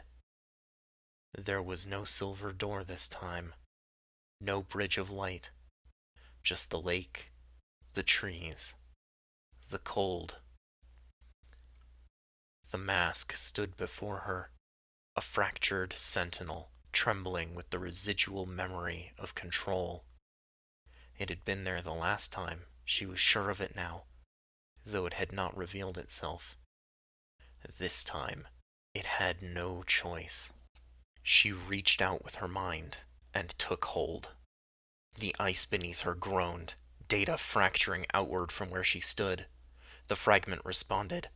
A tether of red light arced from its eyes to her chest, seeking identification. Subsystem. Intellect Mask 13. Access query. User identifier. User designation. Muspelheim. Sophie didn't even hesitate. She lashed out with her own code, injecting a demon into the core of the mask. User designation overwritten. User designation Nornir. Authority protocol revision. Custom root key injected. Access granted. The fragment flinched. Static shivered across its blank face, then it bowed under her gaze. The tether remained, but Sophie was in command now. The light stretched from her chest to the mask's forehead. The painted world shifted subtly. Snow flurried across the lake, and from the branches above, two black shapes emerged. The ravens landed on either side of her, watching silently. One tilted its head sharply. The other stared unblinking at the mask. They did not speak. They did not guide her hand. They were there simply to witness what was being reclaimed. The mask began to crumble as it succumbed to her will, until a large gash between its eyes revealed what she sought. The ravens shifted. One snapped its wings and took flight. The other tilted its head again, turning its gaze on Sophie, then spread its wings and joined the other. Sophie stepped back from the edge of the water. "It's there," she said as she opened her eyes. "Platform 6, still docked, still quiet." Ares' SUV rumbled down the cracked freeway, chewing up the distance between Vista del Rey and Del Coronado Bay. The Thornton Merrimack wasn't factory fresh or showroom tuned. It had been gang property long before Ares had laid hands on it. Back then, it was an overclocked mess. One half had been held together with stolen parts, the other with spit and hope. One of the Hound's more unhinged street enforcers, Tyler Montero, a wholly unsavory character who liked to call himself Deathwing, had used it for rough extractions and joyrides alike, until he'd pissed Bite back off one too many times. Sophie didn't know what the final straw had been, and Ares hadn't asked any questions when he'd been handed the keys. He'd just started fixing it. Now, the Merrimack bore little resemblance to the patchwork beast it had been. The long-since compromised primer gray armor had been stripped and replaced panel by panel, and painted a crisp, matte black, without the gaudy color-shifting accents Montero used to swear by. The engine was quiet, purring like a predator on the hunt. The ride was smoother than it had any right to be given the action it had seen. The Wirehound's insignia had originally been clearly emblazoned on either side of the vehicle, but the stylized dog's head, snarling as it trailed live wires from its collar, wasn't visible now. She'd asked Ares about it once, and he demonstrated the Rayfield crystal coat system he'd installed. Thornton vehicles weren't typically integrated with the tech, and he'd lamented the price of installation. As the entire surface of the car changed color before their eyes and completely hid the Wirehound's logo, Sophie had told him she thought it was worth the price. It would certainly be worth it should he ever need to travel incognito. When he agreed wholeheartedly, that had told her all she needed to know about how he really felt about the Hounds. The interior had been rebuilt for purpose, but not just Ares' purpose. It was stripped down, yes, no wasted space, no glam, Reinforced seat rails, a bolted down field toolkit, a modular weapons rig in the back. But tucked up under the dash, hardwired, not aftermarket, was a clean neural interface with top of the line ice defenses and access to every system in the car, from the steering to the weaponry. It was the sort of thing used in high performance runner nests.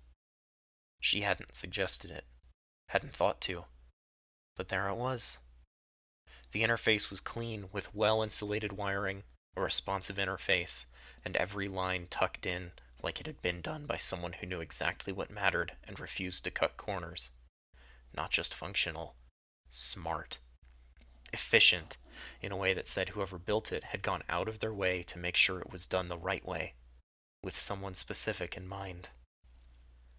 The rig made her work smoother, easier. No friction, no wasted time. She was halfway through reweaving the firewalls of Liv and Astrid's self-ice implants before she'd even realized how much faster it was going. It struck her then, not for the first time, or the last, how lucky she was to have Ares in her corner. Not just for the firepower, not just for the ride. For the quiet effort, the thought, the way he prepared with her in mind even before either of them had known exactly what they were preparing for. Sophie didn't say anything, just took a breath, then dropped back into the code as the Merrimack merged onto one of the elevated lanes threading through downtown. In the back seat, Liv adjusted the seatbelt strap across her chest, careful not to interfere with Sophie's personal link cable, which trailed from the interface port behind her right ear. "We'll reach NCX from the east when we cross the bay to Morro Rock. Platform 6 is one of the private hangars, on the east side of the island, by the runway."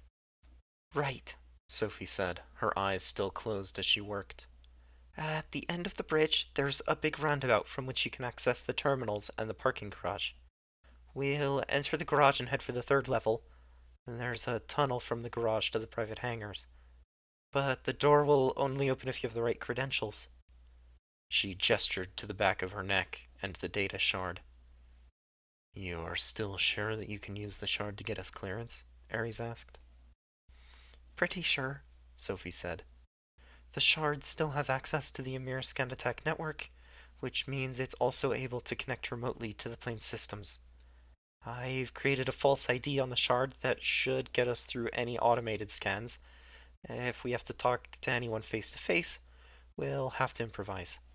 But the ID should still trick their systems." Sophie opened her eyes as she put the finishing touches on her updates to Liv and Astrid's net defenses.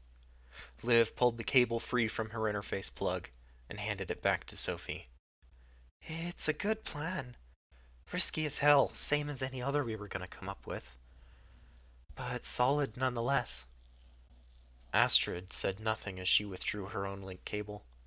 Her eyes remained closed, and Sophie could see dancing lights behind her eyelids. It was a telltale sign that her implant, Heimdall, was feeding her a lot of information all at once. They passed the last sprawl of Corporate Plaza, entering downtown, and the last stretch of city before the bridge. The waters of the bay came into view before long, followed by the towering launch pads of the NCX spaceport and the island of Morro Rock. As Ares started to merge into the proper lanes to cross the bridge, a sharp ping rippled through his passengers. Sophie's hand leapt to his arm as she said, "Stop! Pull over, now!" In moments, they had cut across traffic, narrowly avoided two collisions, skidded around a corner, and come to a halt in a darkened alley behind a seedy-looking club. The Merrimack idled, engine purring like nothing had happened. Ares had both hands still locked on the wheel, knuckles white. He glanced sideways. "Mind telling me what that was about?" Sophie didn't answer immediately, but after a beat, she read aloud the message she had received. "Sophie, Liv, Astrid. Naglfar sighted near the Corporation Street seawall, by Wellsprings Marina. Come now. Signed Mael." Following the signature were two words. Jotunheim, crossed out, and Fenrir. The message hovered in her vision like a ghost, stark and unmistakable. Ares frowned. "Naglfar?" "The ship of the dead. Nail by nail it is built from what the living leave behind. Ares blinked, still confused by Astrid's words. The ship of the dead, Liv echoed. Made from the fingernails of the dead warriors it carries to their final battle in Ragnarok. Ares nodded slowly. Sure, but in this case? Sophie touched his shoulder.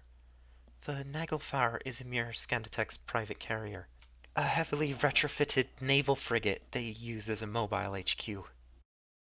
For Mother's personal use, Liv added. If it's here, so is she. Ares frowned again. And it's just parked in the bay? So Mael says. But we don't know for sure, Sophie said quietly. I can confirm that the message is from Mael, though. He didn't mention the plane, Liv said, brow furrowed. So he doesn't know what we're planning. The plane could still be safe, Ares offered, then shook his head. Or it could already be compromised. If we skip NCX, we might be dodging a trap. Or walking right into another. Sophie stared through the windshield, her mind spinning. They were operating on nothing but guesswork now. She had no idea what Miles' intentions were. He might be out to help them, or not. There would be no knowing until it was too late. Ares glanced at her. We're gambling either way. The dice were cast the moment we ran, Astrid said softly. But the wolf's howl is not wasted on ghosts. He calls to the living. Sophie turned, catching Astrid's gaze. You believe him? Astrid nodded. I do. Ares looked between them. Then we check. He didn't hesitate, spinning the Merrimack out of the alley's shadow, tires spitting smoke as they rejoined the flow of traffic. The spaceport atop Morrow Rock slowly disappeared from view between the towering buildings surrounding them. They drifted slowly down Corporation Street to the end of the seawall that cut the Wellsprings Marina off from the rest of the bay. Ares eased the car onto the empty sidewalk before cutting the engine. The place was empty. No tourists, no dock hands, no early joggers. Just one figure by the railing near the end of the road. A young man. Lean, angular, dark hair, a thin, uneven beard that hadn't seen a razor in one day too many. He wore a hooded jacket that looked a size too big, and boots scuffed raw at the toes. His posture was casual. Too casual, almost. But there was a tension in his shoulders. He held himself as though he were braced for a shockwave that hadn't arrived following an explosion.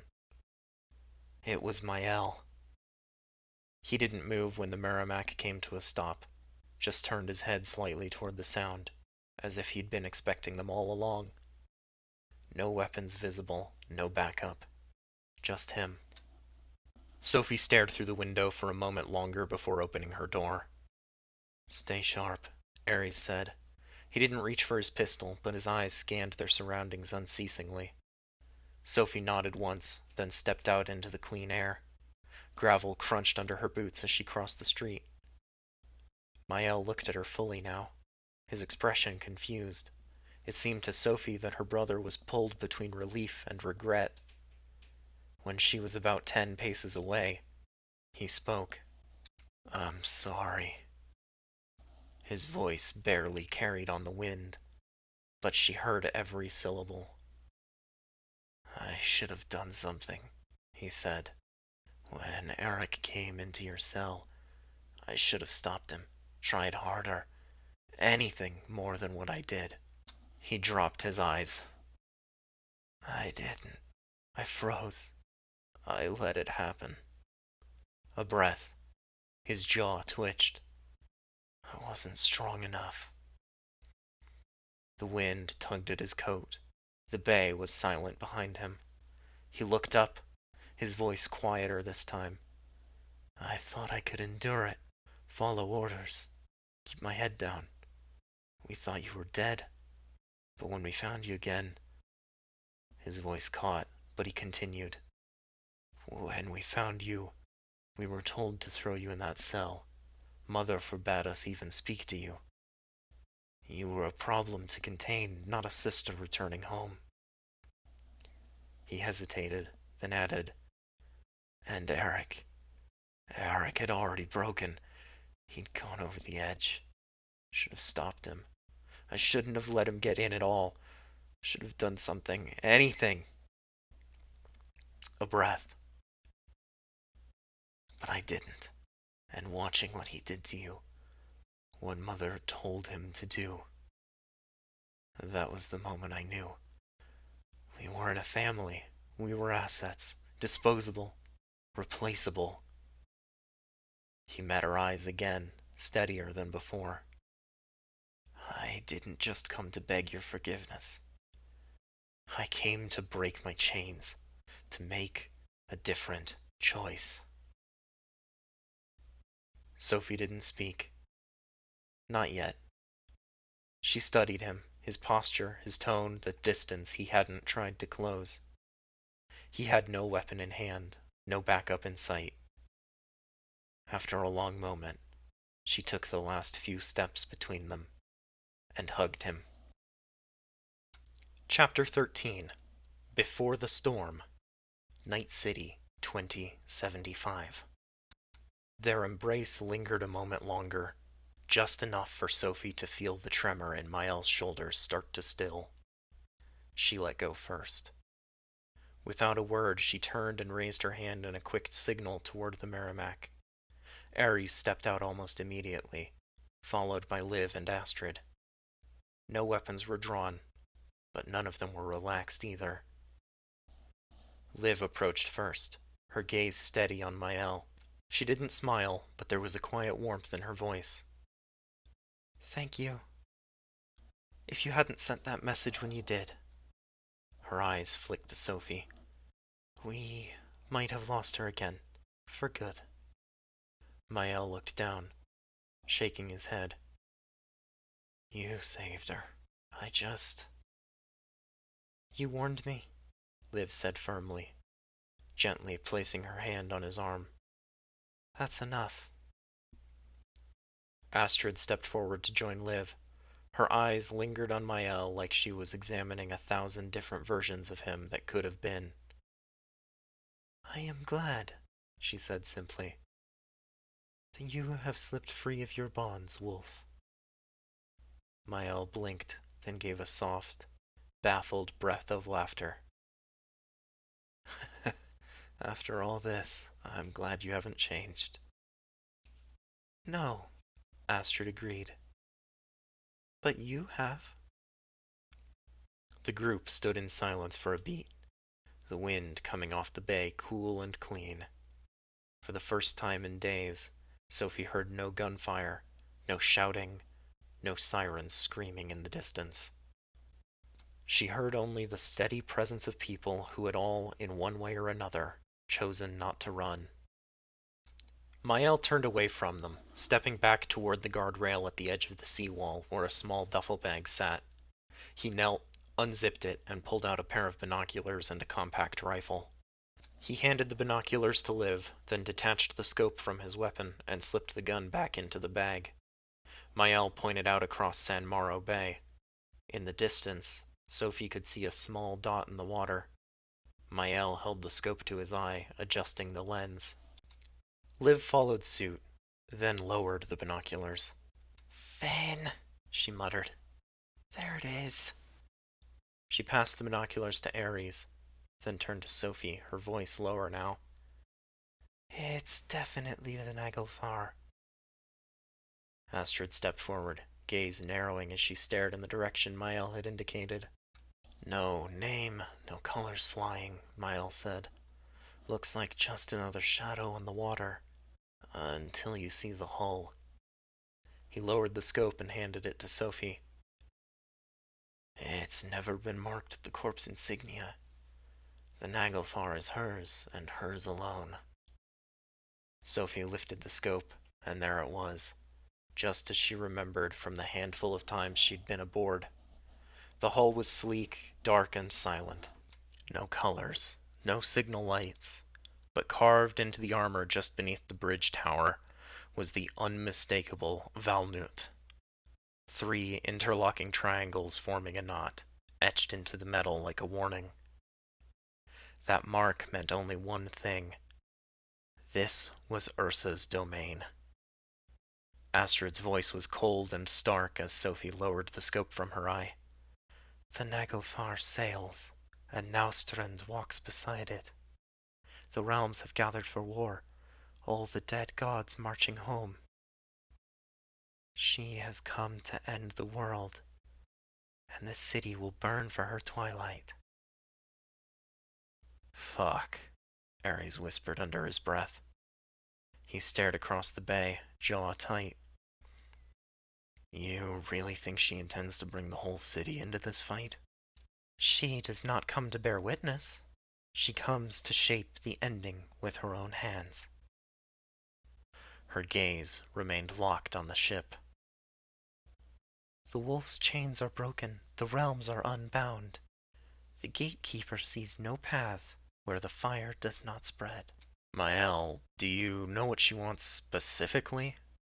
Ares scowled as he handed the binoculars back. I can't be sure, but she didn't bring that just to check up on us. He paused, lips pressed tight. If she's here, really here, it means she was already in transit. The Naglfar moved slowly and deliberately. This wasn't improvised. He glanced at Sophie, then the others. Maybe she changed course and came to bring you back, Sophie, herself. Now that the rest of us have burned our bridges. Sophie grimaced as Mael paused. Ursa had 4 children left under her command. Asgard, Midgard, Niflheim, and Helheim. Now, Mael continued, with Svartalfheim dead and us out of her grip, her fury after Sophie's first escape will be nothing compared to this. I think she's here to end the experiment, and she wouldn't hesitate to burn Night City to do it. Silence fell once more as they took in his words. Sophie's fingers curled reflexively around the railing. Ares was the first to speak. Assuming we don't want to sit around and wait for her to make the first move, how do we get out there? Mael turned back to the city, eyes scanning the marina, passing over the few small boats floating at the piers. We don't have a boat of our own, but that shouldn't be a problem. There are plenty right there. They drove back along the seawall to the marina, where Mael led them down to the docks. He pointed to a speedboat with bright red trim. This one's got corp branding, but it's probably only set up with automated systems and basic ice. We could borrow it. Borrow, Ares echoed flatly. Mael glanced at him sideways. Right. No reason we can't return it. A beat passed, then he added, You know, I don't think we've been introduced. Ares blinked. Oh, Sophie opened her mouth, but Ares beat her to it. I'm Ares, Sophie's partner. Mael raised a brow. Partner? In the work sense, Ares added, a little too quickly. Then, after a pause, mostly. Sophie shot him a look. Liv grinned. Oh, you two are just the worst at this, she said brightly. It's adorable. Sophie sighed, turning back to the boat. Can we please focus? Astrid, unbothered, giggled. They make a balanced weave. Ares nodded slowly. I'm still not sure what she means most of the time, but I think I'll take that one as a compliment. Mael gave a small, crooked smile. You'll get used to it. Sophie cleared her throat. So, You want me to crack the security on one of these so we can get to the Naglfar without drawing too much attention? Right, Mael said. This one, if you can think you can do it without setting off any alarms. I checked it out while I was waiting. The fuel gauge is full, the engine seems to be in good shape, and it's got plenty of space. Sophie crouched near the helm, brushing aside a tarp to reveal the vessel's control screen and interface ports. The marina was still silent behind them, only the lapping of water and the distant hum of the city keeping them company. She ran her fingers along the panel. Standard Corp hardware, nothing special. Seems like it's right off the assembly line. Nothing custom apart from the color scheme. Vehicular ice is usually just bluff and bluster, she said, mostly to herself. Intimidating on the surface, soft underneath. She tugged her personal link free from her left palm and jacked in. Her vision flickered as the system handshake initiated. A shallow security perimeter blinked into view. Basic intrusion countermeasure electronics, just as she'd predicted. A few layered lockouts, all automated. Nothing like what she'd find on the Naglfar. A moment later, her demons were chewing through the boat's defenses. Behind her, the others kept quiet. Ares watched one set of the stairs leading down to the dock. Liv watched the other. Mael shifted his weight anxiously behind her, but didn't interrupt. The boat's clean, Sophie said after a few seconds. Just a sec while I hide my footsteps. Lines of code folded under her vision, firewalls collapsing without so much as a ping to the marina's network or the owners. She left a low-level loop running in the background to spoof the GPS signal. No one would know the boat had been undocked unless they came to the marina themselves to take it for a spin. With a final flick of her wrist, the engine hummed to life and her link cable disconnected, slipping easily back into her hand. All aboard. The speedboat sliced across San Mauro Bay, leaving a thin wake behind it as the seawall gave way to open water. Ares kept them low and fast, skimming just beyond the marina's perimeter buoys, where the water deepened. To their right, the towers of NCX loomed over Morrow Rock, 3 massive orbital launch platforms jutting from the sea like alien monoliths. Just west of the spaceport's restricted perimeter, half veiled by the morning fog, floated the Naglfar. It sat silent in the water, anchored as though it had been there forever, waiting for them. It bore no branding, no flags, only the faint outline of the Valnut knot, etched into its hull where anyone looking wouldn't understand the warning. No one except them. Sophie stood at the bow, hands gripping the railing, the salt spray cold against her face. The others were quiet behind her, but she didn't need to turn to know where they stood. She felt them. Ares steady at the throttle, Liv in the bow beside her, radiating quiet readiness. Astrid sat cross-legged with her back against the console, watching the ship, as though it would vanish if she looked away. Mael was farther back, his shoulders squared, jaw set. It had been 4 years. 4 years since her whole world had crumbled. She had grabbed what little she could carry and run, not knowing if she'd make it past the doors, let alone survive what lay beyond. But she had. She had bled and crawled her way into the unknown, alone. She hadn't looked back. Now, the wind on her face was different, sharper, not the air of flight, but of return. She tightened her grip on the railing. This time, she wasn't breaking out. This time, she was breaking in. Chapter 14. The Edge of the World. Naustrand, 2071. Prosopon.aic. Call and response stimulus check. Muspelheim specific. Describe the color of fear. White. Like hospital lights. Where does time go when you sleep? Into dreams that are not mine. You see a child on fire. The child is me. I do not burn alone. The fire begins in the lungs. I was not breathing to begin with. A name is a chain. I wear it, but it was never forged for me. The sky fractures. The sun bleeds.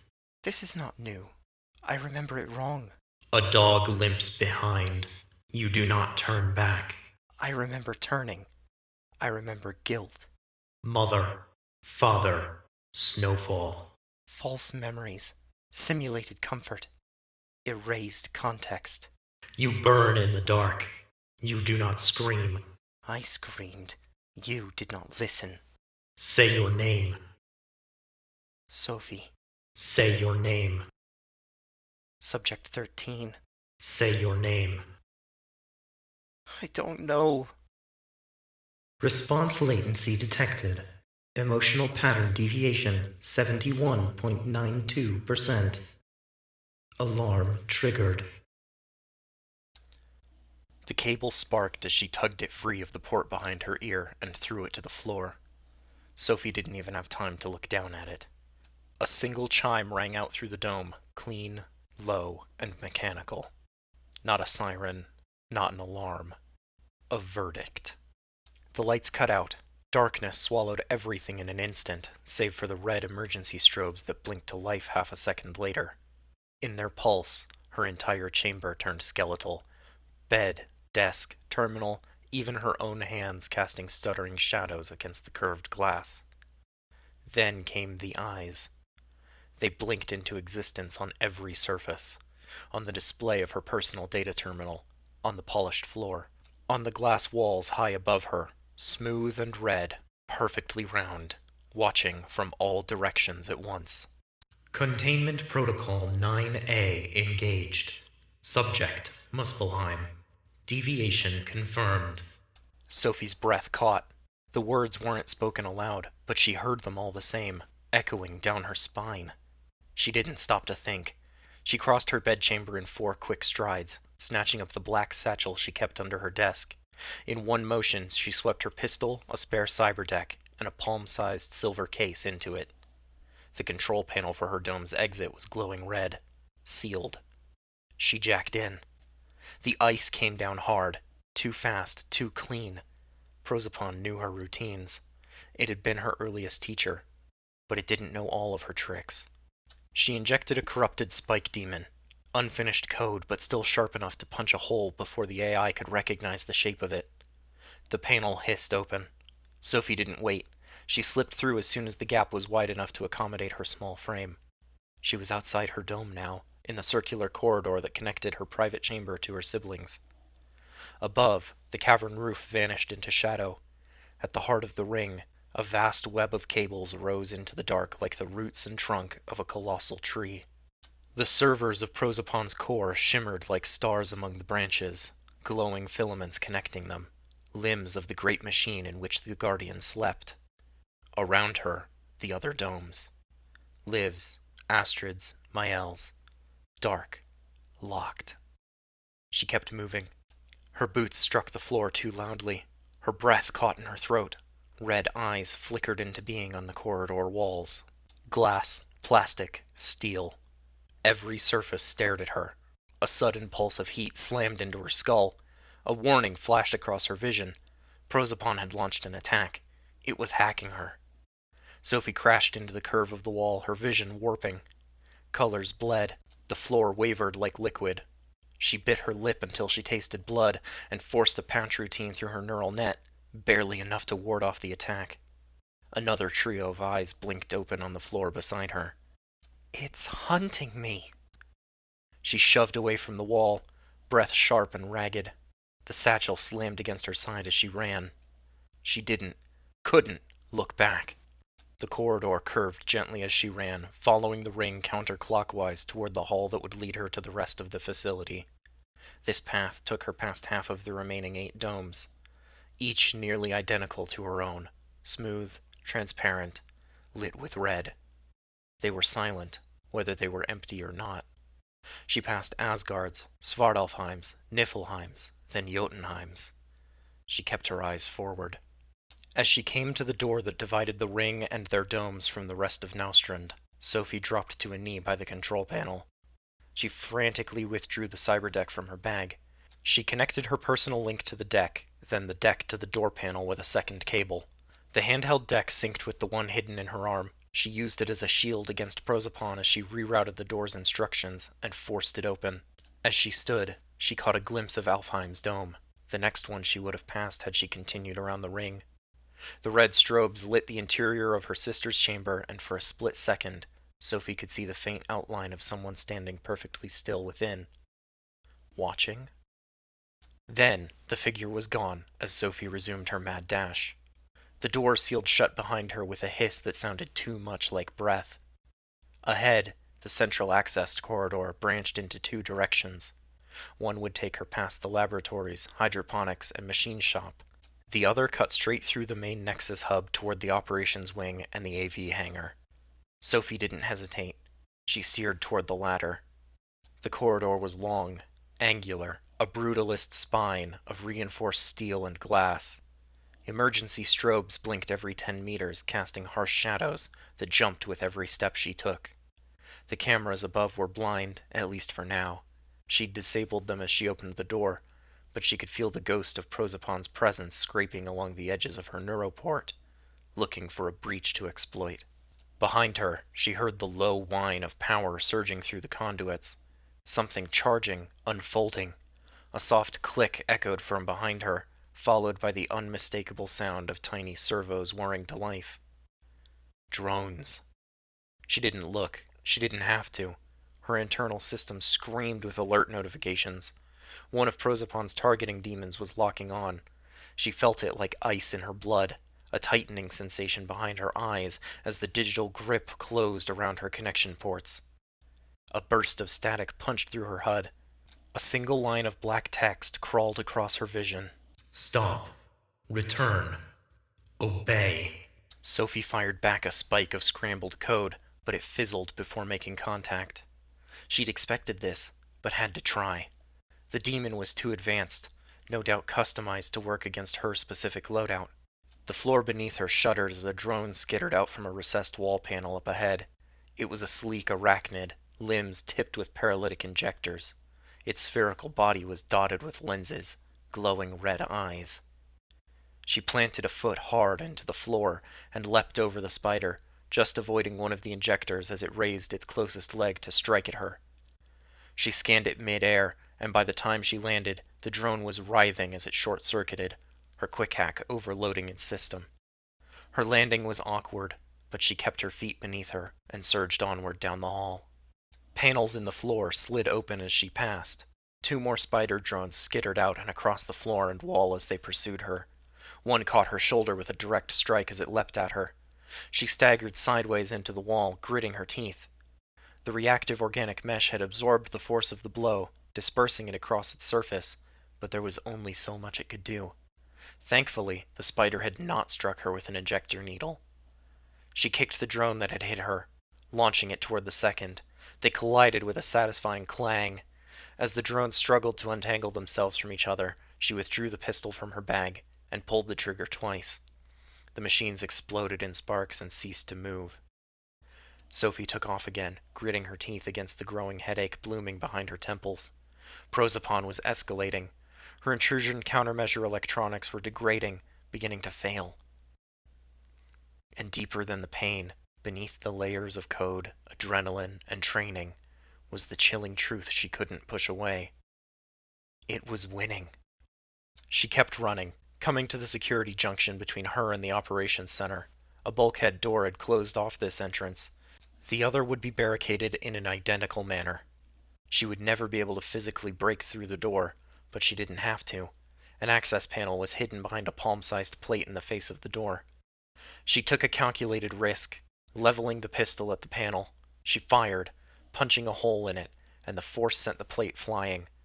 The bullet was embedded in the display, but the rest of the controls, most importantly the access port, were undamaged.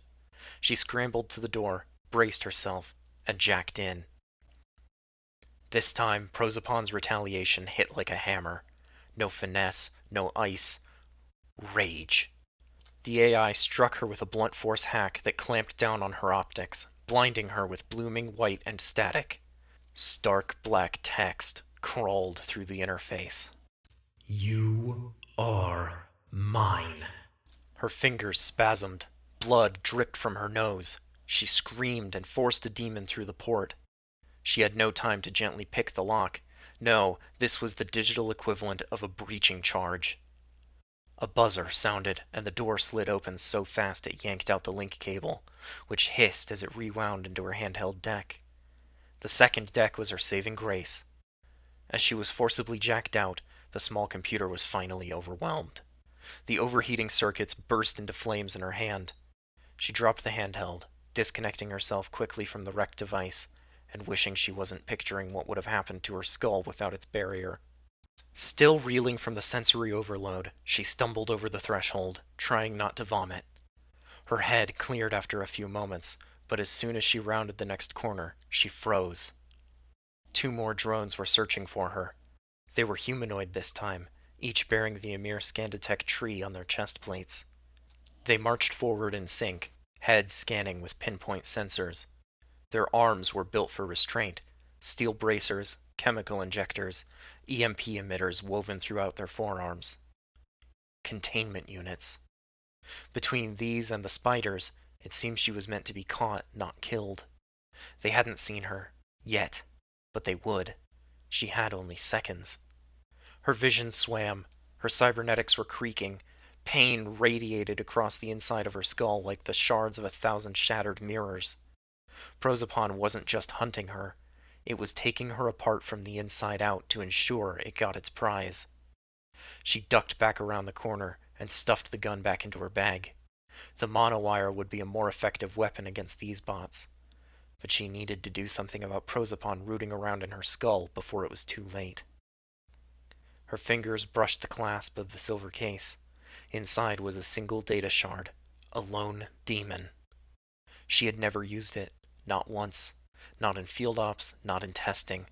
She wasn't even sure it would work, but it might slow Prozapon down, might put it on the defensive and buy her the seconds she didn't have. Sophie's fingers trembled as she unlatched the case. Inside, a single shard etched with delicate silver lines, circuitry grown in fractals. A sleeping dragon curled inside. The dragon. She slotted the shard. The red lights seemed to slow and dim as the demon's shadow passed over her mind. She reached inward to where the dragon stirred. It was like touching a live wire. It pulsed with ancient, artificial menace. It was no mere tool, but a predator. With a silent command, she released it. The effect was immediate. She felt the demon spill into her systems, not just an extension of herself, but a force unto its own. It slid through her neural net with graceful violence, bypassing her firewalls and launching itself toward the source of the intrusion with zero hesitation. The pressure in her skull vanished. The static cleared. Prozapon reeled. It was evident in the way the automatons in the hall shuddered, and the lights flashed erratically. The dragon hadn't just countered the AI's incursion, it had bitten back and drawn blood. Sophie stood straighter, teeth clenched, heart hammering in her chest. There was no time to marvel, no time to reflect. The drones had begun to move again. She ripped the monowire free and stepped back around the corner. The cable hissed as she charged toward the drones, timing her movement between the pulsing red strobes. As the first drone turned toward her, arm raised to fire a disabling EMP burst, she ducked low and swept the monowire in a rising arc. The weapon sliced cleanly through the unit's elbow joint. Sparks flashed. The limb dropped. Before it could react, she twisted, using the momentum of her pivot to whip the monowire around the drone's torso. Metal shrieked as the bodies split open and its internal components spilled out like viscera. The second drone launched itself toward her. It was too fast. Sophie stumbled as it struck her in the chest. The impact drove her back against the wall. Pain lanced down her spine. Another strike. She felt the ROM suit stiffen around her stomach as it defended her from the jab of a needle hidden in the automaton's fist. The armor plates for the ROM suit were detached, resting in her locker, tantalizingly close but just out of reach. But this part of the suit was enough to defend her for now. She kicked the machine hard in the abdomen, stalling it and giving her just enough space to strike back. The monowire flashed, coiling around the machine's head and scattering its pieces across the floor. She kicked the robot again, knocking it to the ground before she struck once more and severed the rest of the body in two. She collapsed to her knees for a moment, trying to catch her breath. It came in ragged gasps, but the hallway was otherwise quiet, and for the moment, Prosopon was absent. The dragon coiled deep in her mind like a dark ember. Its hunger was sated for now, but it was still active. She could feel it curling against her thoughts like a second pulse.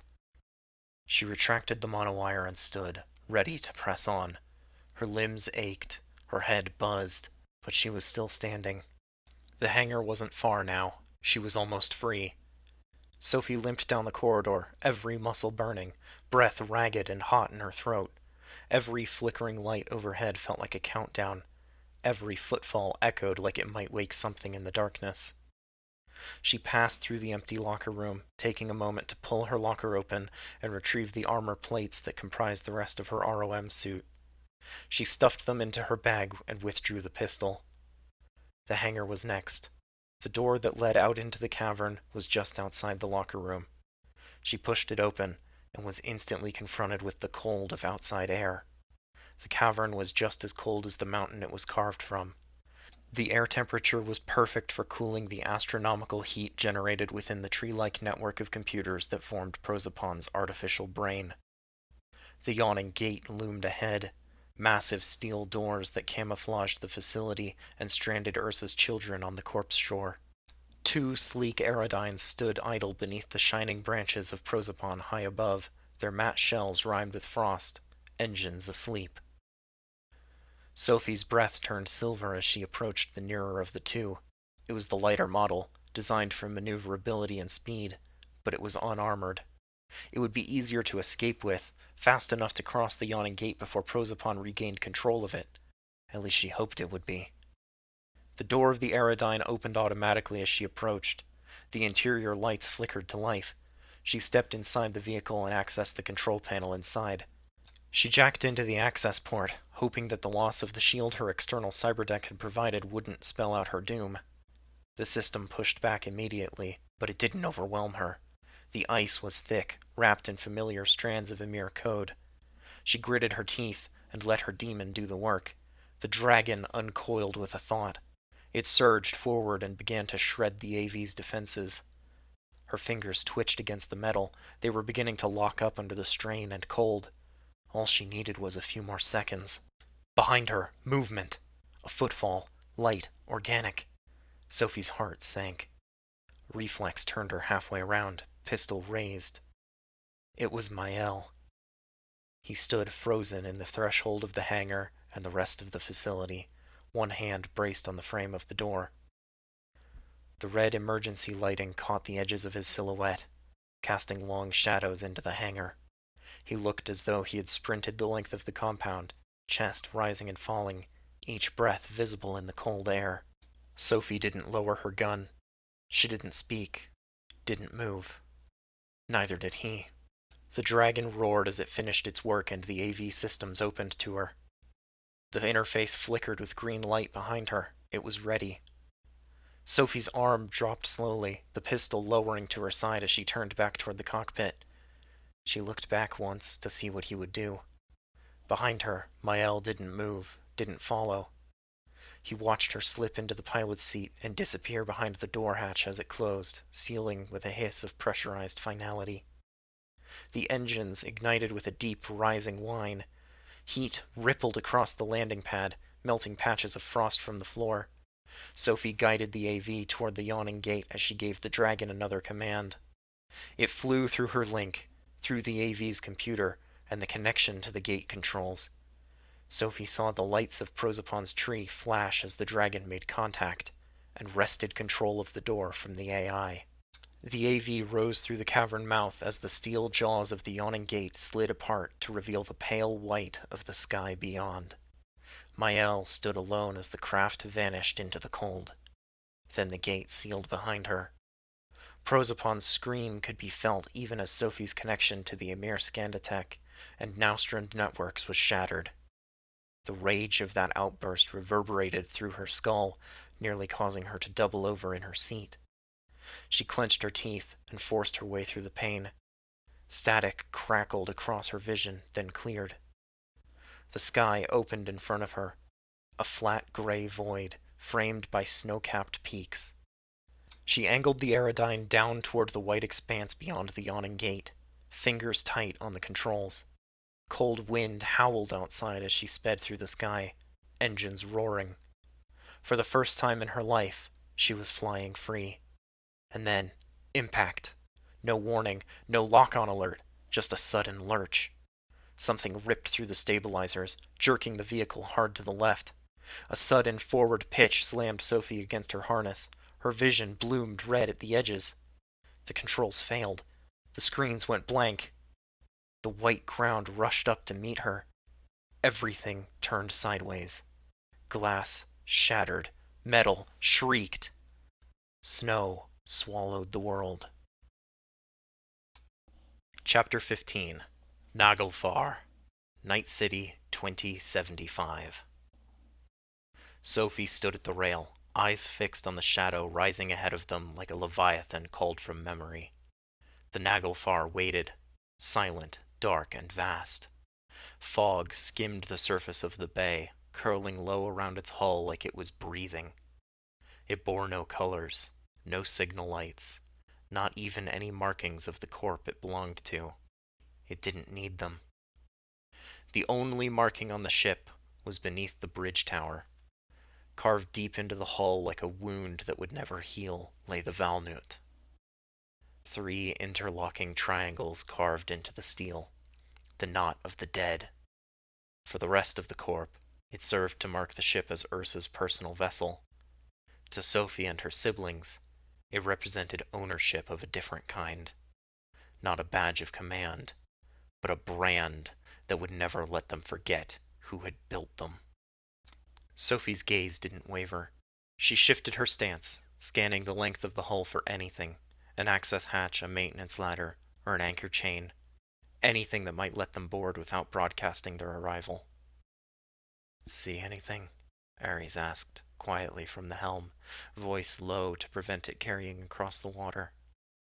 "There," Sophie said, pointing. "Midship. Below the bulkhead break. That panel's been reworked. Maybe resealed after the corp retrofitted the ship. If that's what I think it is."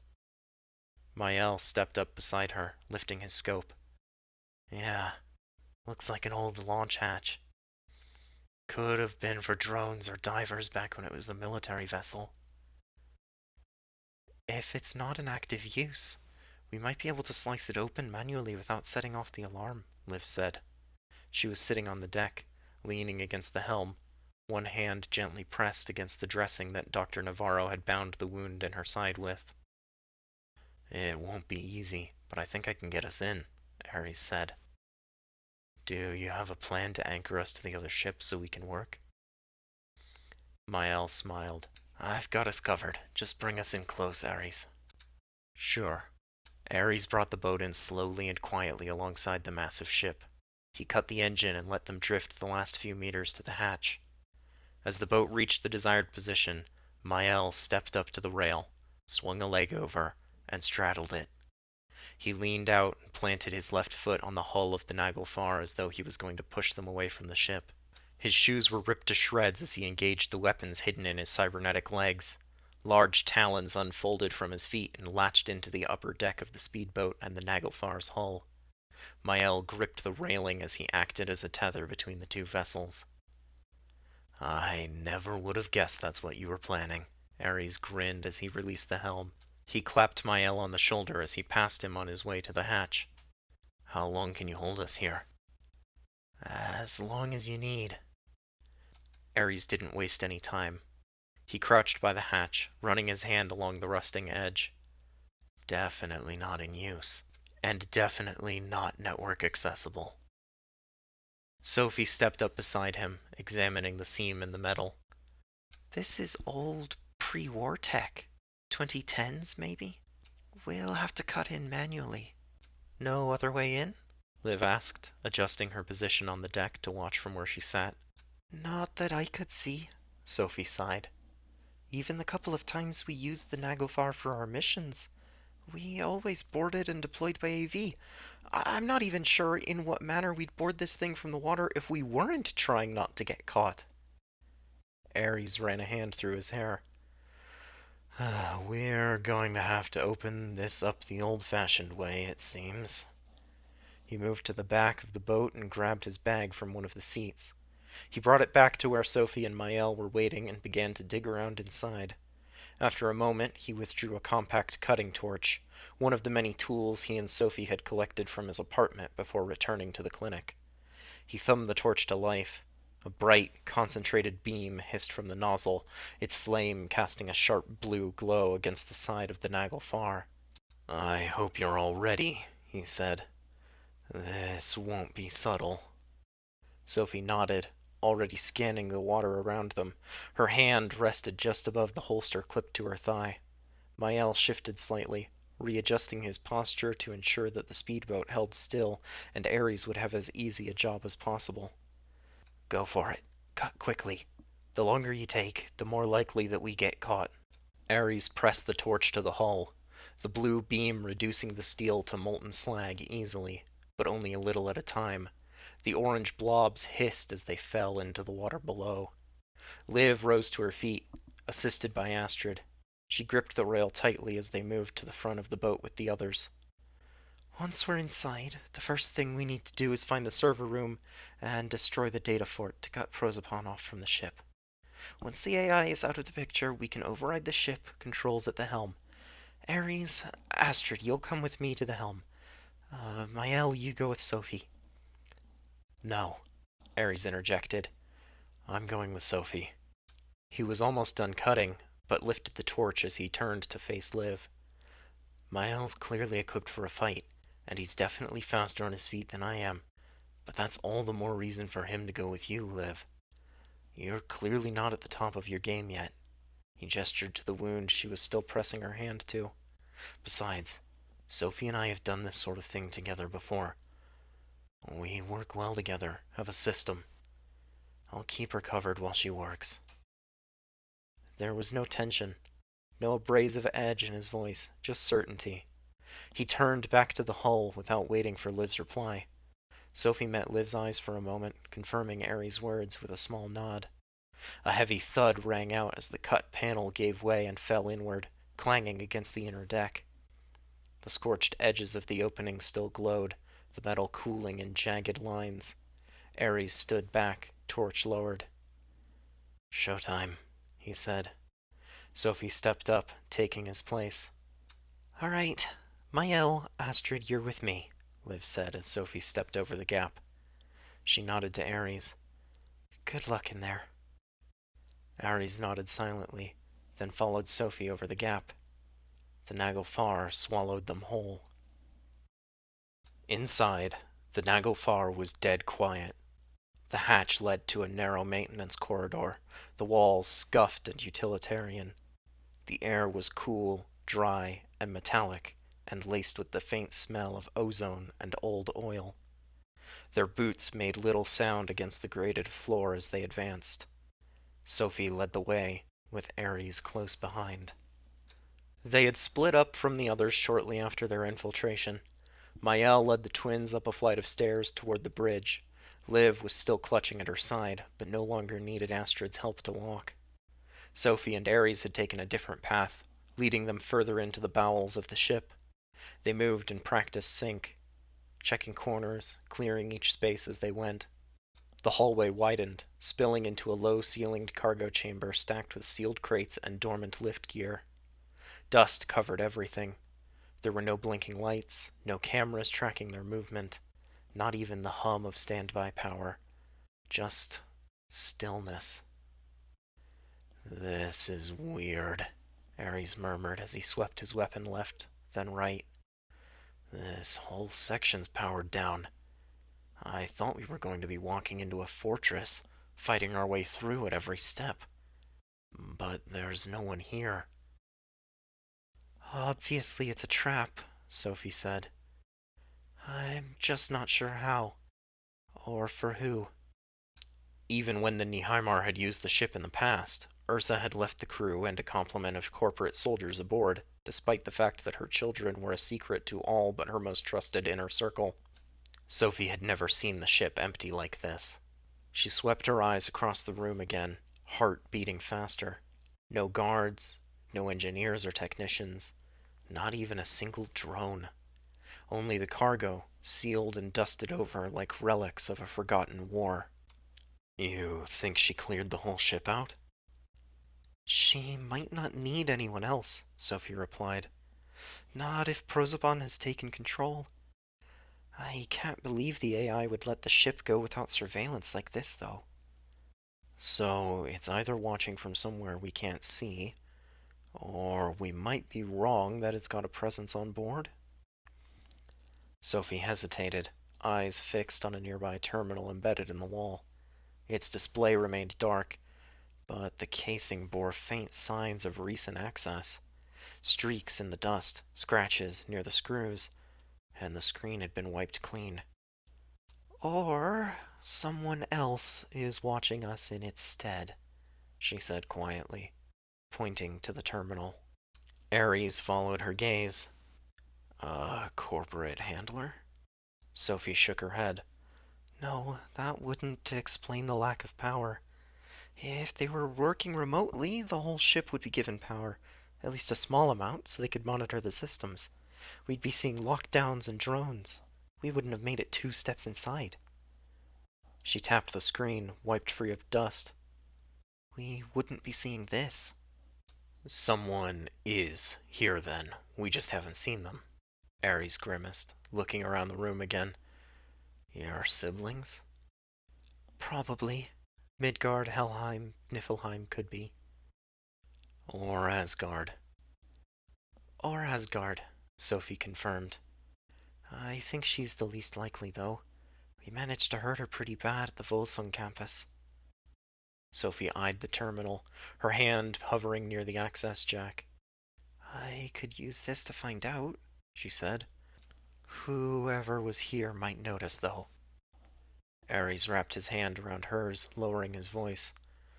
Don't. We're already at a disadvantage, but we know it, which helps balance out the scale. Let's keep moving. Get to the data fort, cut Prozapon off, and you isolate the mainframe. Whoever's watching, whatever they're planning, we'll see it coming from there. Sophie nodded. She spared one last look at the terminal, then turned down the hallway beyond the cargo bay. Sophie had already been using the low light settings on her cyber eyes, but as they entered the access corridor, she was forced to switch to infrared. Pipes and conduit cables snaked along the length of the path, but it was otherwise empty and still. They moved in silence. At the far end of the corridor, Sophie was able to make out a heavy bulkhead door. As they approached, her infrared vision revealed that the door was 20 degrees warmer than the rest of the hallway. This is it, she said. The data fort is on the other side of this door. She moved to the door, placing her hand against it. From the other side, she could feel something humming. It reverberated through the door the same way the heat did. Ares responded by raising his weapon, watching her carefully. She reached for the manual override, but before she could pull the lever, the lights along the corridor flickered and surged to life. A sharp, rising tone pierced the silence. The bulkhead door burst open. On the other side stood 2 figures, tall, armored, unmistakable. The bulkhead closed again as Rune and Sigrid crossed the threshold. Helheim and Niflheim. For a fraction of a second, nobody moved. Then Sigrid launched herself forward. She moved faster than Sophie remembered she could. There was no warning. One moment she stood still, the next she was airborne, cyber legs propelling her into a low, arcing leap across the corridor. She hit the ground with enough force to crack the floor panels, landing in a slide that brought her within striking distance before either Sophie or Ares could react. Sophie barely dodged the first punch. The second glanced off her shoulder hard enough to send her spinning. Sigrid didn't look like a heavy hitter, but she struck with the force of a freight train and moved with such speed that Sophie began to worry she'd need her Sandevistan to even balance the scales. Sigrid had to have jump boosters in her legs, and the crushing impact of her fists suggested a synthetic muscle weave, or gorilla arms. Maybe both. Ares stepped forward, trying to place himself between Sophie and Sigrid, but she was on him before he could raise his weapon. Her foot slammed into his chest, sending him sprawling. Sophie's instincts screamed. She tried to draw her pistol, but Sigrid knocked it from her hand, then grabbed her by the front of her suit and lifted her clean off the floor. Sigrid said nothing as she glared at Sophie. Her expression was enough. Sophie saw anger and sadness in her eyes, too much for her to speak. It had boiled over, and all Sigrid could do now to release it was fight. Sophie felt a wave of guilt wash over her. She knew this entire situation had come about because of her, but like Sigrid, she had no choice now but to fight. Sophie grabbed at her left wrist, trying to pull her monowire free, but was unsuccessful. Sigrid snarled and flung her toward the bulkhead. Sophie crashed into it and crumpled. The world spun around her. She tried to stand, tasting blood in her mouth as she struggled to her feet. Can't win like this. Ares rose to his feet at the same time as Rune stepped forward, closing the distance, a long sword blade gleaming in one hand. Ares didn't give him a chance. He leapt forward into a roll, the blade missing by inches. As he came to his feet once more, Ares spun and lashed out. His arms had unfolded, splitting open to reveal the pop-up weapons that Sophie had long suspected him of hiding. From each arm, a collapsible, razor-sharp scythe-like weapon snapped forward. The mantis blades gleamed wickedly. Rune didn't flinch. He stepped into Ares' attack with deliberate precision, parrying one mantis blade with a curved forearm guard, and catching the second with the flat of his sword. Sparks flashed as steel met steel. Rune twisted, shifting his weight, and slammed the hilt of his blade into Ares' ribs, knocking the wind from his lungs. Ares staggered back, gritting his teeth. Sophie had her back against the wall, ducking and weaving between Sigrid's strikes, but only barely avoiding them. She had managed to tug the monowire from its slot in her wrist, but had no room to maneuver it. She was so preoccupied by dodging Sigrid's attacks that she almost didn't notice that Rune had leveled one against her at the same time. Too late, she raised a barrier against his quick hack. Sparks shot from the ports behind her ears. At the same time, Sigrid landed a blow on her cheek. Sophie's head flew backwards and hit the wall. She was suddenly very grateful that a large portion of her skull was no longer bone. Sigrid caught her before she could slump to the ground, lifting her by the front of her yukata. "Is that all you've got?" Sigrid screamed. "That's it, Muspelheim!" She slammed Sophie backward into the wall. Her Sandevistan was screaming in her mind, telling her she had only one way to survive. "I thought you'd put up a fight at least. You bested Prosopon and escaped after all." Her voice dropped low. "Or maybe you were only any good because you were Mother's favorite." Ares lunged at Rune again. He was desperate to help Sophie, but he knew if he had turned to attack Sigrid, it would give Rune an opportunity to use more complicated programs, and they would both be dead. Instead, he gave up on defense. Ares spun, kicking at Rune's hand and lashing out with the mantis blades. He could feel Rune loading a demon into his systems even as he struck at him. Rune's blade went flying as the kick connected, but he still dodged out of the way of Ares' blades. Ares could feel the surge of energy building in his chrome. He had one more chance to stop Rune before he would be incapacitated. A flash of text appeared in his sight, a message from Sophie. "Now!" Just in time, he understood. A burst of sparks erupted from Rune's arm. He glanced down at the malfunctioning cyberware, then Sophie, dawning realization clear in his expression. Her quick hack gave Ares the opening he needed. Even as Rune's own hack took effect, fuzzing his vision, Ares made use of Sophie's distraction. The first blade drove through Rune's chest. The second tore out his side. He collapsed in a wet gasp. Sigrid screamed. The sound was not one of grief, but pure, animalistic, all-consuming rage. Her cybernetics lit red beneath her skin as she activated her berserk implant. Her pupils grew, nearly eclipsing her irises. Her movements became heavier, more powerful. She dropped Sophie to the floor and lunged at Ares. He was reeling, vision still fuzzy.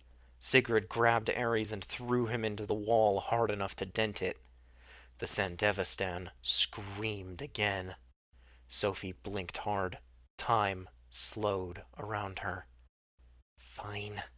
Now or never. The Sandevistan flared to life. Her pulse flattened. The edges of the world stretched and warped as everything around her snapped into hyper-clarity, taking on a viridescent sheen. Sigrid turned her head, but too slowly now. Sophie moved. She hit the deck, rolled, and retrieved her pistol in a single, breathless motion. She fired the weapon mid-roll and was on her feet before Sigrid had finished blinking. Then she charged. She was enveloped in silence, the speedwear kicking her so far into overdrive that the only thing outpacing her now was light. Sigrid had barely moved. Her expression, twisted with fury, was frozen mid-contortion. One foot still hovered above the floor, halfway through a step. The air shimmered around Sigrid's cyberlegs as the jump boosters tried to prime. Too slow. Sophie caught up to and stepped past the bullet fired from her own gun. It spun lazily toward Sigrid's right shoulder without a care in the world. She circled behind Sigrid in a breathless instant and pulled the monowire free. One step, another, the world dragged behind her. She drew the filament tight. 3 rapid strikes. The first severed the neural leads in Sigrid's lower spine. The second flayed the actuator housing behind her left shoulder. The third buried deep into the external casing of the berserk implant at the nape of her neck. Superheated wire melting clean through it until it kissed the chrome underneath, with a final, blinding spark. The light inside Sigrid's body stuttered. Her breath hadn't even finished yet. Her scream was cut short. The berserk module flared once more, then failed. Sophie disengaged the Sandevistan. Sound slammed back into her like a collapsing wave. Everything around her burst into motion at once. A spray of blood erupted from Sigrid's shoulder as the bullet remembered it could move. Ares' body finally landed below the new dent he had left in the wall. Sigrid crashed to the floor, her legs giving out beneath her. Her breath came in short, broken gasps. Smoke coiled from the wreckage of her implants, the scorched housing still sizzling with heat. Sophie stood over her, shaking, as her pulse roared in her ears, fast and ragged. Sigrid twitched once, then went still. The air stank of ozone, blood, and burnt chrome. No one spoke. Sophie turned to find Ares, half risen, one knee on the floor and blood in his teeth. He stared at her, awe and relief in his eyes. Sophie didn't meet his gaze. The Sandevistan's screams still echoed in her thoughts. Chapter 16. Hunger Without End. Night City, 2075. Liv's boots hit the deck hard with every step. Pain pulsed up her side from the wound Navarro had stitched, but she didn't falter. The deck of the Naglfar felt too empty, too open. At first she had thought the fog clinging to the ship was simply obscuring the crew, but no, they weren't there at all. Just her, Astrid, and Mael. Mael was running barefoot. He'd discarded the shredded remains of his shoes on the speedboat before they followed Sophie and Ares through the hole they'd made. The other two had vanished into the dark, unpowered bowels, while Liv and her companions had found a stairwell that took them right up to the deck. Somewhere down there, Sophie and Ares were carving their way deeper into the belly of the beast. Up here, the top deck led only to the bridge. Their path was clear. "They've left the gate open," Astrid said, "but we are not welcome guests." Liv's grip tightened on her pistol as they neared the steps that rose toward the bridge tower. Her side burned. She ignored it and kept walking. They were about 100 feet from the steps when Mael skidded to a halt. Liv and Astrid followed suit. Stepping out from the shadow of the tower was Freya. Her silhouette was jagged now, uneven. The left side of her body bore brutal mechanical reinforcement, a jagged outcrop of exposed servos in her chest, thick composite muscle in her side, and reinforced plating up her arm and shoulder. She looked like she'd been torn apart and rebuilt in anger. She locked eyes with Liv, her optic implants shining red through the choppy mess of dark hair that hung in front of her face. "Where is she?" Freya barked. "Where is Muspelheim?" Liv didn't answer. "I owe her," Freya spat, raising the mangled bulk of her left hand. "She took this from me. I'll return the favor." Her voice cracked with fury, but her body didn't shake. Her posture was perfectly still, eerily so. She turned her gaze on Astrid. "And you should have killed me when you had the chance. That little mercy play back in the city, you'll regret it." Astrid said nothing. "But you." Freya's voice dropped into a growl as she turned back to Liv, stepping forward now, footfalls echoing unevenly against the deck. "You're the worst of them. You ran. Sophie took my hand and ran, and you ran with her. You left me with nothing but a scrap heap and a bloody medkit." Her breathing had become audible. It was arrhythmic and heavy. Her metal arm twitched at her side, fingers tightening with a slow, unnatural crawl. Her optics flicked back and forth between Liv and her siblings, pulsing with red light. Liv realized now what she was seeing. The signs weren't subtle anymore. They were loud and terrifying. Freya had fallen over the edge, and she didn't even know it. Her boots scraped forward another step. Astrid tilted her head slightly. Her expression was hard to read, but to Liv it seemed mournful. When she spoke, her voice was chilling and quiet, but it resonated like the toll of a distant bell. "The roots of Yggdrasil bleed," she said, "and the hound at Hell's Gate stirs. You've crossed the bridge, sister. There is no return from this shore, nor the feasting maw of Nidhogger." Freya didn't hesitate. She snarled and lunged forward, but Mael moved first. Barefoot and silent, he surged across the deck in a blur, chrome talons raking up sparks as he closed the distance. His shoulder hit Freya in the side just as she raised her arm to strike. The blow carried the full weight of his augmented body, knocking her back a full meter before she caught herself.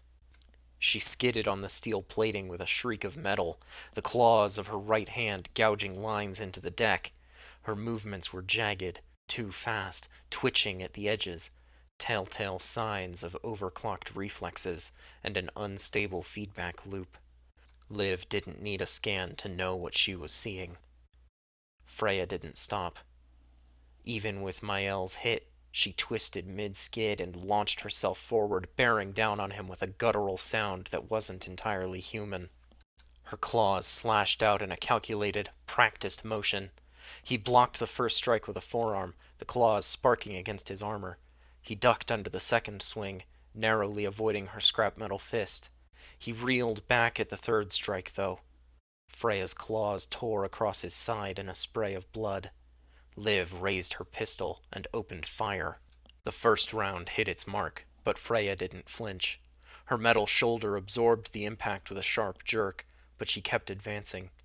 The second shot glanced off the plating at her elbow. The third struck her in the thigh, staggering her for a moment, just long enough for Astrid to make her move. She came in low and fast, one hand slicing forward in a brutal strike to Freya's ribs, while the other reached for a pressure point in her leg. Freya twisted and struck back hard with a snarl, catching Astrid across the face with her left arm. The impact sounded like metal slamming into concrete. Astrid reeled, blood smeared her cheek, and her lip had split open, but she didn't fall. Liv fired again. Mael was back on his feet by then, rushing Freya from behind. He leaped and slammed into her spine with both feet, cybernetic talons piercing into the heavy armor plates at her lower back. She howled in pain, wrenching around with an unnatural speed, and flinging him off. He hit the deck and skidded, chest heaving, but he didn't stop moving. Freya lunged toward Astrid next, rage flashing in her eyes, the kind that buried reason. Astrid dodged the first blow, but caught the second in the shoulder. A sickening crunch echoed across the deck. She dropped to one knee, but not before lodging her knife in Freya's thigh. "She's not responding to pain," Liv shouted. "We have to break her cyberware." She holstered her gun, reaching for the collapsible baton at her belt, and advanced. The deck was chaos. Freya struck like a predator, her movements jittery and erratic, but effective. The plating in her limbs flexed with every step, joints overclocked, servos whining. Liv swung her baton into Freya's shoulder. The metal rang out, jarring her arm, but the strike forced Freya's torso to twist. Mael took hold of the opportunity. He swept low and kicked her in the knee. The leg buckled. Astrid, limping but steady, drove a blade through a silver seam under Freya's clavicle. Sparks erupted as she forced the knife into her cyberware, and Freya screamed. She retaliated wildly, throwing Astrid off her and across the deck. Liv tried to press the attack, but a backhand from Freya's brutal, monstrous left arm caught her across the ribs and sent her sprawling. Mael leapt again, clawed feet flashing, but Freya caught him mid-air. Her fingers wrapped around one ankle before she slammed him into the deck, then knelt down and raised her arm. Her fist struck down once, twice, metal against bone. The second hit cracked something. He went still. Astrid roared, a sound Liv had never heard from her before and never wished to again, and surged into Freya, blade in one hand, something else in the other, a syringe she must have taken from Navarro's clinic. She stabbed both into Freya's side, then drove her foot into her gut, sending her a step back. Liv dragged herself up. Her baton was gone, but it didn't matter. She wasn't going after Freya this time. She rolled under a wild swing of Freya's clawed hand and grabbed Mael. He coughed as she quickly dragged him away from the fight. Astrid's eyes flashed as she deftly avoided Freya's attacks. She stepped past each swipe as though she knew where they would fall, which of course, Liv realized, she did. Heimdall had finally joined the fight.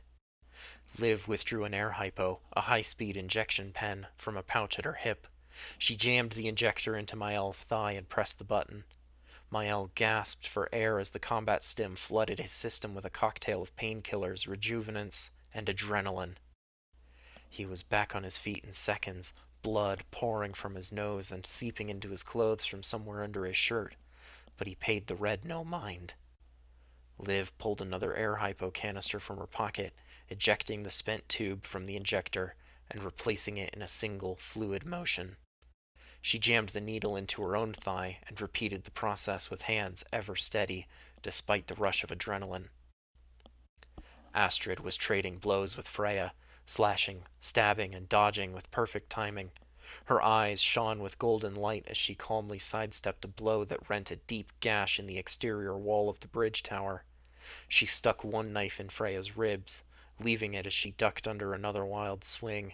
She withdrew another stolen syringe from her pocket and jammed it into Freya's thigh as she retrieved the knife she'd embedded in the same leg earlier in the fight.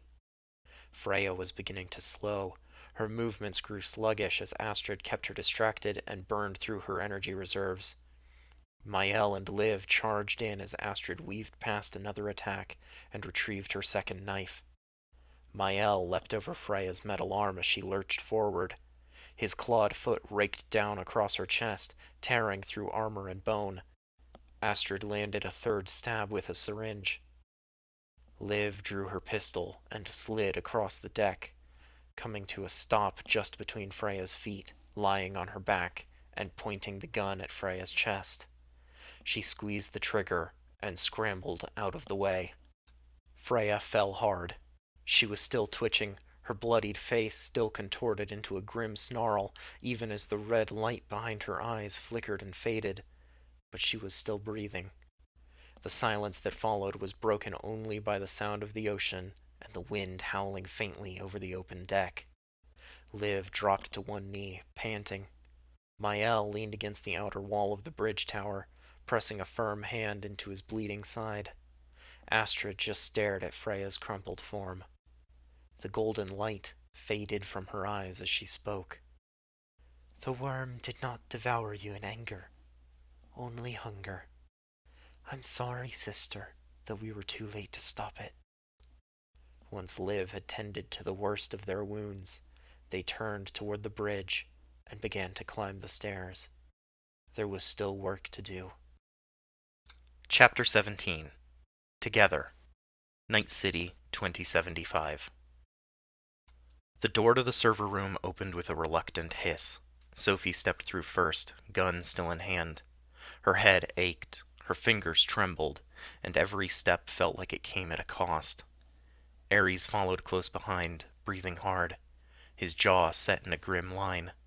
His shirt was torn at the shoulder where Rune's blade had caught him, but the wound was shallow, still bleeding, but manageable. The heat hit them like a wall as they crossed the threshold. Gone was the silent chill of the Naglfar's lower decks. Inside, the air shimmered with warmth, dense and stifling. Dozens of server columns rose like dark, humming pylons from the grated floor, each one lit by a shifting lattice of pulsing lights. Fans roared overhead, fighting a losing battle against the heat bleeding from the processors. Polymer conduits snaked overhead, vanishing into walls lined with thick insulation. Somewhere beneath their feet, a network of thermal exchange units pumped excess heat into the ocean, a system meant to keep the servers cool enough to operate, not to make the room habitable for human beings. Sophie squinted, fruitlessly shielding her eyes from the heat with her hand. Her cyberware was already running hot from the fight. Rune's hacks had pushed her defenses closer to failure than she was comfortable with. Her internal cooling systems whirred under strain, barely keeping pace. This isn't going to work, she muttered, stepping back. Ares turned to look at her. What's wrong? She backed into the hallway and slumped against the wall. My suit's thermal matrix adapts to the environment and my biological responses. It can disperse the heat generated by my cyberware just as well as a tub of ice, maybe even better, but it doesn't make the heat disappear. It spreads it out across the surface of the reactive organic mesh to dissipate into the atmosphere more efficiently. I get it, Ares said, joining her in the corridor, sitting beside her. The cooling systems can barely keep up with the servers in there. If you try to dive in temps like that, I'll fry my augments. Maybe my brain with them. Ares glanced back into the sweltering room, taking in the towering server racks and shimmering air. You need to jack in from out here. Exactly, but my personal link isn't long enough. Theoretically, I could jack into the data fort wirelessly, but that wouldn't give me the clarity I need to defend against Prozapon. Not to mention the additional heat the extra processing power will create. You'd also have no way to pull me out like that. She mimed yanking a cord out of the port behind her ear. Not an option, then, Ares said with an expression that gave Sophie the feeling that now that he knew the risks, he wasn't going to let her connect wirelessly, even if it meant their infiltration of the ship would be rendered meaningless. There was that terminal back in the cargo bay, he said after a moment. The one that had been wiped clean. Think I could salvage a cable from it? Sophie's brow furrowed. It's worth a try. Ares gave a nod and pushed off the wall. Sophie tried to get up and follow, but he placed a hand on her shoulder and gently pushed her back down. Give yourself a minute to rest. I can handle the cable. I'll be back before you miss me, he smiled. Sophie didn't argue. She just nodded and smiled, resting her hand on his for a moment, squeezing it softly before letting him go. As Ares made his way down the corridor, stepping over the still forms of Rune and Sigrid, Sophie let her head rest against the wall. The heat from the server room bled into the hall and clung to her skin. Her muscles ached, her head was throbbing, and her vision was filled with small pinpricks of light and dark. She was seeing stars. Literally. Or maybe her optics were losing pixels. She shut her eyes for a moment, forcing herself to slow her breathing. Her fingers twitched anxiously as she launched a quick internal diagnostics report. The results scrolled across her vision in quiet, flickering overlays. Her cyberdeck had rerouted most of the pressure after Rune's last hack, but not without cost. One of the paired chip slots behind her left ear was scorched, unusable. Her neuroport had been damaged when her head hit the wall, and its connection integrity was down to 71%. It was climbing slowly as the ROM suit's systems took over. The process that was intended to overclock her connection to her cyberware was instead covering up the unstable connection she had been left with. The cyberdeck itself was still functional. Barely. She'd lost one of the self-ice protocols entirely, and two demons were flagged for instability. A third had auto-quarantined mid-script, likely corrupted by Rune's intrusion. Her failsafes had kicked in on time, but they hadn't stopped her firewalls from fraying. The next deep dive would be a gamble. Sophie cracked one eye open and shifted her weight. Her hand brushed the damaged slot again. She swallowed hard and began patching what she could. When Ares returned, she was halfway through reinitializing her ice buffer. He had a coil of thick, dust-covered fiber optic cable slung over one shoulder. He knelt down in front of Sophie, handing her one end of the cable. It still had the terminal circuit board attached, complete with the interface plugs. Hold on to this while I hook it up. The other end has a universal plug. I'll be right back. Sophie took the circuit board, smiling. When Ares returned, she said, "You were wrong." What? He looked utterly confused as he sat cross-legged in front of her. "You said you'd be back before I missed you." Ares was caught off guard, for a second, but quickly smiled. His eyes were warm and bright. "I guess I'll just have to be faster next time." Sophie's smile faded, but not from a lack of feeling. She turned the circuit board over in her hands, inspecting the solder lines and threading. The cable's connection point was in good condition, if dusty. "It should work." "It will," Ares said firmly, then reached out to tuck a loose strand of hair away. "You ready?" "I'm as ready as I'm going to get." The cable was long enough that Sophie was able to slide another 2 meters down the hallway. Not enough to fully escape the heat that leaked out of the server room, but it was as good as they could manage. Ares had plugged the cable into the access panel of the server tower closest to the door, but they couldn't close said door without damaging the fiber optic line, and Sophie's connection along with it. She hesitated for a moment as she considered the risk inherent in what she was about to ask. "I want to establish a neural bridge for this dive." "Okay," Ares said. "I don't know what that is." "I want you to jack into me while I dive," she explained.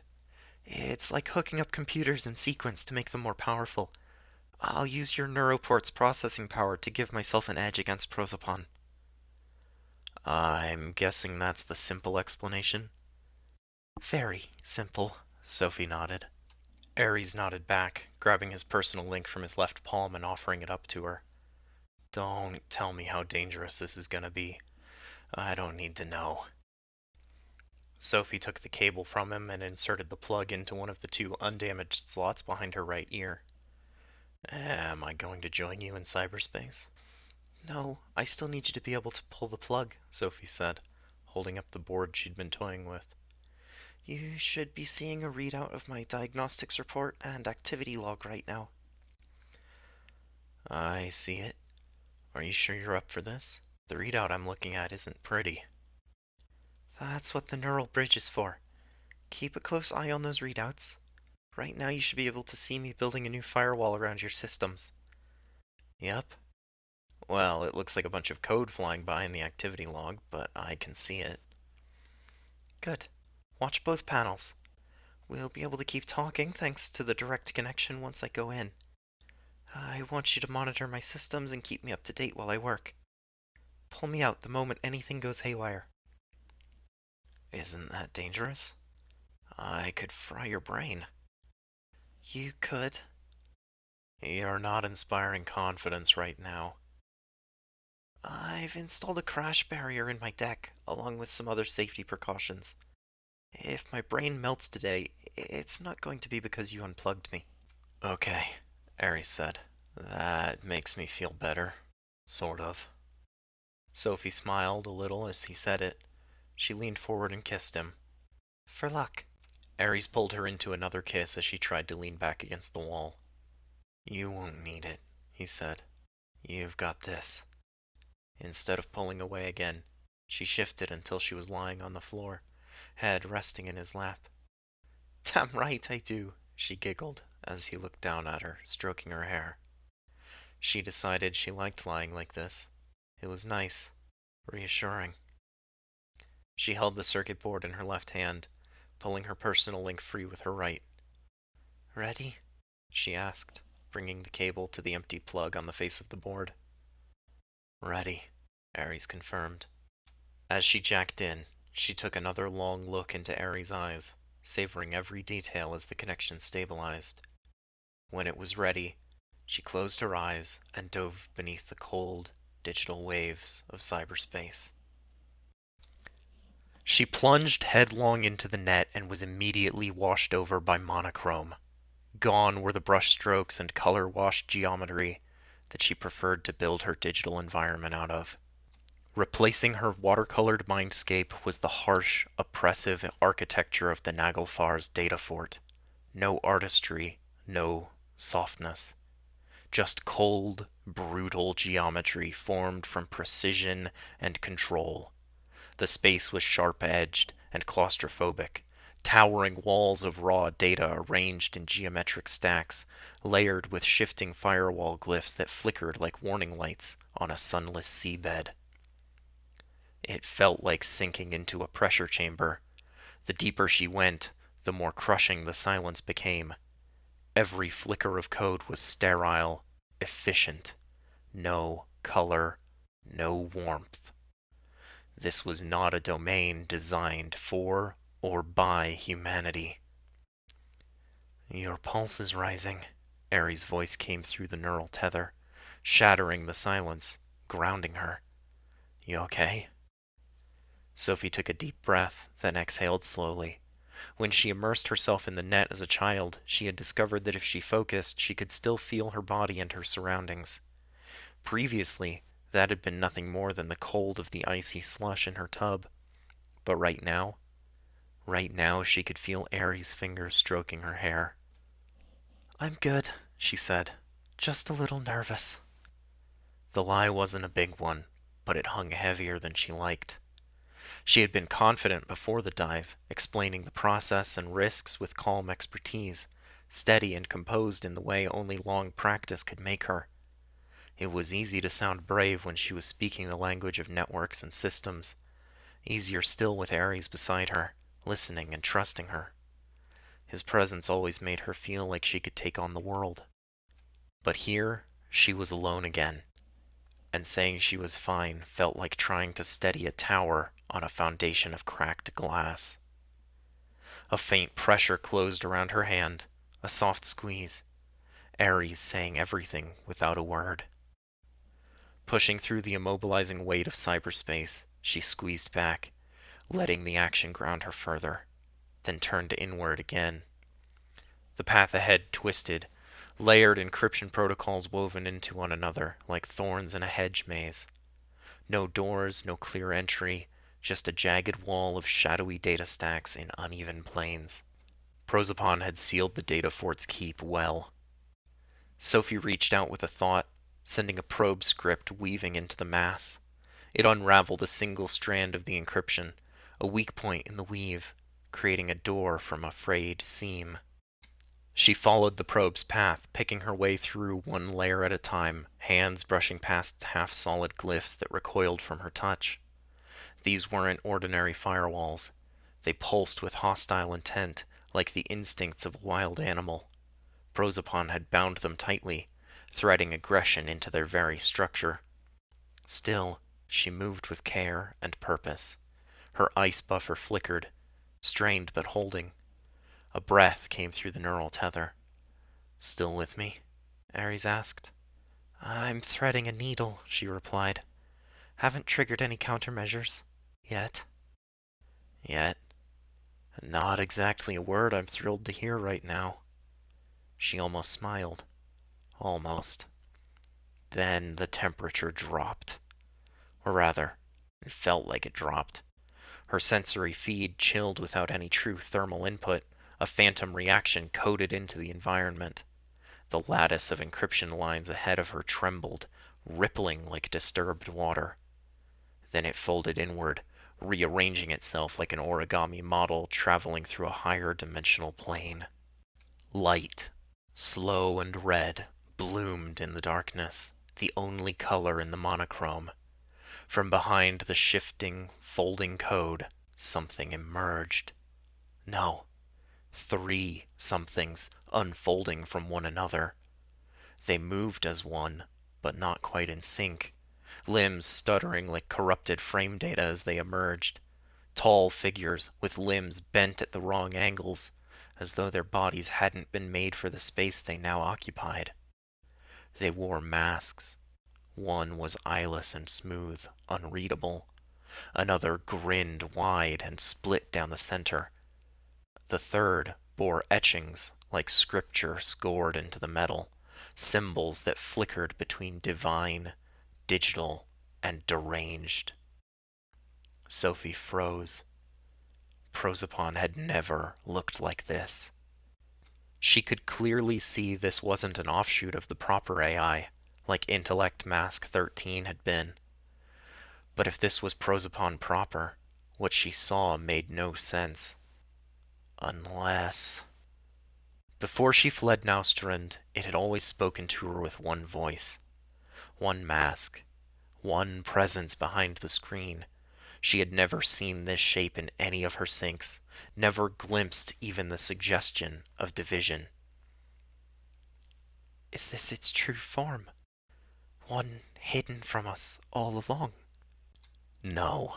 More likely, what Sophie was now confronted with wasn't its true face, but a fractured digital psyche. What the hell is that? Ares' voice echoed in her mind. He couldn't see the AI in the form it was presenting itself to her, so whatever was appearing in the traditional representation of the net that he was looking at must have been truly out of place for Ares, who was only passingly familiar with this stuff, to pick it out and react like that. That's Prosopon, Sophie replied. Or what's left of it. Ares didn't respond, but she felt him squeeze her hand tighter. My working theory is that at some point after I escaped, something pushed it to evolve. But it cracked under pressure, fracturing instead. What had emerged before her was a trinity born not of godhood, but of recursive identity collapse. Each mask now split from the others, no longer able to reconcile the contradictions between guardian, tool, and judge. The theological echo was unintentional, but unmistakable. The AI had become its namesake, Prosopon, not a mask hiding truth, but the division of personas, each claiming to be the truth. The Trinity advanced, each form moving in arrhythmic flickers, as though the data itself protested their presence. The eyeless one drifted forward first, its mask blank and unreadable.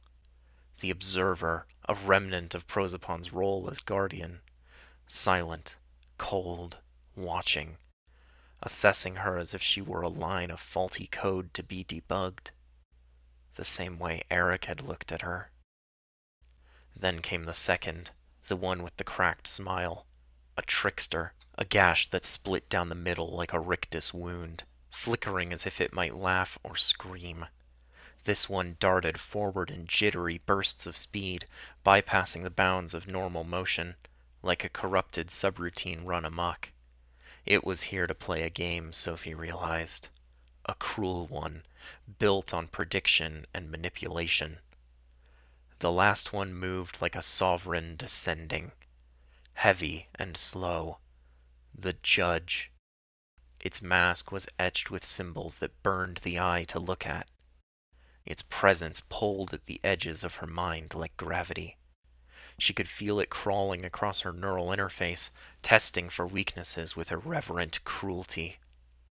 She tagged each with the moniker she had chosen: Observer, Trickster, Judge. They didn't wait. The Observer struck first, not with motion, but with force alone. A cold ripple surged through the net space, invisible but immense. Sophie's interface blared warnings: a logic bind, a recursive trap.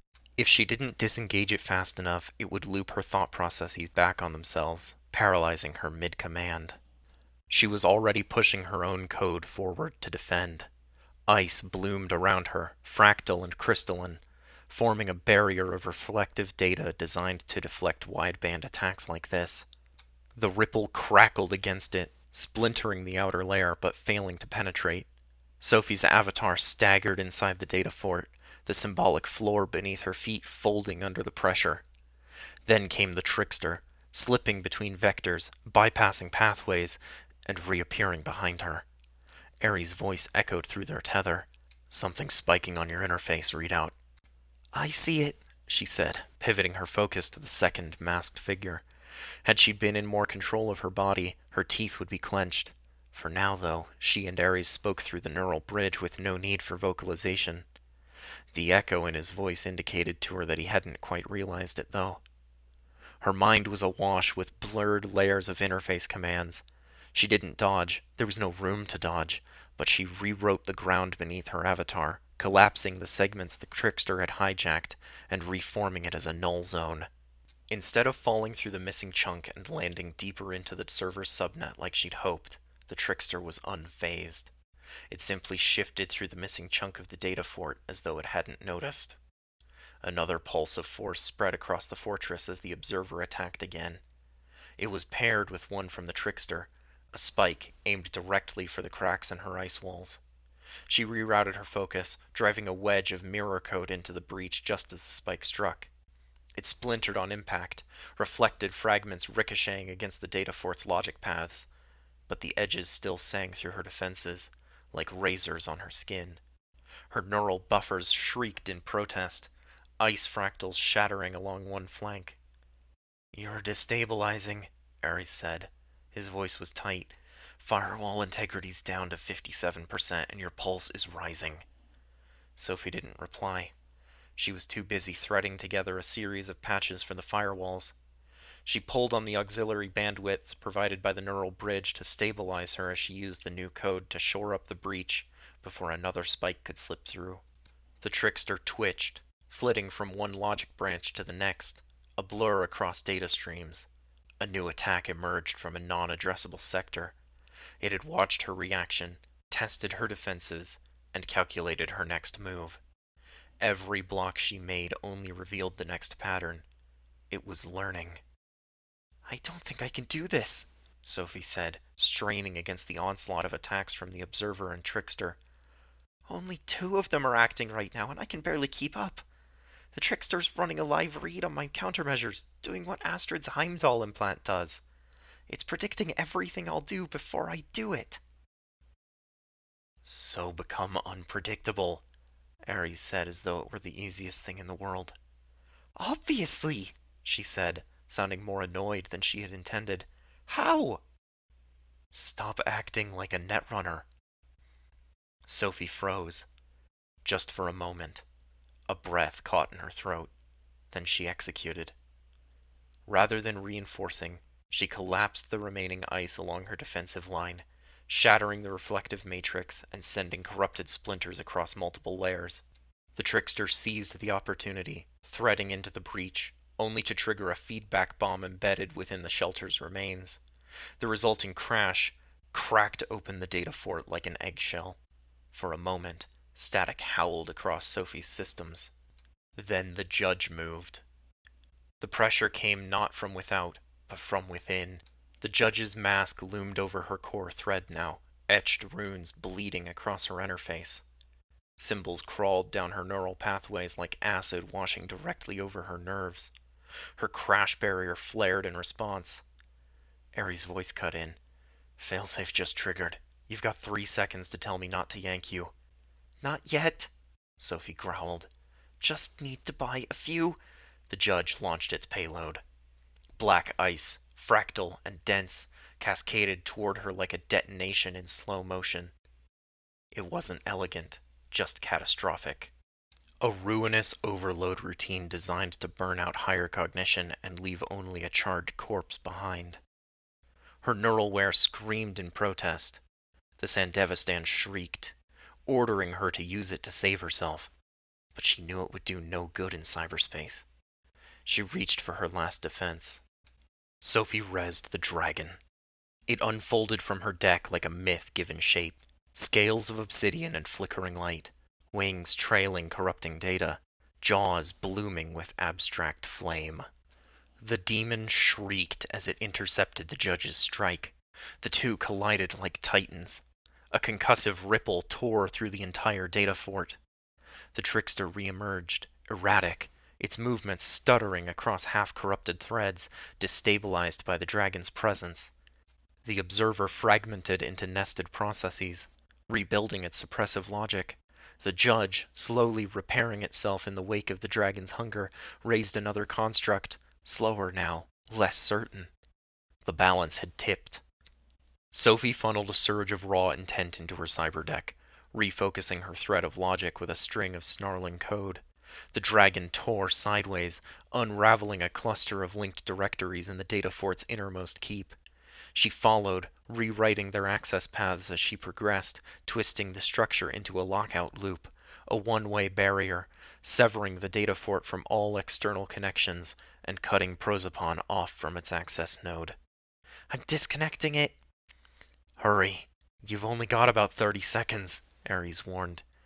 I don't like the heat spikes I'm seeing, and your heart rate is 180. Sophie didn't answer.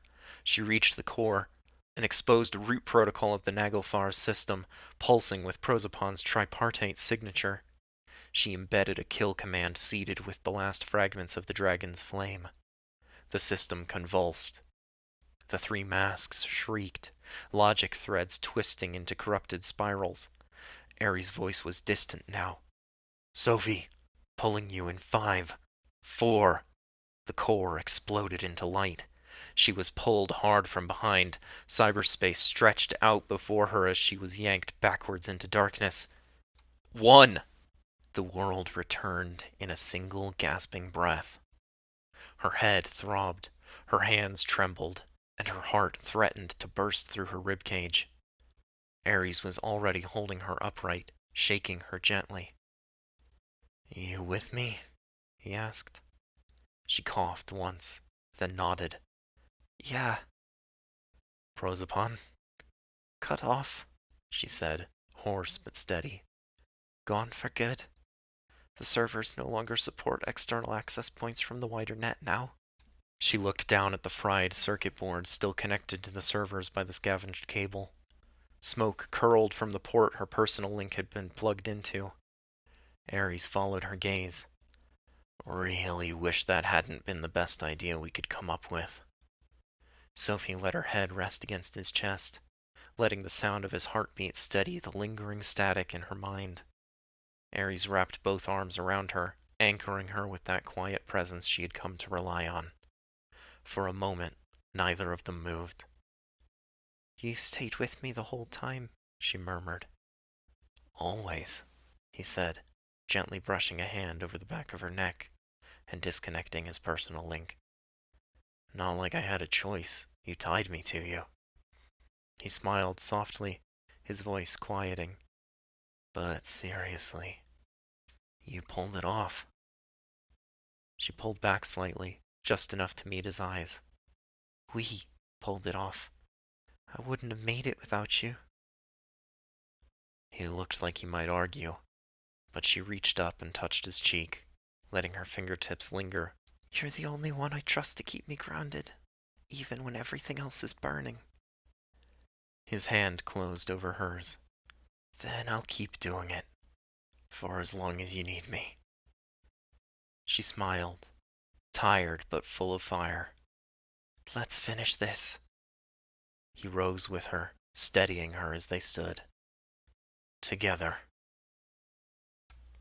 Chapter 18. Jormungandr. Night City, 2075. Liv rushed to meet them the moment Ares stepped onto the bridge, Sophie clinging to him with all her remaining strength. Her legs barely moved beneath her, each step a staggering effort. Her body wrecked from her dive into the net and the fight that preceded it. Her breath came shallow and ragged. Here, she said, slipping under Sophie's opposite arm and taking her weight. I've got you. Sophie tried to speak, but Liv silenced her with a glance. You can talk after you sit. They brought her to the captain's chair. Mael was crouched by the wall behind it, one arm wrapped tight around his ribs. Astrid stood nearby, tending to a cut on her forearm with a bandage pulled from a first aid cabinet on the wall. You're late, Mael rasped. Sophie gave the faintest smile. Prosopon got clingy. Didn't like me trying to leave again. Liv dropped her pack beside the chair and pulled out what little remained of her supplies. I did what I could for them, she said, nodding to Mael and Astrid. You're next. I'm fine, Sophie murmured, then hissed as she settled into the seat, lifting a hand to her scorched chip socket. Sorry. No, I'm not. No, you're not, Liv agreed, pulling off Sophie's yukata and unfastening the armor plates from the surface of her suit. You don't have to put on a brave face for us, you know. Sophie winced as Liv peeled off the mesh of the ROM suit, exposing the swelling beneath, the aftermath of battle displayed across her entire upper body. A deep bruise ran across Sophie's shoulder where Sigrid had struck her. Another spanned her side, darker, angrier, where she'd been slammed into the bulkhead. The skin was hot to the touch, irritated by both impact and heat. Her cheekbone was swollen from a brutal strike to the face, and dried blood trailed from one nostril. The socket behind her ear was blackened and deformed, evidence that her neural interface had been damaged by a breach as well as a physical blow. Herregud, Sophie, Liv muttered as she connected her personal link behind Sophie's other ear and examined her diagnostic report. You're fried. Half your systems are cooked, not to mention you're probably bleeding internally. I felt worse, Sophie said, trying for humor but barely finding her breath. Whatever happened down there, it nearly cooked you. Liv applied a stabilizer patch to Sophie's neck and followed it with a pair of air hypo injections, pain control, then anti-inflammatory. She pressed a chilled medfoam strip across the bruising. Looks like you barely made it out. Ares knelt beside Liv, his hand brushing Sophie's arm as she winced beneath the medfoam. He didn't speak at first, just hovered close, inspecting her injuries. That's a pretty accurate assessment. We found 2 of your siblings down there, Ares said, handing Liv another strip of medfoam. Brune and Sigrid, Sophie said, wincing as Liv meticulously checked her for broken bones. Ares exhaled slowly, his eyes moving from Sophie and Liv to Mael, then Astrid, as if weighing how much to give them straight and how much to leave unsaid. Rune was the bigger problem, he said finally. Sigrid was tough, but she was a brawler, and if she can't hit you, she can't hit you. Rune, though, he was in our heads the whole time, flooding my optics, spiking my reflex drivers, and keeping Sophie on the defensive. He was a menace with that blade of his, too. Every time I tried to help Sophie deal with Sigrid, he'd slip something past my defenses. He glanced down at Sophie, then back to the others. Sigrid's actually the one who gave us the opening, he continued. She grabbed Sophie and slammed her into the wall, holding her there instead of continuing the assault. I was able to put all my focus on Rune while she was shouting at me. I short-circuited his arms and gave Ares an opening. She dropped her gaze to the floor, then said, Rune's dead. The room was silent for a moment. Then Mael asked, And Sigrid? I'm not sure, Sophie said. She had a berserk implant. Activated it the moment Rune went down. I thought I'd be joining him in a moment, but Sophie... You used it, didn't you? Liv said, pushing Sophie to lean forward in the chair. She ran her fingers over the metal plates that covered her spine. Had to, she coughed. Liv's touch made her spine tingle. Or maybe that was the implant begging for more. Sigrid was too fast, and toughened up by her berserk. I don't know if she's still alive or not. She was breathing after she went down, but we didn't check when we left. Silence, again. We fought Freya. Mael broke the silence a second time. We saw her lying out there on the deck, Ares said. Is she... Alive, Liv said. She's alive. Alive, but devoured by the worm, Astrid said. Freya will never escape the shores of Naustrand. Cyberpsychosis, Mael explained when Ares' expression turned to confusion. He shifted against the wall, one hand still pressed to his ribs. Astrid looked away toward the windows, the morning sun casting her hair into flames. Prosopon's out of the equation too, Sophie said. She was desperately trying to change the subject away from their siblings who were either dead, dying, or drowning in the depths of psychosis, all thanks to her actions. It wasn't itself, though, she continued. When I got into the data fort, it had fractured, split into 3 parts. They were all prosopon, had the same base code. They seemed of one mind, but not simultaneously. They had different tactics, different priorities. Sounds like it was breaking, Liv said as she pressed the last strip of med foam onto Sophie's skin. Or evolving, Mael said. Either way, it's a problem for another day, Sophie said. She winced as she pulled her suit back on and covered it with her yukata. It's cut off now. The Naglfar has no functioning external access ports anymore. I'll figure out what to do with Prosopon when we make it out of here. Sophie stood, shakily, from the chair. She was flushed, with dark circles under her eyes joining the even darker bruises. Most were covered by her suit, but one wrapped around her cheek where Sigrid had struck her. She felt like shit and was sure she looked much the same. Ares wrapped his arm around her, grasping her hip and pulling her close to his side, steadying her. Mael rose with Liv's help, leaning on the wall as he continued to clutch his side. Where to next? Ares asked. Astrid turned from the window, her gaze sharp despite the exhaustion in her posture. The faintest ember of that golden light still lingered in her eyes. To the heart of the beast, she said. We seek our mother who bore us into chains, the rot from which this sickness grows. Only when she falls will the serpent coil no longer around our throats. No one argued. The words needed no translation. Sophie straightened as best she could, drawing a slow breath. Her office is this way, Mael said, gesturing to a set of double doors at the back of the bridge. They opened to reveal a stairway leading to a long hallway. A second set of identical doors ended the hall. 2 doors on either side of the hall led to other rooms, on the way to Ursa's office. The air in the corridor was heavy. The weight of who, lay in wait for them, bearing down on their shoulders as they made their way slowly down the hall. Their footsteps echoed on the steel decking, each one a step closer to the end. Sophie kept her pace even, though every step sent pain shooting across the wounds hidden beneath her suit. Ares stayed close, his arm wrapped around her as if to remind her she wasn't going in alone. Liv walked on her other side, eyes scanning the hall with a tight, controlled readiness that meant she was just waiting for something to move. The first set of doors they passed stood ajar, revealing dark, unpowered crew quarters. The next set was sealed, the faint sound of humming machinery behind them. No one stopped to investigate. They were halfway down the hall when the double doors at the far end opened on their own.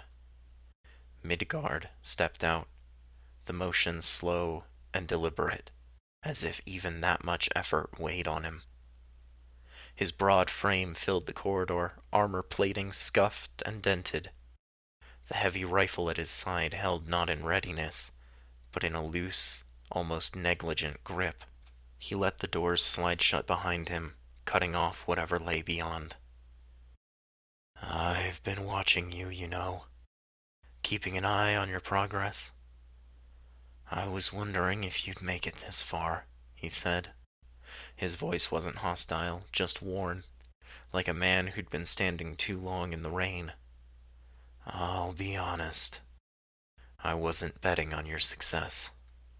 His gaze moved over them, lingering on Mael, then Astrid, before finally settling on Sophie.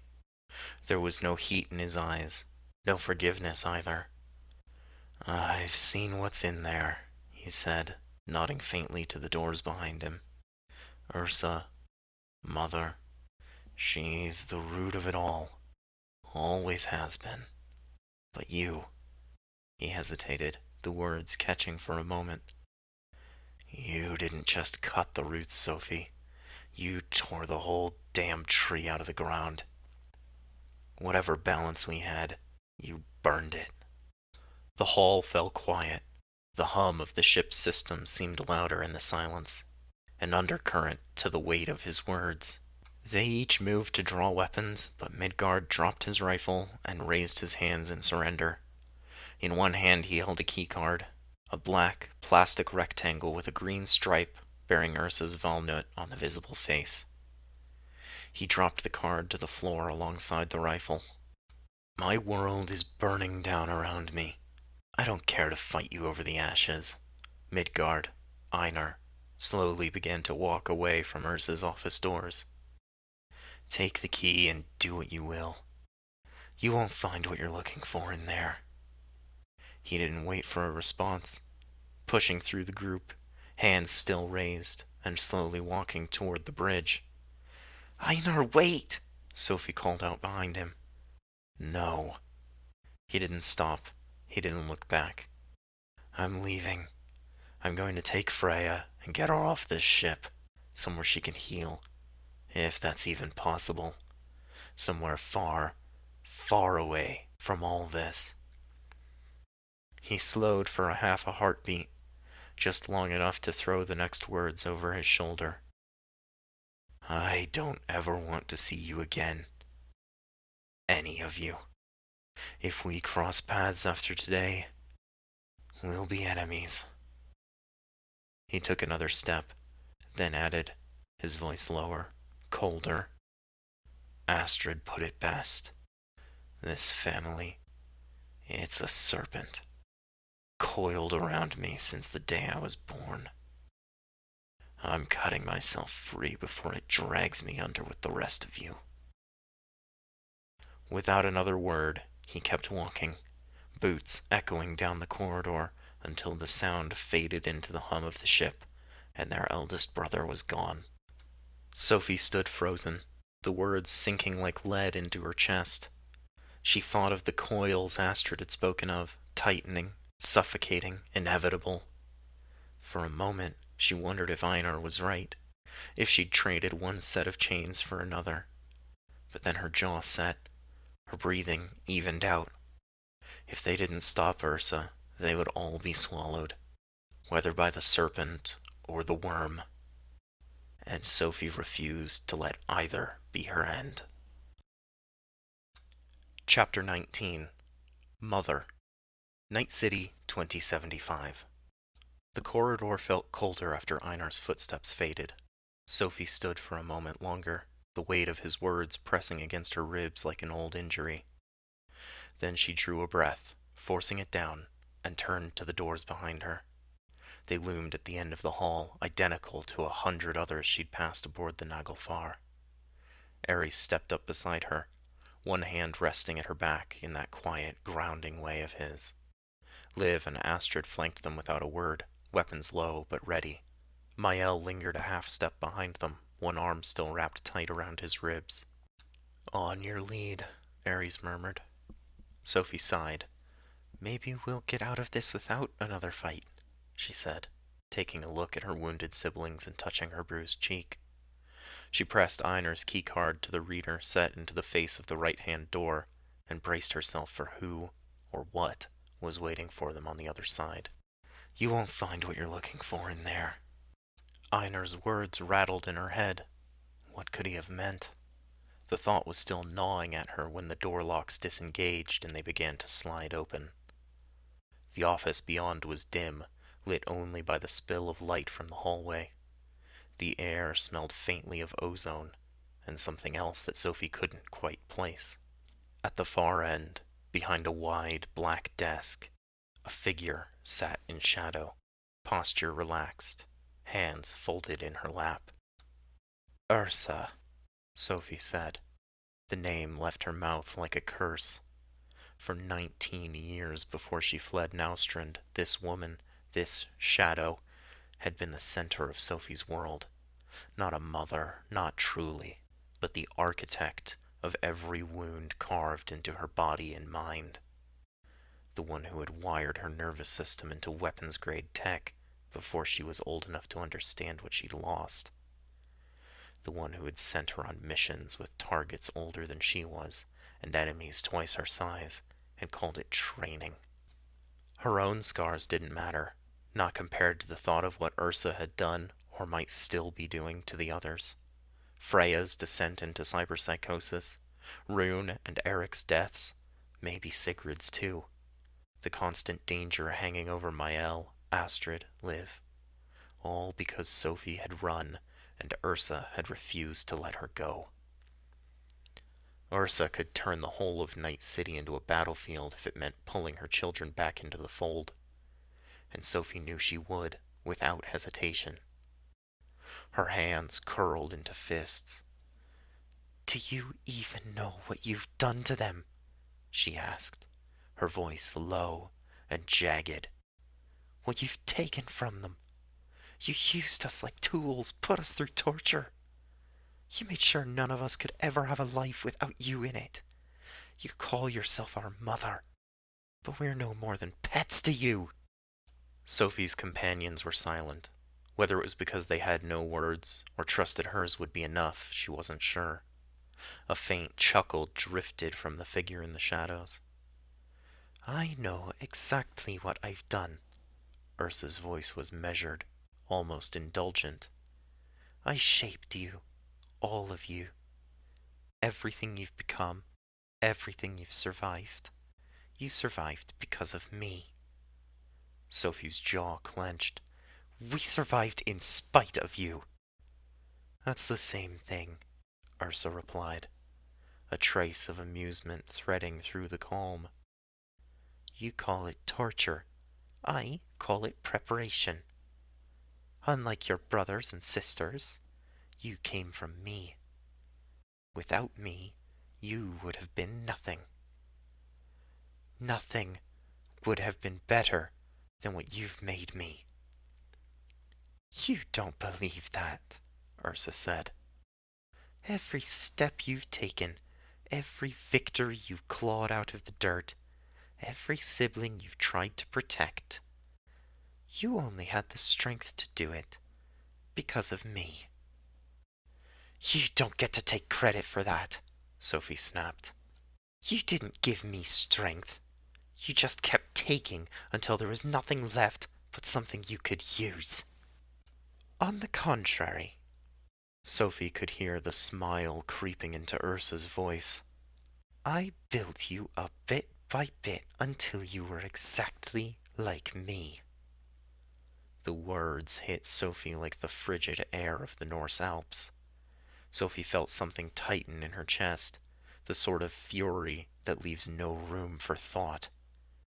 "You think that's something to be proud of?" she screamed, stepping closer. "All you ever taught me was how to hate you."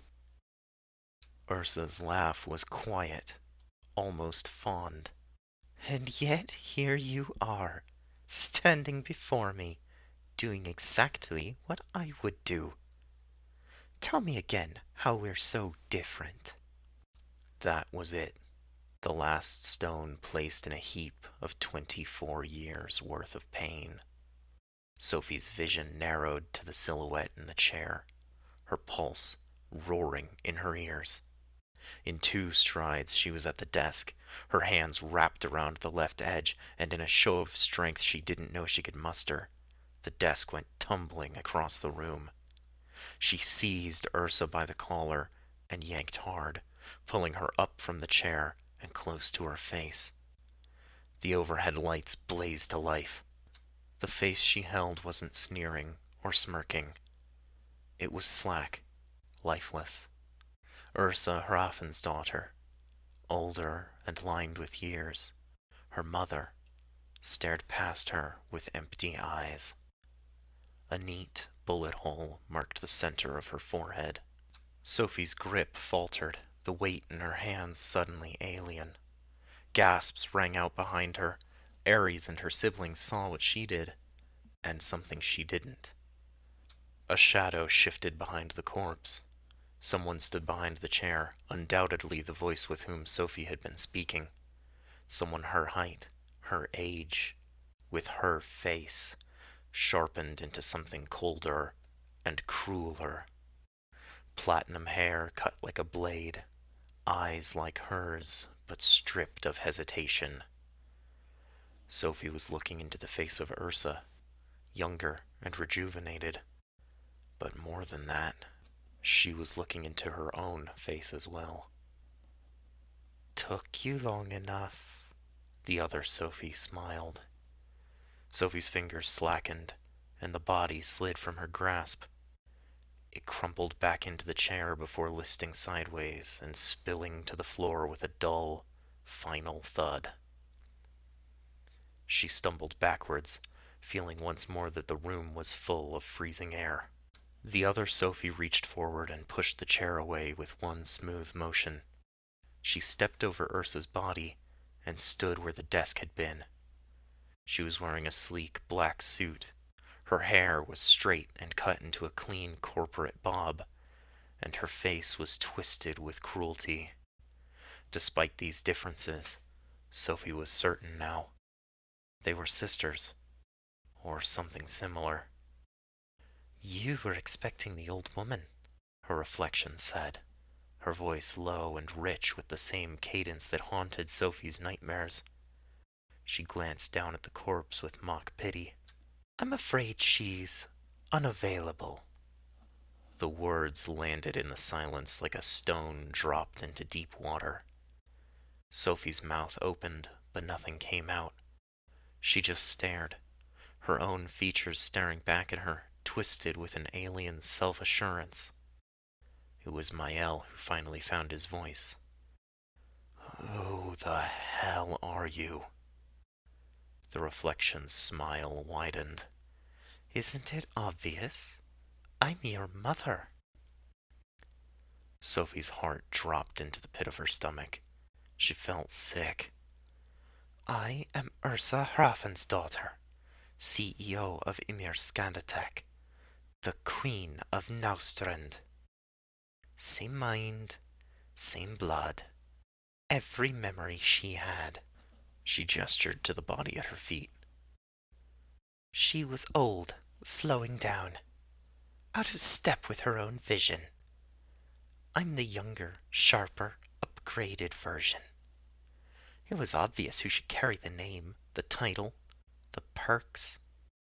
She laughed, covering her mouth with the back of her hand. Tell me, if there's only one at a time, how could I be anyone else? Her gaze returned to Sophie, eyes narrowing as she continued. Oh, but there's not just one, is there? Sophie's knees turned to jelly, the floor seeming to tilt beneath her. Ares was there instantly, a steadying hand at her arm, the heat of him the only thing keeping her upright. You're a clone, Sophie mumbled. Her mind was flooding. The deluge of images and memories threatened to throw her to the ground. She barely felt Ares' hands under her arms as the images came faster and faster. She recalled Ursa's face, how she'd looked 15 and 20 years ago. How could she never have noticed when she'd grown to look exactly the same? Had Ursa's features changed enough to hide it? How had she looked into her mother's eyes in the mirror every day and never noticed? No, not her mother. Ursa was mother in title only. She thought back to what she had seen hidden in the fragmented, scattered shell of Intellect Mask 13. the seeking tendril Prosopon had sent out to find her. The memory was as clear now as it had been then, recreated for her to relive through cyberspace. She had lain on her back, unable to lift her arms. The muscles had been brand new, unused. Her whole body had ached, as though it had never before been subjected to gravity, only buoyant force. Her skin itched, as though it had never been exposed to air, which of course it never had. Her breathing had even been unfamiliar. Ursa's face had loomed into view, tears in her eyes. The digital recreation had blurred the sight of the eyes that had never seen before, but now she knew for certain it had been Ursa. Her platinum hair was the same as Sophie's. Even the way they wore it was nearly identical. The new Ursa was the exception. She had been named next, first by the machine, Subject 13, Muspelheim, then by her mother. "Sophie," she had said, "you will be my greatest creation." Creation. Sophie had known, back in her apartment submerged in ice, that what she was being shown were true events. She'd lived them all. Deep down, she knew that that held true to this as well, though this memory was not one she had created herself. But something was still wrong. The twins, Alfheim and Vanaheim, Astrid and Liv, they had been there. They had seen it. Then why hadn't they told her? Had they lied intentionally? Did they even know this much? They were young, 3 or 4 years old at most then. Why were they there? Liv, Sophie supposed, had been brought as part of her learning. If she was to be a doctor within Naustrand, she would have had to start young. Astrid was there because the twins were inseparable, she supposed. But why didn't they tell me? It didn't matter now. She would find out when it was over. Her throat was tight, but the words broke free anyway. "You're me," Sophie said softly, then corrected herself. "No, I'm Ursa, the same as you. A clone." Ursa's smirk deepened, pleased at Sophie's trembling voice. "Correct. You and I. 2 of us. No more." She paced slowly, like a teacher circling her classroom. "You were meant to be my daughter, Sophie. I wanted to raise you, shape you. You would have been my perfect heir. A life I could watch unfold from infancy, molded by my hand alone." "So you turned me into a weapon," Sophie spat as she finally regained her footing. "Sent me to the corpse shore to learn how to kill. To have your pet machine watch over and record my every move." She felt her hands clench into fists, her fingernails digging into her palms hard enough to draw blood, had she had any in her synthetic limbs. "Or did you do it so that I could have siblings, and one day you could make my sister cut me to pieces and put me back together?" Ursa shook her head slowly, almost pitying. Almost.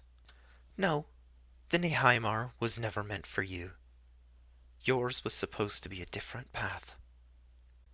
She circled the overturned desk, tracing a finger along the edge as she continued, her voice low, with an instructive cadence. "The program was mine, yes, but you were to remain outside. The Neheimar were designed to be a weapon, a hidden cadre that would never know any but their own. Siblings bond by trial and blood, not children."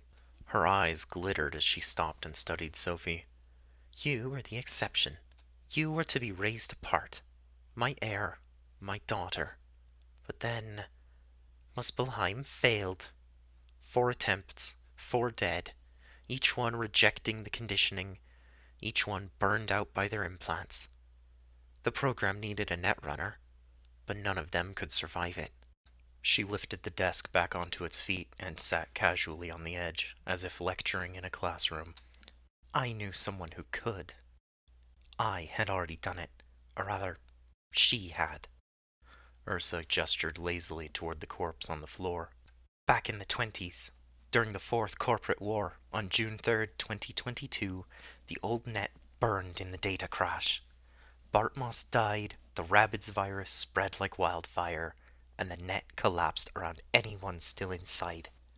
Her tone sharpened, pride lacing her words. Ursa was one of them. A corporate soldier, jacked in while the net itself was dying. Systems failing, defenses collapsing, black ice going feral. And she endured it. She lived while others melted down or never came back. She survived with her mind intact, carrying implants that should have left her a corpse. She proved that she could survive anything. Ursa's eyes cut back to Sophie, cold and certain. That's why you were chosen. Because unlike any other candidate, you were her. And if she could survive the data crash and the rabids, then you could survive this. Sophie shook her head, her voice breaking into a bitter laugh. So that's it! Ursa chose to throw her own child into the fire because she could have done it? Because in her mind, I'm not even a person? I was just her again? Her hands, still balled into fists, trembled as she fought the urge to lunge at Ursa a second time. She needed answers first. Ursa's smirk returned, cold and unflinching. Exactly. You weren't meant to be a weapon, but you adapted, better than any of them. You carried what none of them could, and in doing so, you bound them to you. Without you, Sophie, the Nihaimar would never have been a family. They became my children only because you were among them. Her gaze cut to the others. Liv, Astrid, Mael, before snapping back to Sophie. You gave them purpose. You gave them reason.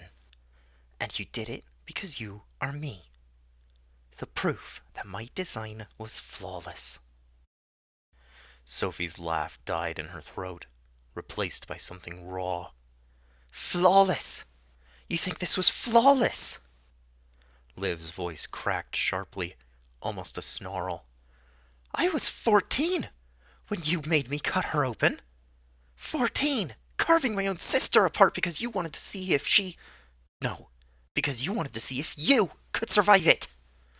Astrid's golden eyes flickered, distant, haunted. And I hear it always, the voice that never stops. No surprises, no peace. Every moment stolen by your machine in my skull. Mael spat blood into his hand, his voice bitter. You talk about family, but when Sophie fled, I was lost. You chained me to that place, and it wasn't until we found her again, and I saw Eric grinning as he ripped out her chrome, that I realized we were broken. I'm ashamed to say that I couldn't break my yoke any sooner. Sophie's nails dug deeper into her palms.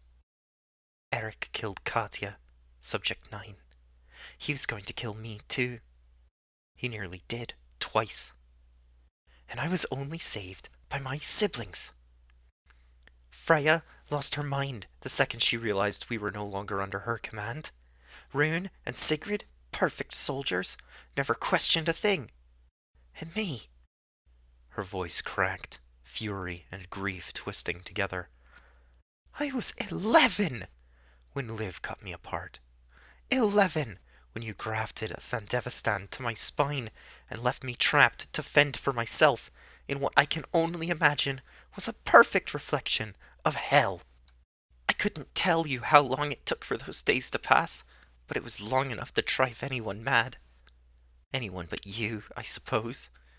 Suppose that's the only thing I'll ever thank you for.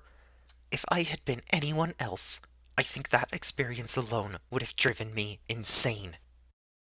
She bared her teeth, trembling with the force of it. Flawless. The Nihaimar were anything but. The only reason Ursa would come herself, aboard the Naglfar no less, is because she recognized this and decided it was time to end the experiment. But you, Sophie glared right into the other clone's eyes. You might be as close to being her as it's possible to be, but you couldn't see it. You thought that you were still in control, and you could bring us back. Ursa's eyes widened. Her smirk vanished. What do you... Sophie's voice rose, ragged but unyielding. You want to claim perfection? Then look at us. Look at what your design left behind. We weren't children. We weren't soldiers. We were experiments that bled too much to be counted as successes. You call that flawless? She took a step closer, Aries' hand still firm on her shoulder, but her words cutting free like blades. The first Ursa saw it. She saw how broken we were. That's why she came here herself. Not to reclaim us, not to welcome us home. She came to erase her mistakes, to kill us all, even the ones still loyal, so she would never again have to look at what she'd done.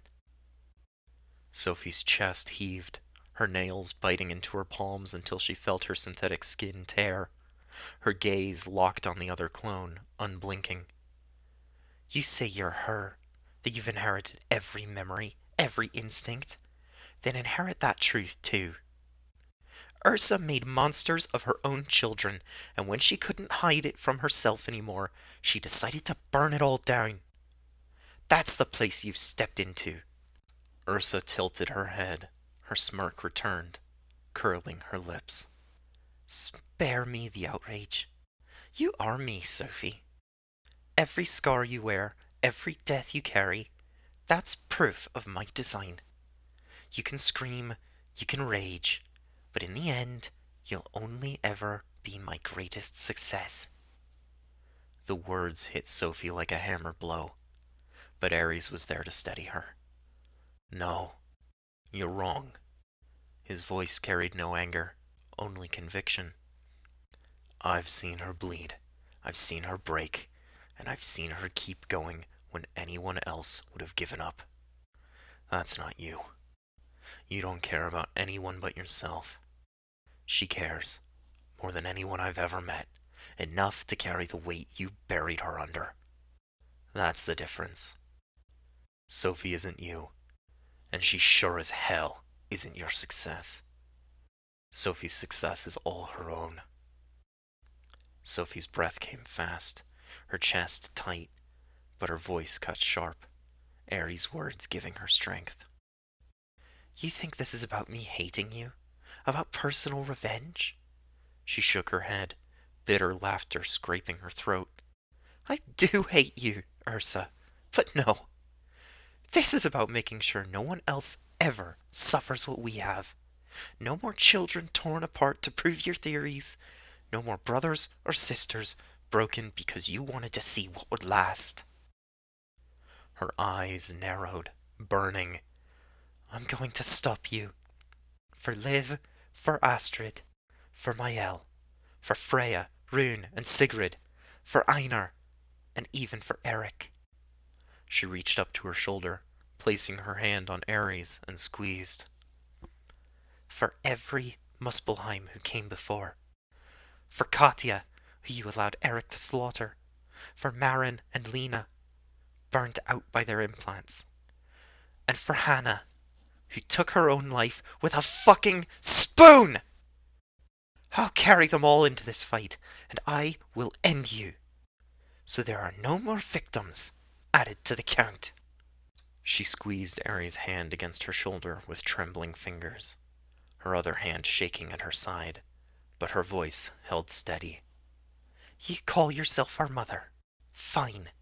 Then understand this. It all ends here, with me avenging your children. Chapter 20. Mjolnir, Night City 2075. Sophie moved first. The words had hardly left her lips when she lunged toward the desk, pistol raised, fury boiling into motion. But Ursa was already gone, her outline dissolving it into a smear of sickly green light. The realization that not only did Ursa have her own Sandevistan, but had no inhibitions regarding its use, hit Sophie a split second before Ursa did. Her arm wrenched sideways, the pistol ripped from her grasp, her balance broken by a knee slamming into her gut. She staggered back, choking down the bile in her throat as Ursa's hand snapped out again, striking her cheek hard enough to send waves of static across her vision. Mael barely had time to raise his rifle before Ursa appeared in front of him, driving an elbow into his ribs with a crack that dropped him to one knee. Liv was sent flying with a kick as she went to his aid. Ares charged, mantis blades whistling through the air, but Ursa was a blur. She sidestepped his initial stab and ducked the slash that followed, then stepped in and struck him in the jaw with her open palm, sending him staggering. Only Astrid managed to intercept her, reading the attack a heartbeat before it landed. She moved like she was following a script she had memorized long ago. Heimdall's light shone in her eyes, showing her every angle, every feint, every strike before it came. Her blades swept into place just as Ursa's hand darted toward her throat. Sparks flew as her knife skimmed Ursa's arm, leaving behind the first wound Sophie suspected the clone had ever suffered. Ursa pivoted, sliding low for a sweep. Astrid leapt, twisting midair. Her heel crashed down toward Ursa's temple. The clone tilted just enough to let the kick graze past. Her counterpunch blocked an instant before it landed. For a few blinding seconds, Astrid kept pace. Heimdall's sight met Ursa's speed, strike for strike, their movements too fast for the others to follow. Every clash of steel was a shockwave in the air. Every miss, a whisper of death drawing closer. But Ursa was relentless, every attack flowing into the next without pause. Astrid's chest heaved, golden light burning in her eyes as she forced herself to keep up with the flood of possibilities Heimdall screamed into her mind. She faltered for half a breath, her body a step slower than the torrent she was drowning in, and Ursa slipped through. A strike to the ribs, another to the shoulder, a kick that sent Astrid reeling back, gasping. She staggered, clutching her side, golden fire still flickering in her eyes. She'd held the line long enough. Ares was the first to close the gap, chrome flashing as his mantis blade snapped forward with a metallic shriek. He slashed in a vicious crosscut meant to tear Ursa open, forcing her to twist away just as Liv darted in low, a scalpel flashing in her hand. Ursa caught Liv's wrist, guiding her hand away from its target and leveraging her momentum into an attempt to throw her into the wall. Mael made sure Liv never felt the impact. He launched himself into Ursa while she was focused on Liv, lashing out with a powerful spinning kick. His talons raked across her hip, spraying blood and forcing her to release Liv. They pressed her in unison, Ares' blades carving arcs of silver through the air. Liv's scalpel struck at Ursa's vital areas. Astrid, having gathered herself for a moment, resumed her relentless assault. Sophie lashed out at Ursa's mind through the net to split her focus. Every strike forced her to adjust, forced her to give ground. Ursa was struggling now, put on the back foot by the onslaught of attacks coming from all sides. Her sleek black suit was in tatters, revealing an armored body glove underneath, presumably the same reactive organic mesh as Sophie's. She stumbled as Mael's heel drove into her ribs right as she tried to activate her Sandevistan, knocking her off balance and forcing her focus away from the speedwear.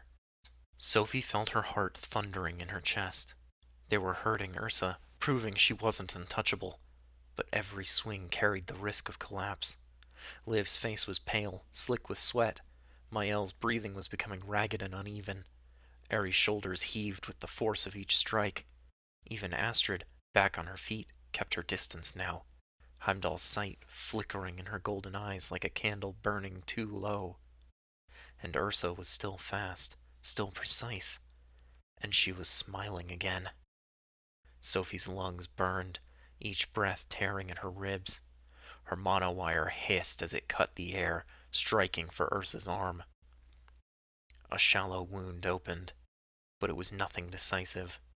Every hack she launched, Ursa parried with raw processing speed, like she'd prepared specifically to counter Sophie. The thought occurred to her that Ursa probably had. Only a copy as exact as her clone could think the same way, share her exact skills, and reflect every attack the same way Sophie would, but with the added years of Ursa's experience granting her an edge. She redoubled her assault, wire snapping, code tearing through the airwaves, because stopping meant death. Whatever Ursa said about Sophie being her greatest success, Sophie knew that only one of them would ever leave this ship. Ursa had no intention of leaving them alive. Sophie had a good idea of how Ursa thought, and she knew almost instinctively that this Ursa, who had killed the original to take her place, would kill Sophie simply to prevent the same thing happening to her. We're not enough. The thought slid in like a blade between her ribs. Not like this. Not when we're already half broken. Ursa bled, but her smile never dimmed. Each shallow wound only seemed to sharpen her focus. She flowed back into them like water, dancing past Ares' blades, sidestepping Mael's kicks, weaving between Liv's strikes as though the scalpel were moving in slow motion. Which, of course, in her mind, it was. The siblings pressed harder, but their edges dulled with every heartbeat. Liv's hand trembled when she struck. The scalpel glanced off armor instead of sinking in. Mael's talons scored another line across Ursa's arm, but the effort left him doubled over, clutching his broken ribs. Astrid's eyes burned bright, Heimdall clearly filling her mind with warnings, but her body could no longer keep up. Even Ares' swings grew heavier, his shoulders rolling with fatigue. We're not enough. Not like this. The thought pressed at her again, sharp as broken glass, but she caught herself, forced the words back, and reshaped them. No, I am enough. I can handle it. I've survived worse. We all have. I can do it. Her fingers trembled as she felt the pull of the Sandevistan at the back of her mind. It pulsed there like a second heartbeat, waiting to be unleashed. For years she'd dreaded it. The green haze, the fracturing of time, the endless abyss of days spent trapped in its grip. But something lurked deeper within. In her mind, she gave it form.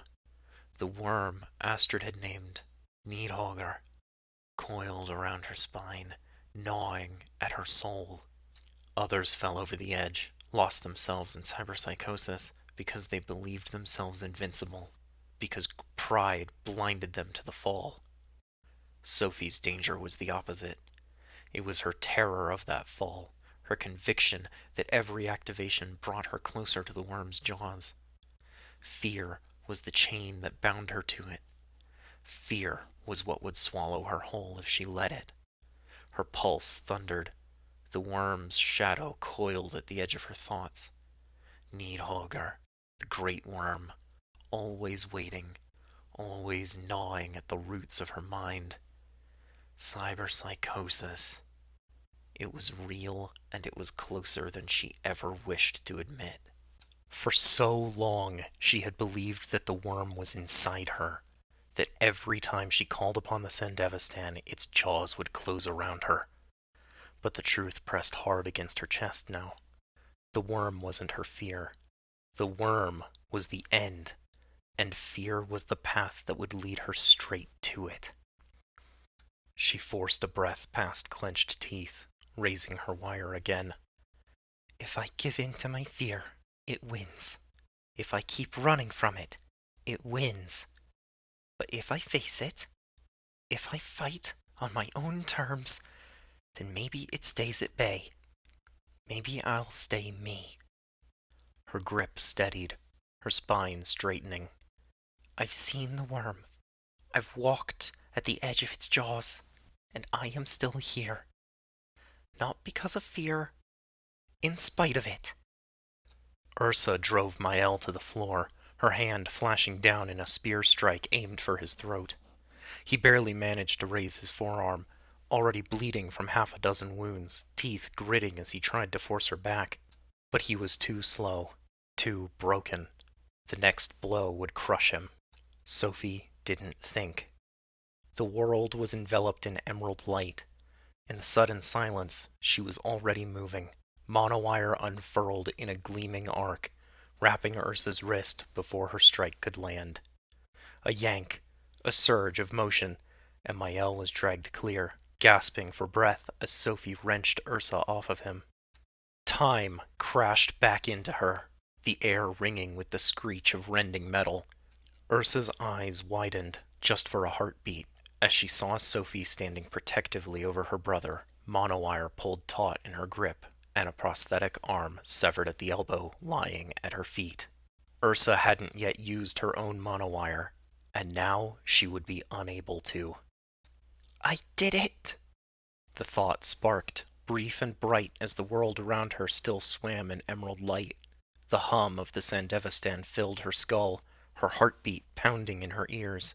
Ursa vanished from her sight for a fraction of a second, then reappeared, a blur of motion cutting across the haze. Sophie had just enough warning to drop low, the kick howling past and slamming into the wall behind her. Metal screamed as the wall buckled and deformed. They circled each other in this slowed, silent world, moving at a speed no one else could follow. To Ares, Liv, and Mael, it would look like madness.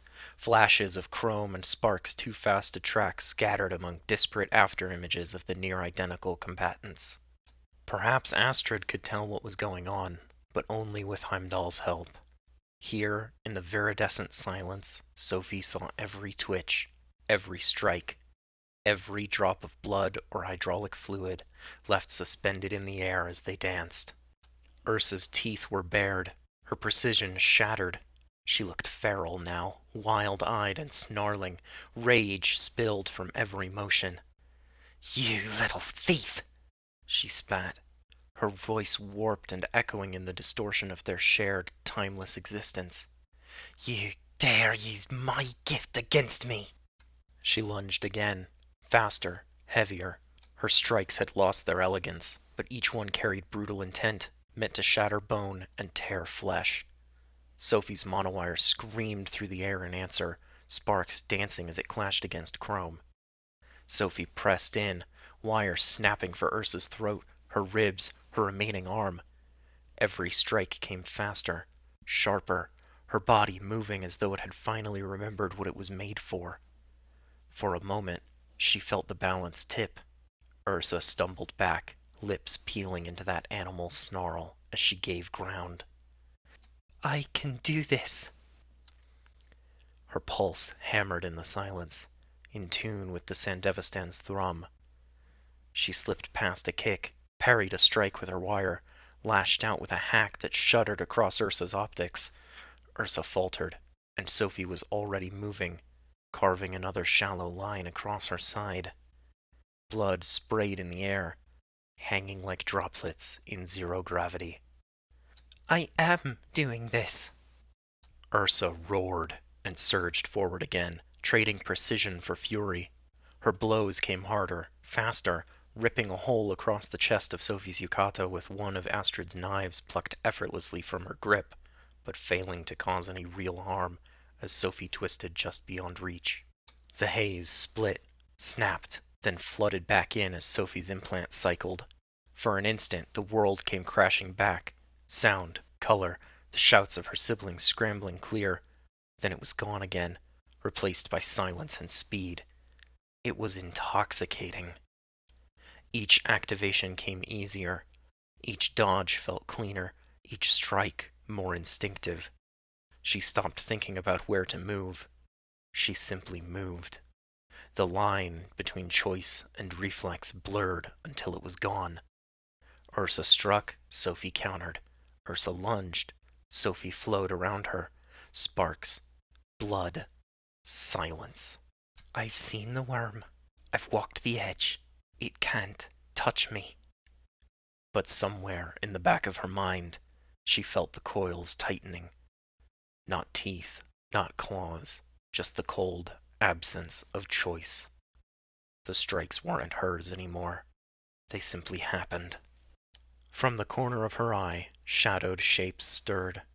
Two ravens perched on the wreckage of Ursa's desk, feathers like oil-slick metal, eyes glinting in the shining green haze.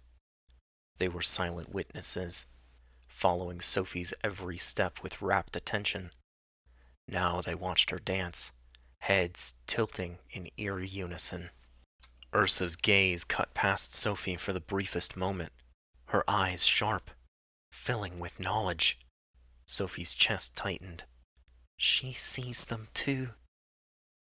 Then Ursa came at her again, and thought dissolved into motion. The world was nothing but emerald silence and the feral rhythm of combat. Sophie's monowire carved another line across Ursa's side. Ursa's knife grazed Sophie's shoulder. Sparks, blood, silence. Sophie flowed with it, through it, beyond it. Every movement came faster, sharper.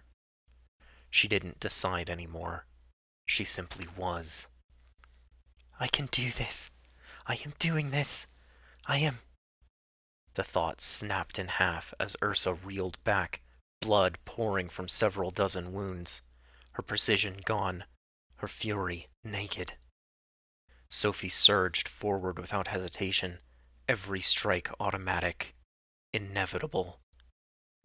Ursa loomed before her, no longer her mother, but the embodiment of the serpent that was coiled around her family, slowly choking the life from the 9 realms in its endless grip.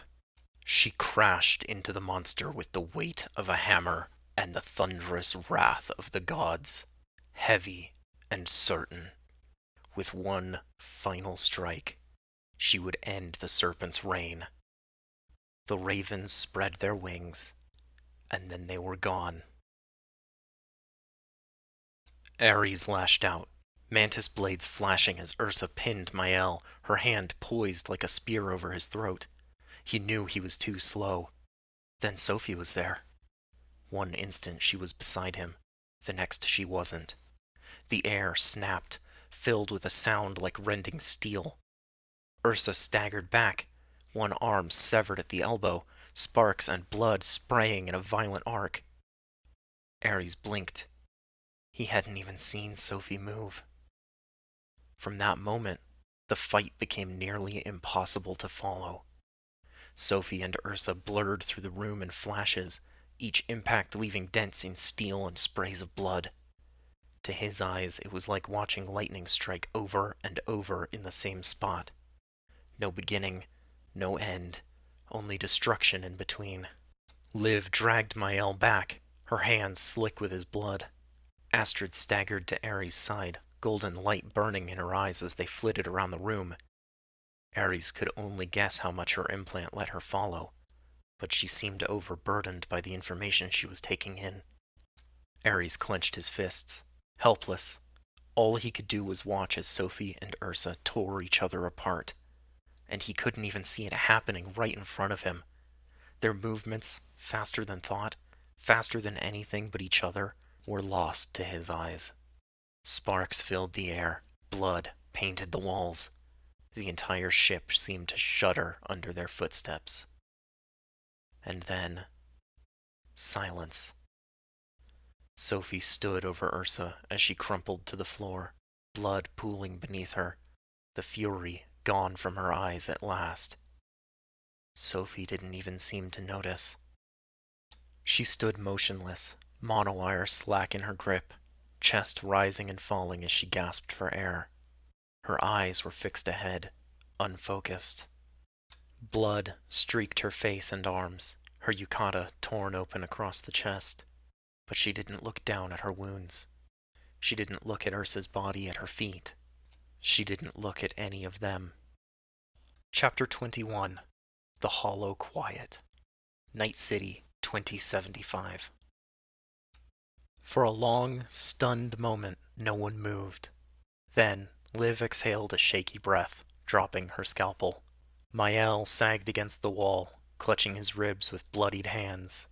Even Astrid's eyes dimmed, green emerging from golden light as she allowed her blade to lower. It's over, Mael rasped, his voice barely more than a whisper. But Ares didn't relax. He turned his head, watching Sophie. She hadn't shifted an inch since Ursa fell.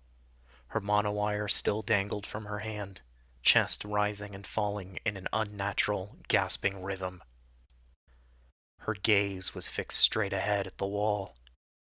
She didn't look at Ursa's body, didn't look at her companions. She just stared. Something in Ares' stomach twisted and froze. "Sophie," he said, stepping toward her carefully. No response. He reached out, his hand brushing her arm, and felt no change. No recognition.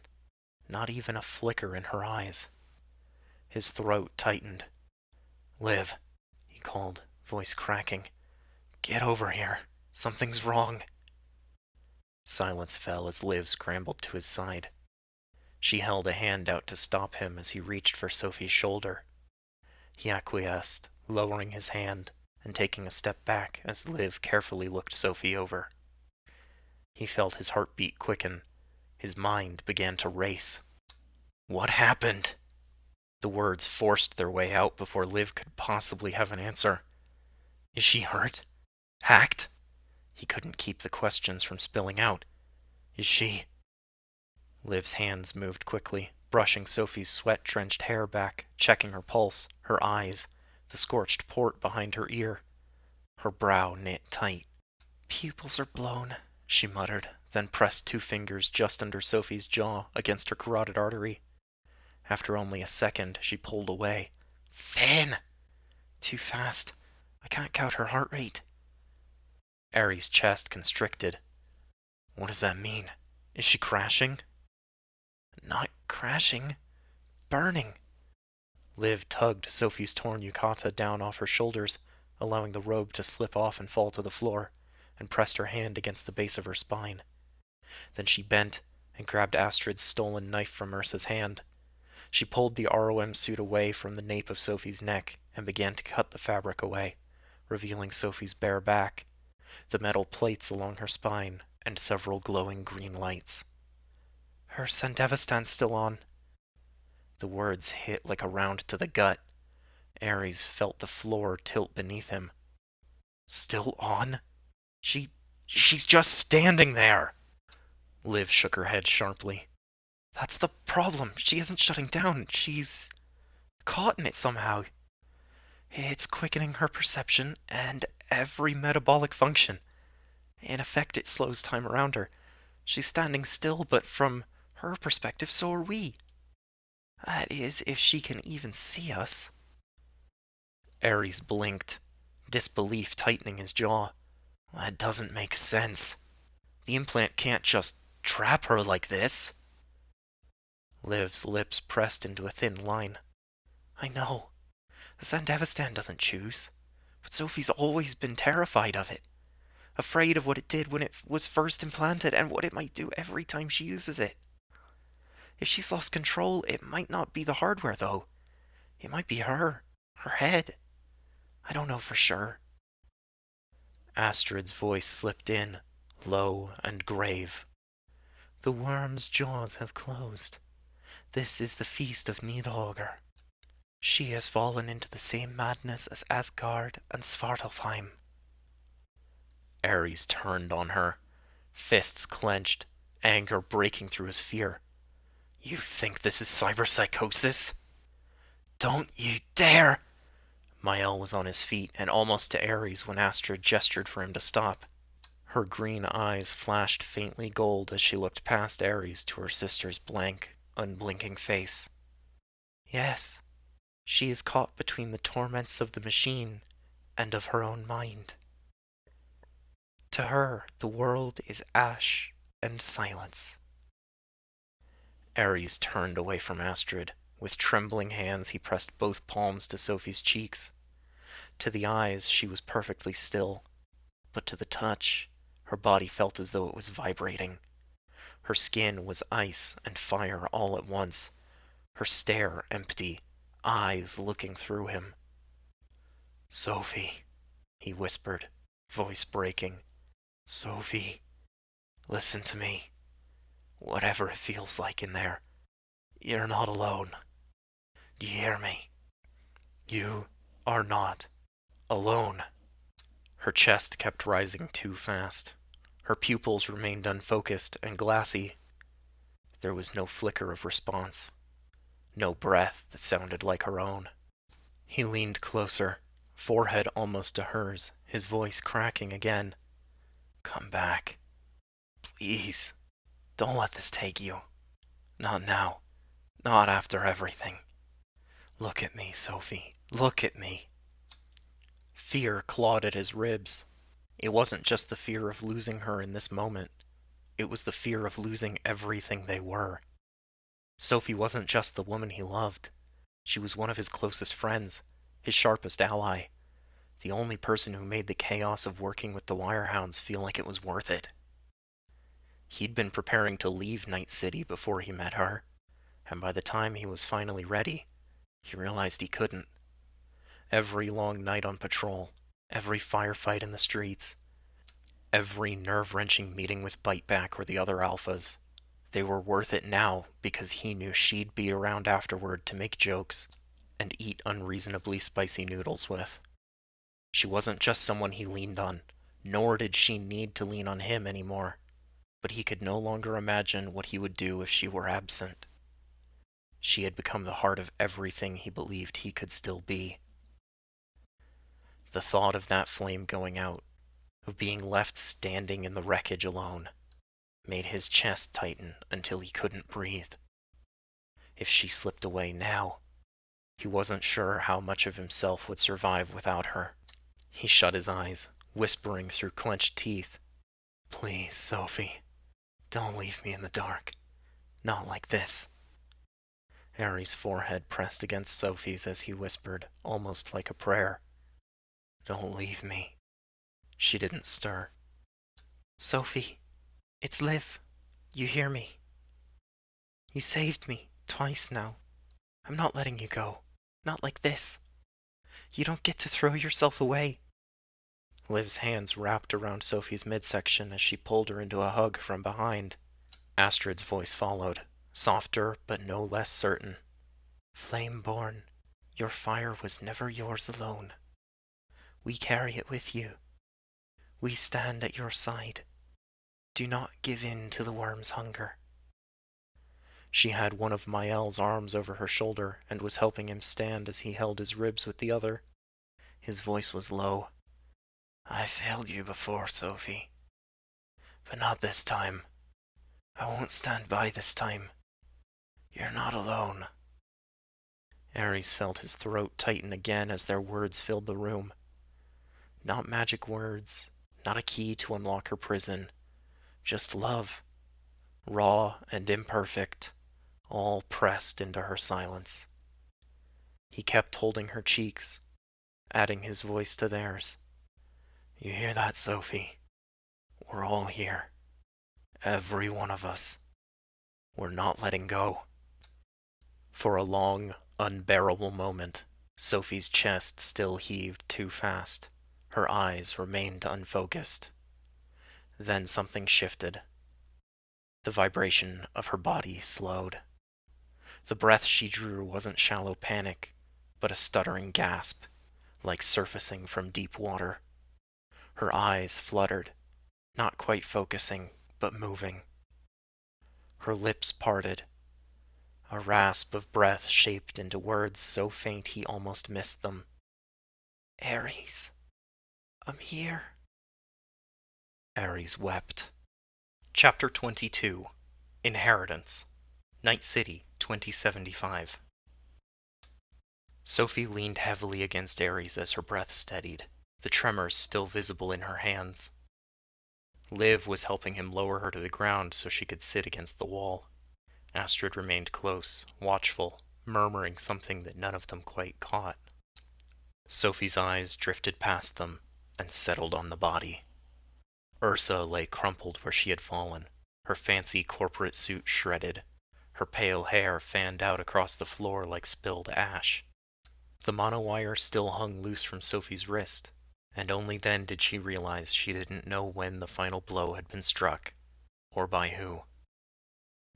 She remembered the rush, the heat of the Sandevistan tearing time apart, but not the moment her mother, her double, had died.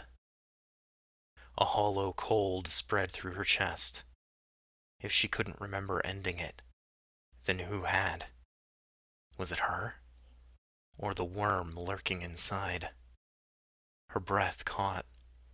"I don't remember," she whispered, eyes still fixed on Ursa's second corpse. "The last strike. It's just gone." Ares' grip tightened around her, as though he could steady her by sheer will. "Doesn't matter," he said. "What matters is you're still here, with us." Sophie's throat tightened. The corpse on the floor didn't feel like victory. It felt like a missing piece, a blank page where memory should have been. Liv laid a hand gently on her shoulder. "Ursa's gone.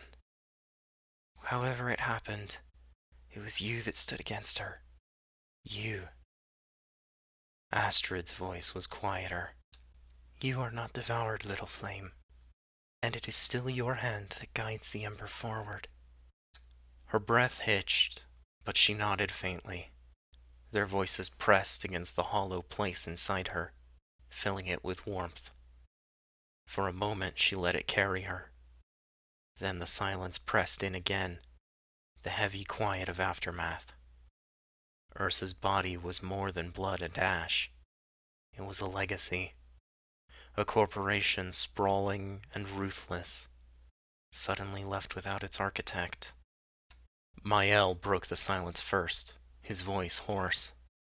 "She's dead. They both are. But Ymir isn't. The corp is still out there. Thousands of people, projects, resources, all of it tied to her." Ares met his gaze, then looked down at Sophie. "Which means it's tied to you now." Sophie blinked, disoriented by the weight of their words. "Me?" "She said it herself, Sophie. You were going to be her successor. It's what she wanted, but now it's your choice what that means. Yours alone. You can take her place and turn it into something better." Sophie shook her head, voice raw. "I don't want it. I don't want any of it." Silence followed. Heavy, but not accusing. It was the kind of silence that meant agreement. Every one of them felt the same. None of them would want to sit atop the throne Ursa had built. Astrid was the first to break it, her tone soft. "I do not envy you this decision, sister, but it is yours. None of us would be accepted were we to take up the mantle." Liv eased down beside Sophie, her hand brushing lightly against her arm. "No one here wants Ymir, but we can't pretend it doesn't exist. The projects, the people, the reach it has, someone will seize it if you don't." Mael shifted against the wall, wincing at the pain in his broken ribs. He gave a faint, humorless laugh. "Hell of an inheritance. I wouldn't wish it on my worst enemy." He paused for a moment, taking several deep breaths, wincing with each one. "But at least if it's you, we can help carry the burden. It might become something better." Their words didn't push her. They didn't pressure. They simply laid the weight of truth in front of her and left her to balance the scale. Ursa was gone.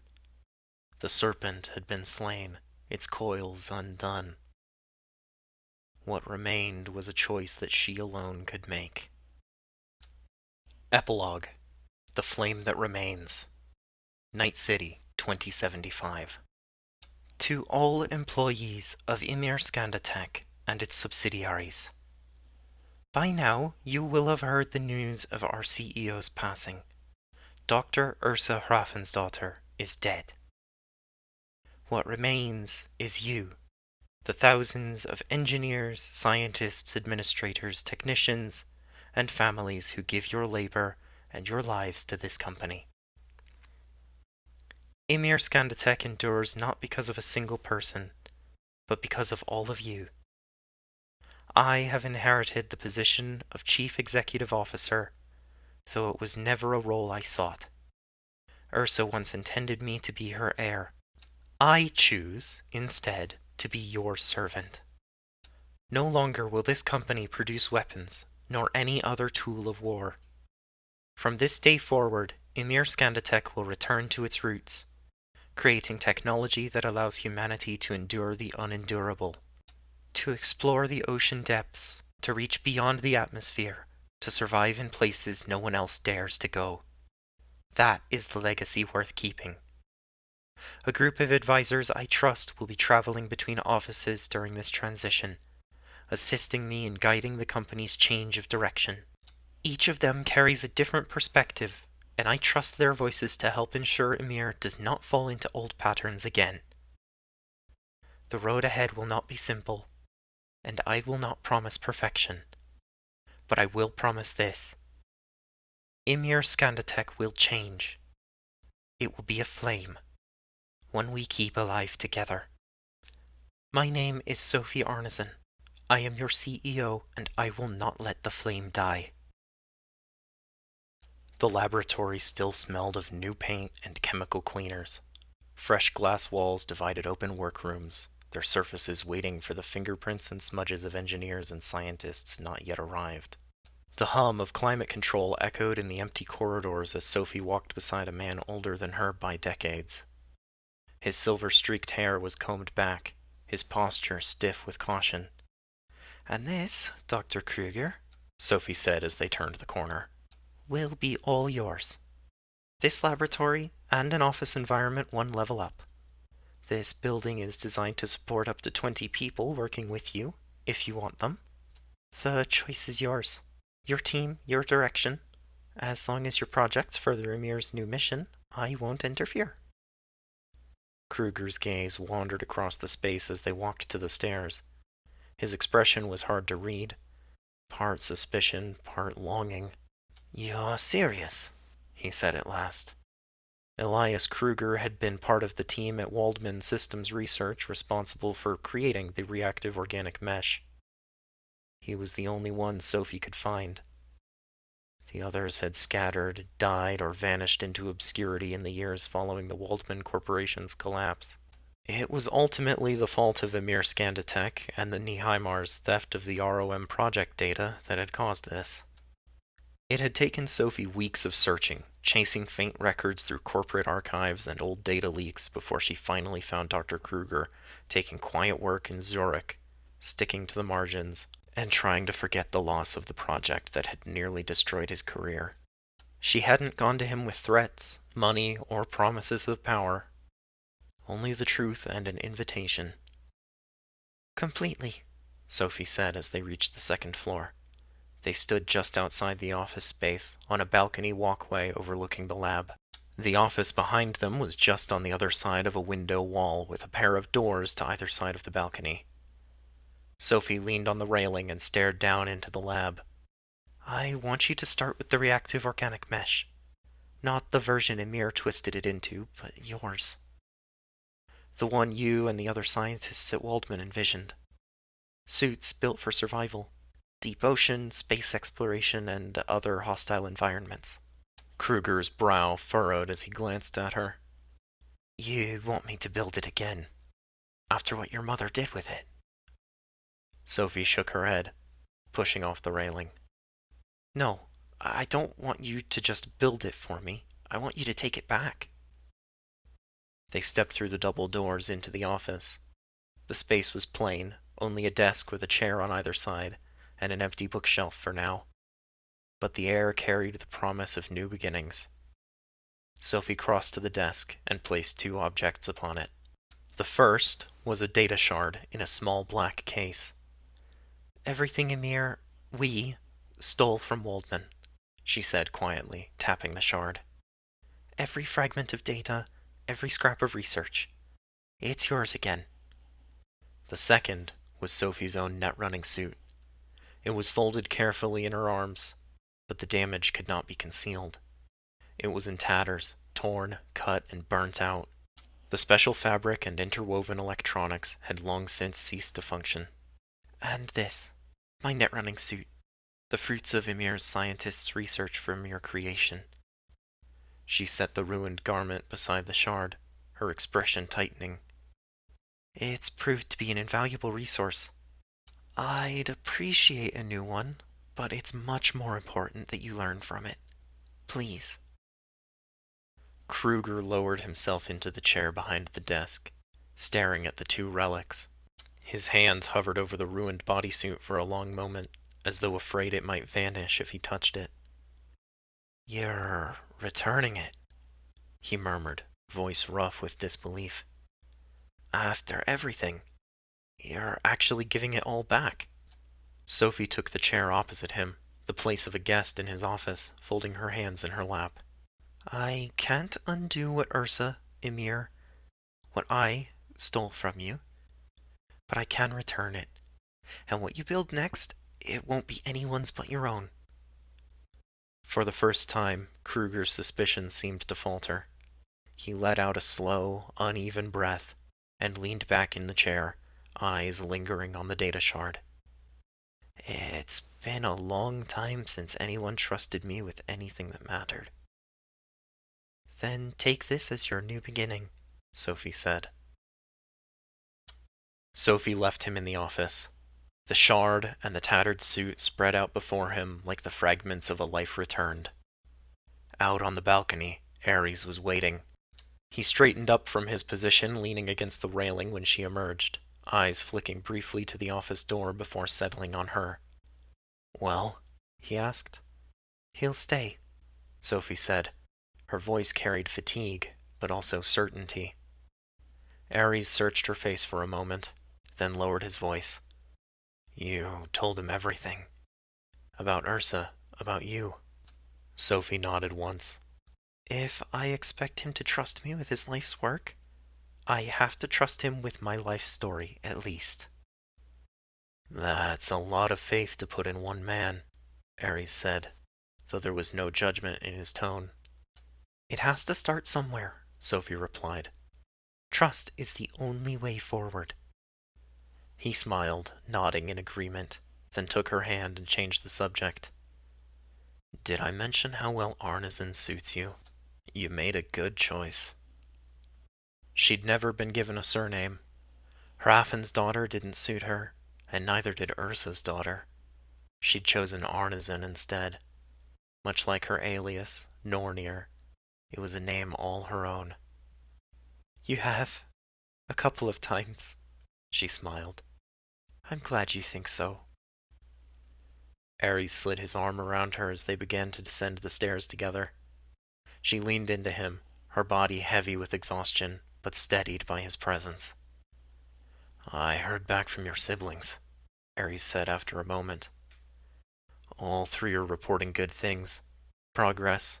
Real change. Good. I need them more than they know.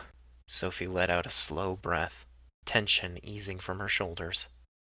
She glanced back once, through the glass, where Elias Kruger sat behind his desk, staring down at the relics of his stolen work.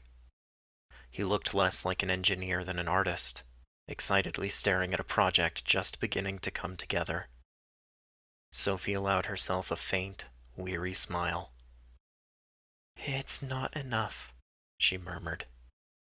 Not yet, but it's a start. Thank you for listening to Cyberpunk: The Flame That Remains. This story was written and recorded by Ethan Taplin. I did not create, nor do I own this setting of Cyberpunk. It belongs to Mike Pondsmith and R. Telsorian Games. I hope you've enjoyed this story, and if you want more, just stay tuned. The sequel, Neon Gods, will be coming soon. If you would like to read it before I get the audio recorded, you can check me out on Royal Road under the username Ethan Writes Stuff, same as the YouTube channel. And if you'd like to support me, you can check out my Patreon. There are links to both of these in the video description.